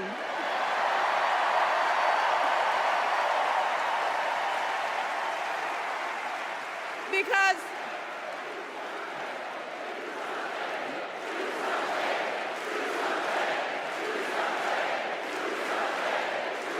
you all, this election is going to be close. In some states, just a handful, listen to me, a handful of votes in every precinct could decide the winner. So we need to vote in numbers that erase any doubt. We need to overwhelm any effort to suppress us. Our fate is in our hands. In 77 days, we have the power to turn our country away from the fear, division, and smallness of the past. We have the power to marry our hope with our action. We have the power to pay forward the love, sweat, and sacrifice of our mothers and fathers and all those who came before us. We did it before, y'all, and we sure can do it again. Let us work like our lives depend on it. And let us keep moving our country forward and go higher, yes, always higher than we've ever gone before as we elect the next President and Vice President of the United States, Kamala Harris and Tim Walz. Thank you all. God bless.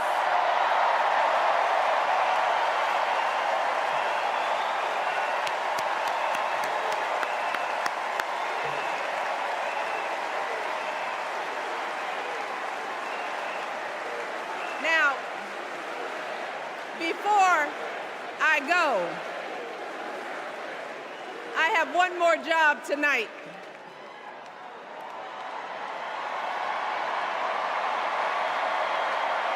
Yeah, one more job. You all, thank you for all the love, but it is now my honor to introduce somebody who knows a whole lot about hope. Someone who has spent his life strengthening our democracy, and let me tell you, as someone who lives with him, he wakes up every day, and thinks about what's best for this country. Please welcome America's 44th president and the love of my life, Barack Obama.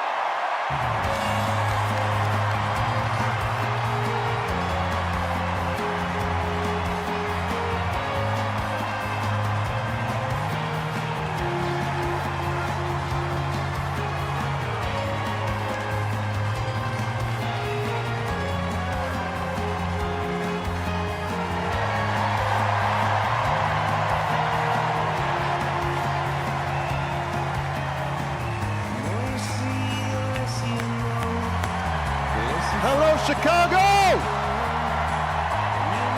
Oh.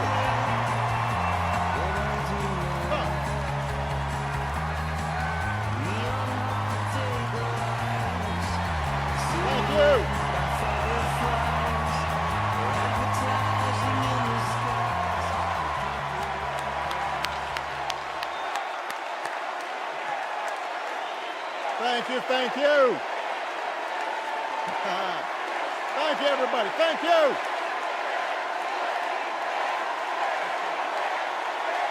Thank you. Thank you. Thank you. All right. That's enough. Thank you, thank you. Chicago! It's good to be home. It is good to be home, and I don't know about you, but I'm feeling fired up.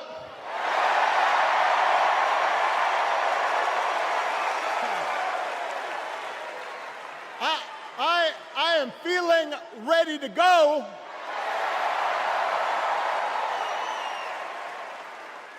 Even if I am the only person stupid enough to speak after Michelle Obama.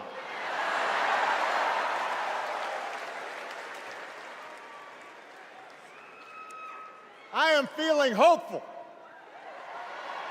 because this convention has always been pretty good to kids with funny names who believe in a country where anything is possible.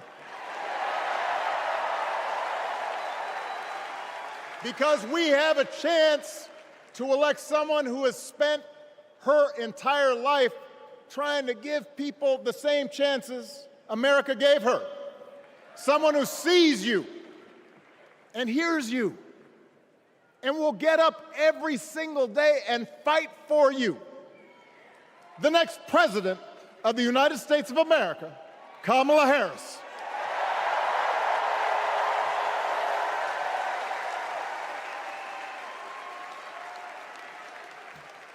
It's been 16 years since I had the honor of accepting this party's nomination for president. And I know that's hard to believe because I have not aged a bit. But it's true. And looking back, I can say without question that my first big decision as your nominee turned out to be one of my best. And that was asking Joe Biden to serve by my side as vice president.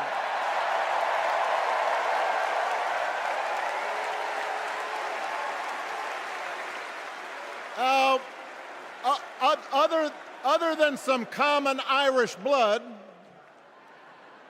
Joe and I come from different backgrounds, but we became brothers. And as we worked together for 8, sometimes pretty tough years, what I came to admire most about Joe wasn't just his smarts, his experience. It was his empathy and his decency and his hard-earned resilience, his unshakable belief that everyone in this country deserves a fair shot.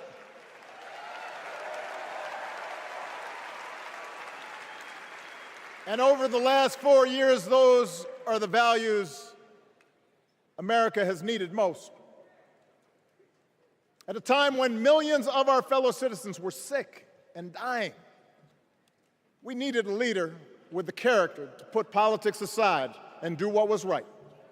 At a time when our economy was reeling, we needed a leader with the determination to drive what would become the world's strongest recovery. 15 million jobs, higher wages, lower health care costs. At a time when the other party had turned into a cult of personality, we needed a leader who was steady and brought people together and was selfless enough to do the rarest thing there is in politics, putting his own ambition aside for the sake of the country.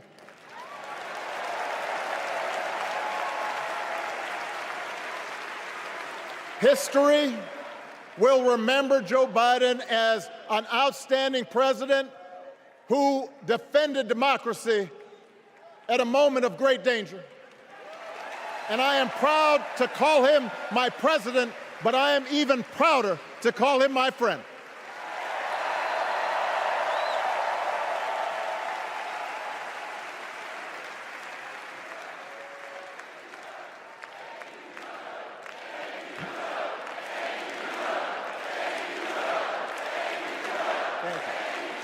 Now,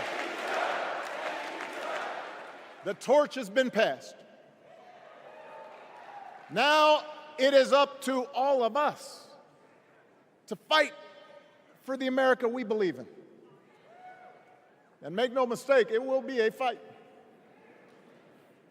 For all the incredible energy we've been able to generate over the last few weeks, for all the rallies and the memes, this will still be a tight race in a closely divided country. A country where too many Americans are still struggling. Where a lot of Americans don't believe government can help. And as we gather here tonight, the people who will decide this election are asking a very simple question. Who will fight for me? Who's thinking about my future, about my children's future, about our future together? One thing is for certain, Donald Trump is not losing sleep over that question.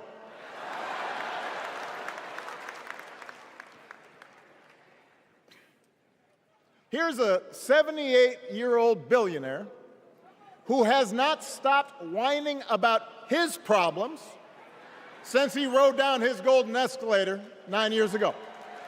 It has been a constant stream of gripes and grievances that's actually been getting worse now that he's afraid of losing to Kamala. There's the childish nicknames, the crazy conspiracy theories, this weird obsession with crowd sizes.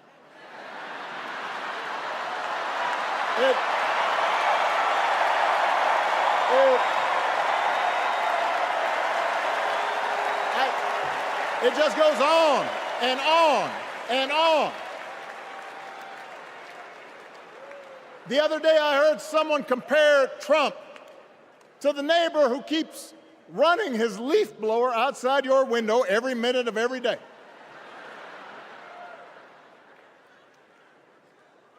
Now, from a neighbor, that's exhausting. From a president, it's just dangerous. The truth is, Donald Trump sees power as nothing more than it means to his ends. He wants the middle class to pay the price for another huge tax cut that would mostly help him and his rich friends. He killed a bipartisan immigration deal written in part by one of the most conservative Republicans in Congress that would have helped secure our southern border because he thought trying to actually solve the problem would hurt his campaign. He doesn't. Do not boo. Vote.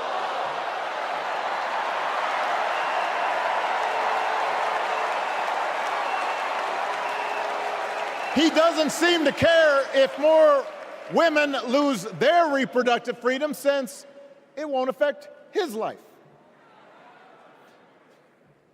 And most of all, Donald Trump wants us to think that this country is hopelessly divided between us and them, between the real Americans, who of course support him, and the outsiders who don't.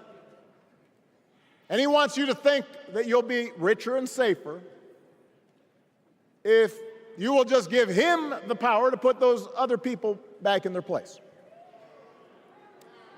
It is one of the oldest tricks in politics from a guy who's has let's face it, gotten pretty stale.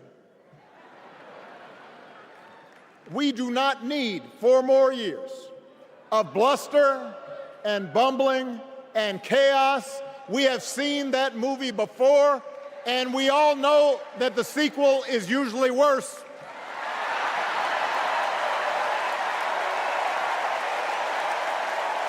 America's ready for a new chapter.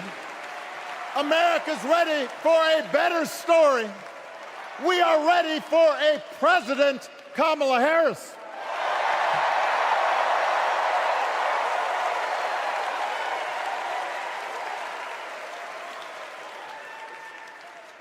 And Kamala Harris is ready for the job.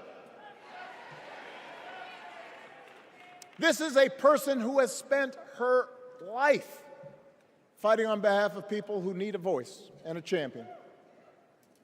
As you heard from Michelle, Kamala was not born into privilege. She had to work for what she's got. And she actually cares about what other people are going through. She's not the neighbor running the leaf blower. She's the neighbor rushing over to help when you need a hand. As a prosecutor, Kamala stood up for children who had been victims of sexual abuse. As an attorney general of the most populous state in the country, she fought big banks and for-profit colleges, securing billions of dollars for the people they had scammed. After the home mortgage crisis, she pushed me and my administration hard to make sure homeowners got a fair settlement. Didn't matter that I was a Democrat. Didn't matter that she had knocked on doors for my campaign in Iowa. She was going to fight to get as much relief as possible for the families who deserved it.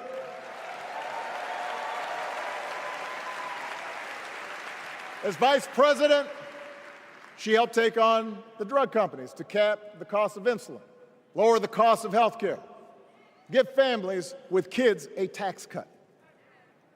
And she is running for president with real plans to lower costs even more and protect Medicare and Medicaid, and sign a law to guarantee every woman's right to make her own health care decisions.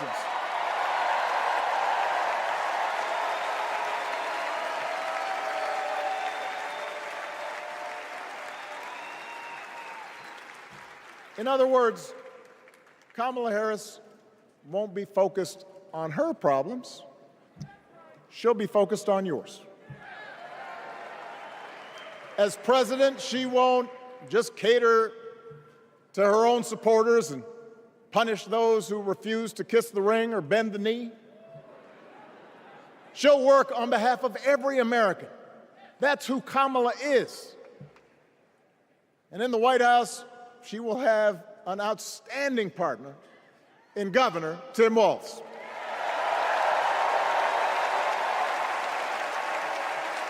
Let me tell you something. Let me tell you something. I love this guy. Tim is the kind of person who should be in politics. Born in a small town, served his country, taught kids, coached football, took care of his neighbors. He knows who he is, and he knows what's important. You can tell those flannel shirts he wears don't come from some political consultant. They come from his closet, and they have been through some stuff.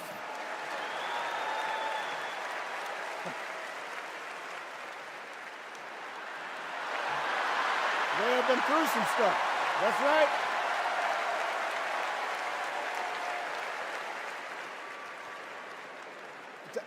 Together, Kamala and Tim have kept faith with America's central story. A story that says we are all created equal.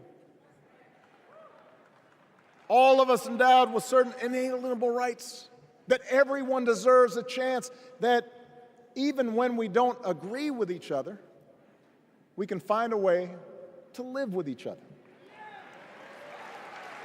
That's Kamala's vision. That's Tim's vision. That's the Democratic Party's vision. And our job over the next 11 weeks is to convince as many people as possible to vote for that vision. Now, it won't be easy. The other side knows it's easier to play on people's fears and cynicism, always has been. They will tell you that government is inherently corrupt, that sacrifice and generosity are for suckers. And since the game is rigged, it's okay to take what you want and just look after your own. That's the easy path. We have a different task. Our job is to convince people that democracy can actually deliver. And in doing that, we can't just point to what we've already accomplished. We can't just rely on the ideas of the past. We need to chart a new way forward to meet the challenges of today. And Kamala understands this. She knows, for example, that if we want to make it easier for more young people to buy a home, we need to build more units and clear away some of the outdated laws and regulations that made it harder to build homes for working people in this country. That is a priority, and she's put out a bold new plan to do just that.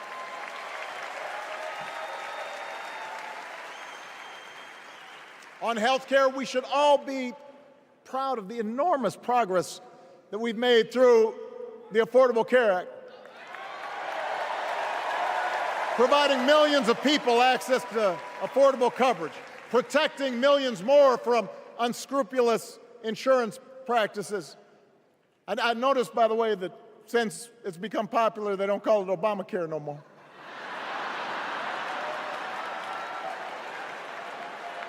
But Kamala knows we can't stop there, which is why she'll keep working to limit out-of-pocket costs. Kamala knows that if we want to help people get ahead, we need to put a college degree within reach of more Americans. But she also knows college shouldn't be the only ticket to the middle class. We need to follow the lead of governors like Tim Walz, who said, if you've got the skills and the drive, you shouldn't need a degree to work for state government. And in this new economy, we need a president who actually cares about the millions of people all across this country who wake up every single day to do the essential, often thankless work, to care for our sick, to clean our streets, to deliver our packages. We need a president who will stand up for their right to bargain for better wages and working conditions. And Kamala will be that president.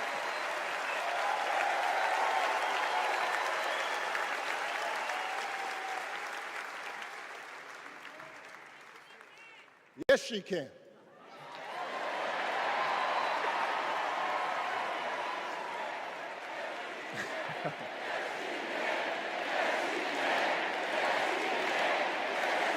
Yes, she can. A Harris-Walz administration can help us move past some of the tired old debates that keep stifling progress. Because at their core, Kamala and Tim understand that when everybody gets a fair shot, we are all better off. They understand that when every child gets a good education, the whole economy gets stronger. When women are paid the same as men for doing the same job, all families benefit.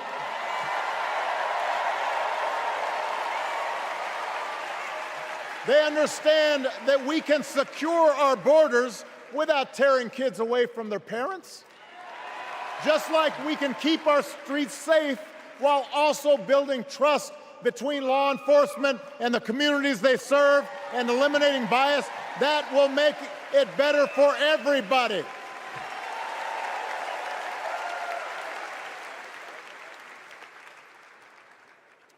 Donald Trump and his well-heeled donors, they don't see the world that way.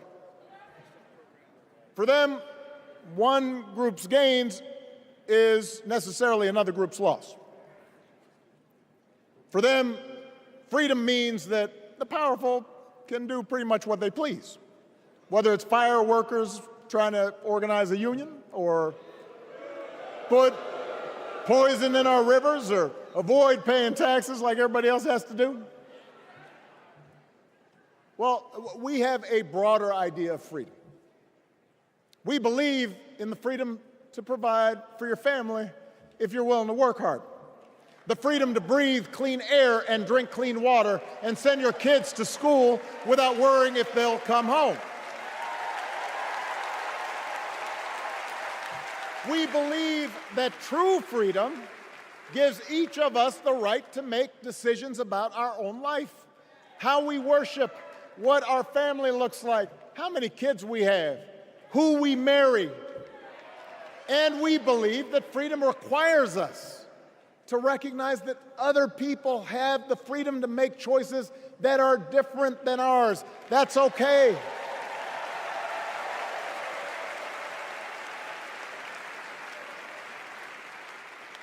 That's the America Kamala Harris and Tim Walz believe in. An America where we, the people, includes everyone. Because that's the only way this American experiment works. And despite what our politics might suggest, I think most Americans understand that.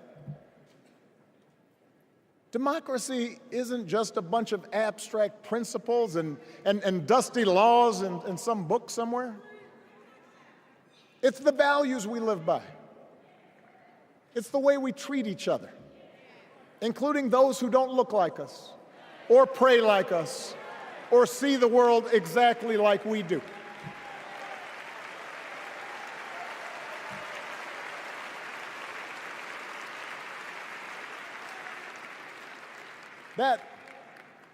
That sense of mutual respect has to be part of our message. Our politics have become so polarized these days that all of us across the political spectrum seem so quick to assume the worst in others, unless they agree with us on every single issue. We start thinking that the only way to win is to scold and shame and out-yell the other side. And after a while, regular folks just tune out, or they don't bother to vote. Now, that approach may work for the politicians who just want attention and thrive on division, but it won't work for us. To make progress on the things we care about, the things that really affect people's lives, we need to remember that we've all got our blind spots and contradictions and prejudices, and that if we want to win over those who aren't yet ready to support our candidates, we need to listen to their concerns and maybe learn something in the process. After all, if a parent or grandparent occasionally says something that makes us cringe, we don't automatically assume they're bad people. We recognize that the world is moving fast, that they need time and maybe a little encouragement to catch up. Our fellow citizens deserve the same grace we hope they'll extend to us.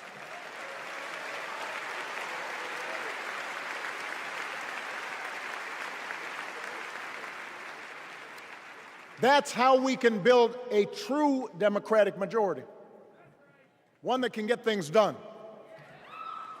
And by the way, that does not just matter to the people in this country. The rest of the world is watching to see if we can actually pull this off.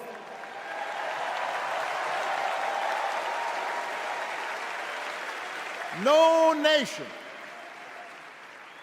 no society has ever tried to build a democracy as big and as diverse as ours before. One that includes people that over decades have come from every corner of the globe. One where our allegiances and our community are defined not by race or blood, but by a common creed. And that's why when we uphold our values, the world's a little brighter. When we don't, the world's a little dimmer. And dictators and autocrats feel emboldened. And over time, we become less safe. We shouldn't be the world's policemen, and we can't eradicate every cruelty and injustice in the world. But America can be and must be a force for good. Discouraging conflict, fighting disease, promoting human rights, protecting the planet from climate change, defending freedom, brokering peace. That's what Kamala Harris believes, and so do most Americans.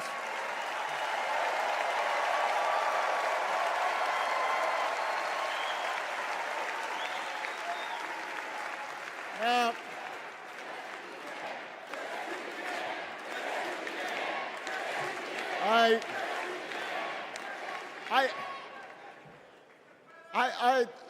I know these ideas can feel pretty naive right now. We live in a time of such confusion and rancor, with a culture that puts a premium on things that don't last. Money, fame, status, likes. We chase the approval of strangers on our phones. We build all manner of walls and fences around ourselves, and then we wonder why we feel so alone. We don't trust each other as much because we don't take the time to know each other. And in that space between us, politicians and algorithms teach us to caricature each other and troll each other and fear each other. But here's the good news, Chicago. All across America, in big cities and small towns, away from all the noise, the ties that bind us together are still there. We still coach Little League and look out for our elderly neighbors. We still feed the hungry in churches and mosques and synagogues and temples. We share the same pride when our Olympic athletes compete for the gold. Because the vast majority of us do not want to live in a country that's bitter and divided. We want something better. We want to be better. And the joy and the excitement that we're seeing around this campaign tells us we're not alone. You know, I've spent a lot of time thinking about these past few months because, as Michelle mentioned, this summer we lost her mom, Ms. Marion Robinson. And I don't know that anybody has ever loved their mother-in-law any more than I love mine. Mostly it's because she was funny and wise and the least pretentious person I knew. That, and she always defended me with Michelle when I messed up.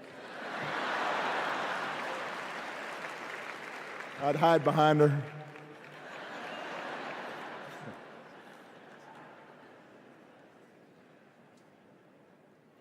But I also think one of the reasons Mary and I became so close was she reminded me of my grandmother, the woman who helped raise me as a child.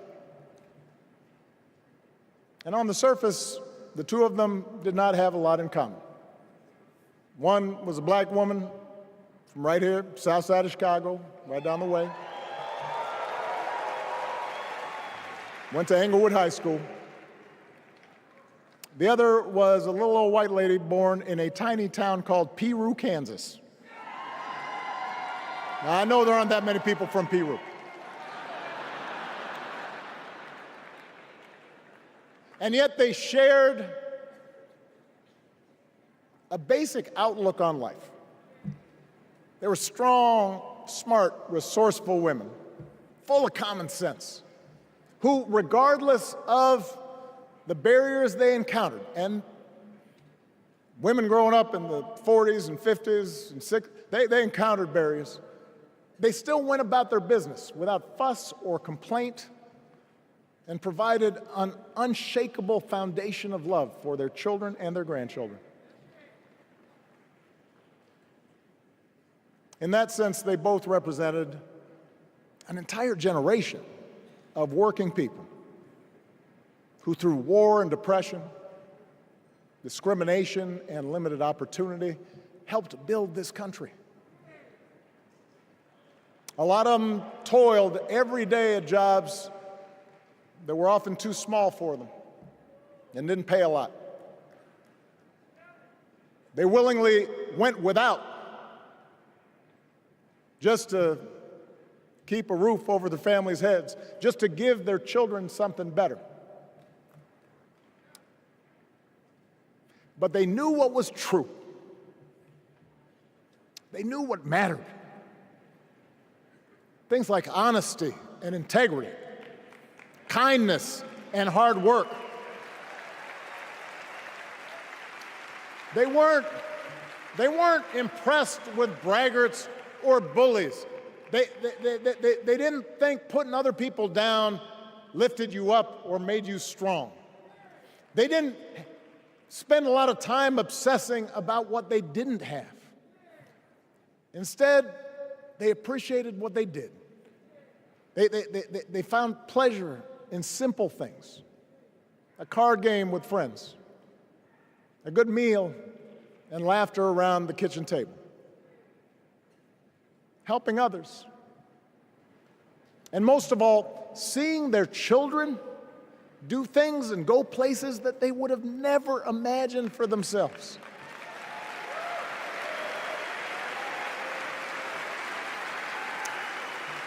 Whether you are a Democrat or a Republican or somewhere in between, we have all had people like that in our lives. People like Kamala's parents, who crossed oceans because they believed in the promise of America. People like Tim's parents, who taught him about the importance of service. Good, hard-working people who weren't famous or powerful, but who managed in countless ways to leave this country just a little bit better than they found it. As much as any policy or program, I believe that's what we yearn for.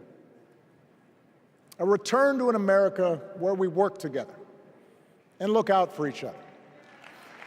A restoration of what Lincoln called, on the eve of Civil War, our bonds of affection. An America that taps what he called the better angels of our nature. That is what this election is about. And I believe that's why, if we each do our part over the next 77 days, if we knock on doors, if we make phone calls, if we talk to our friends, if we listen to our neighbors, if we work like we've never worked before, if we hold firm to our convictions,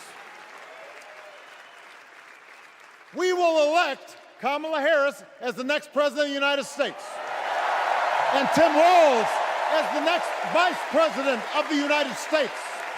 We will elect leaders up and down the ballot who will fight for the hopeful, forward-looking America we all believe in, and together we too will build a country that is more secure and more just, more equal, and more free.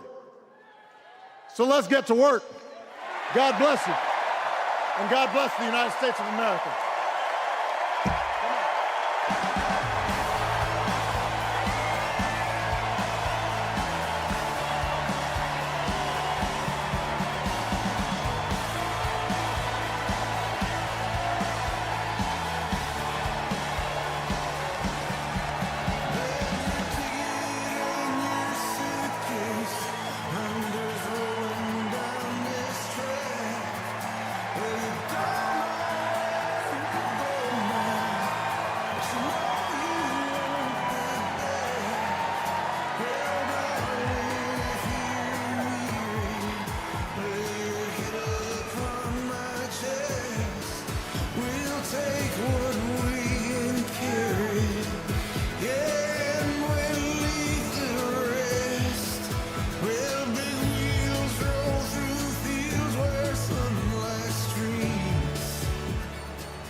Please stand if you are able for this evening's benediction, offered by Bishop Samuel L. Green Sr. and His Eminence Archbishop Alpidophoros of the Greek Orthodox Archdiocese of America.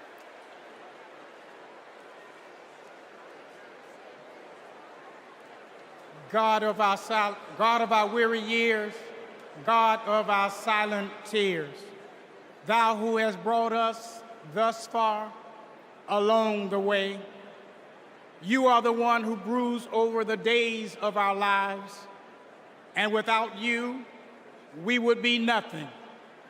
So we lift our hopes and hearts to Thee, and we pause tonight to say thank You. Thank You for loving us. Thank You for not giving up on us. Thank You for giving this nation the benefits of Your mercy, because all of us can feel that something enthusiastic is rising in the soul of America. And all of us can tell that the tyranny of resentment has finally met its match.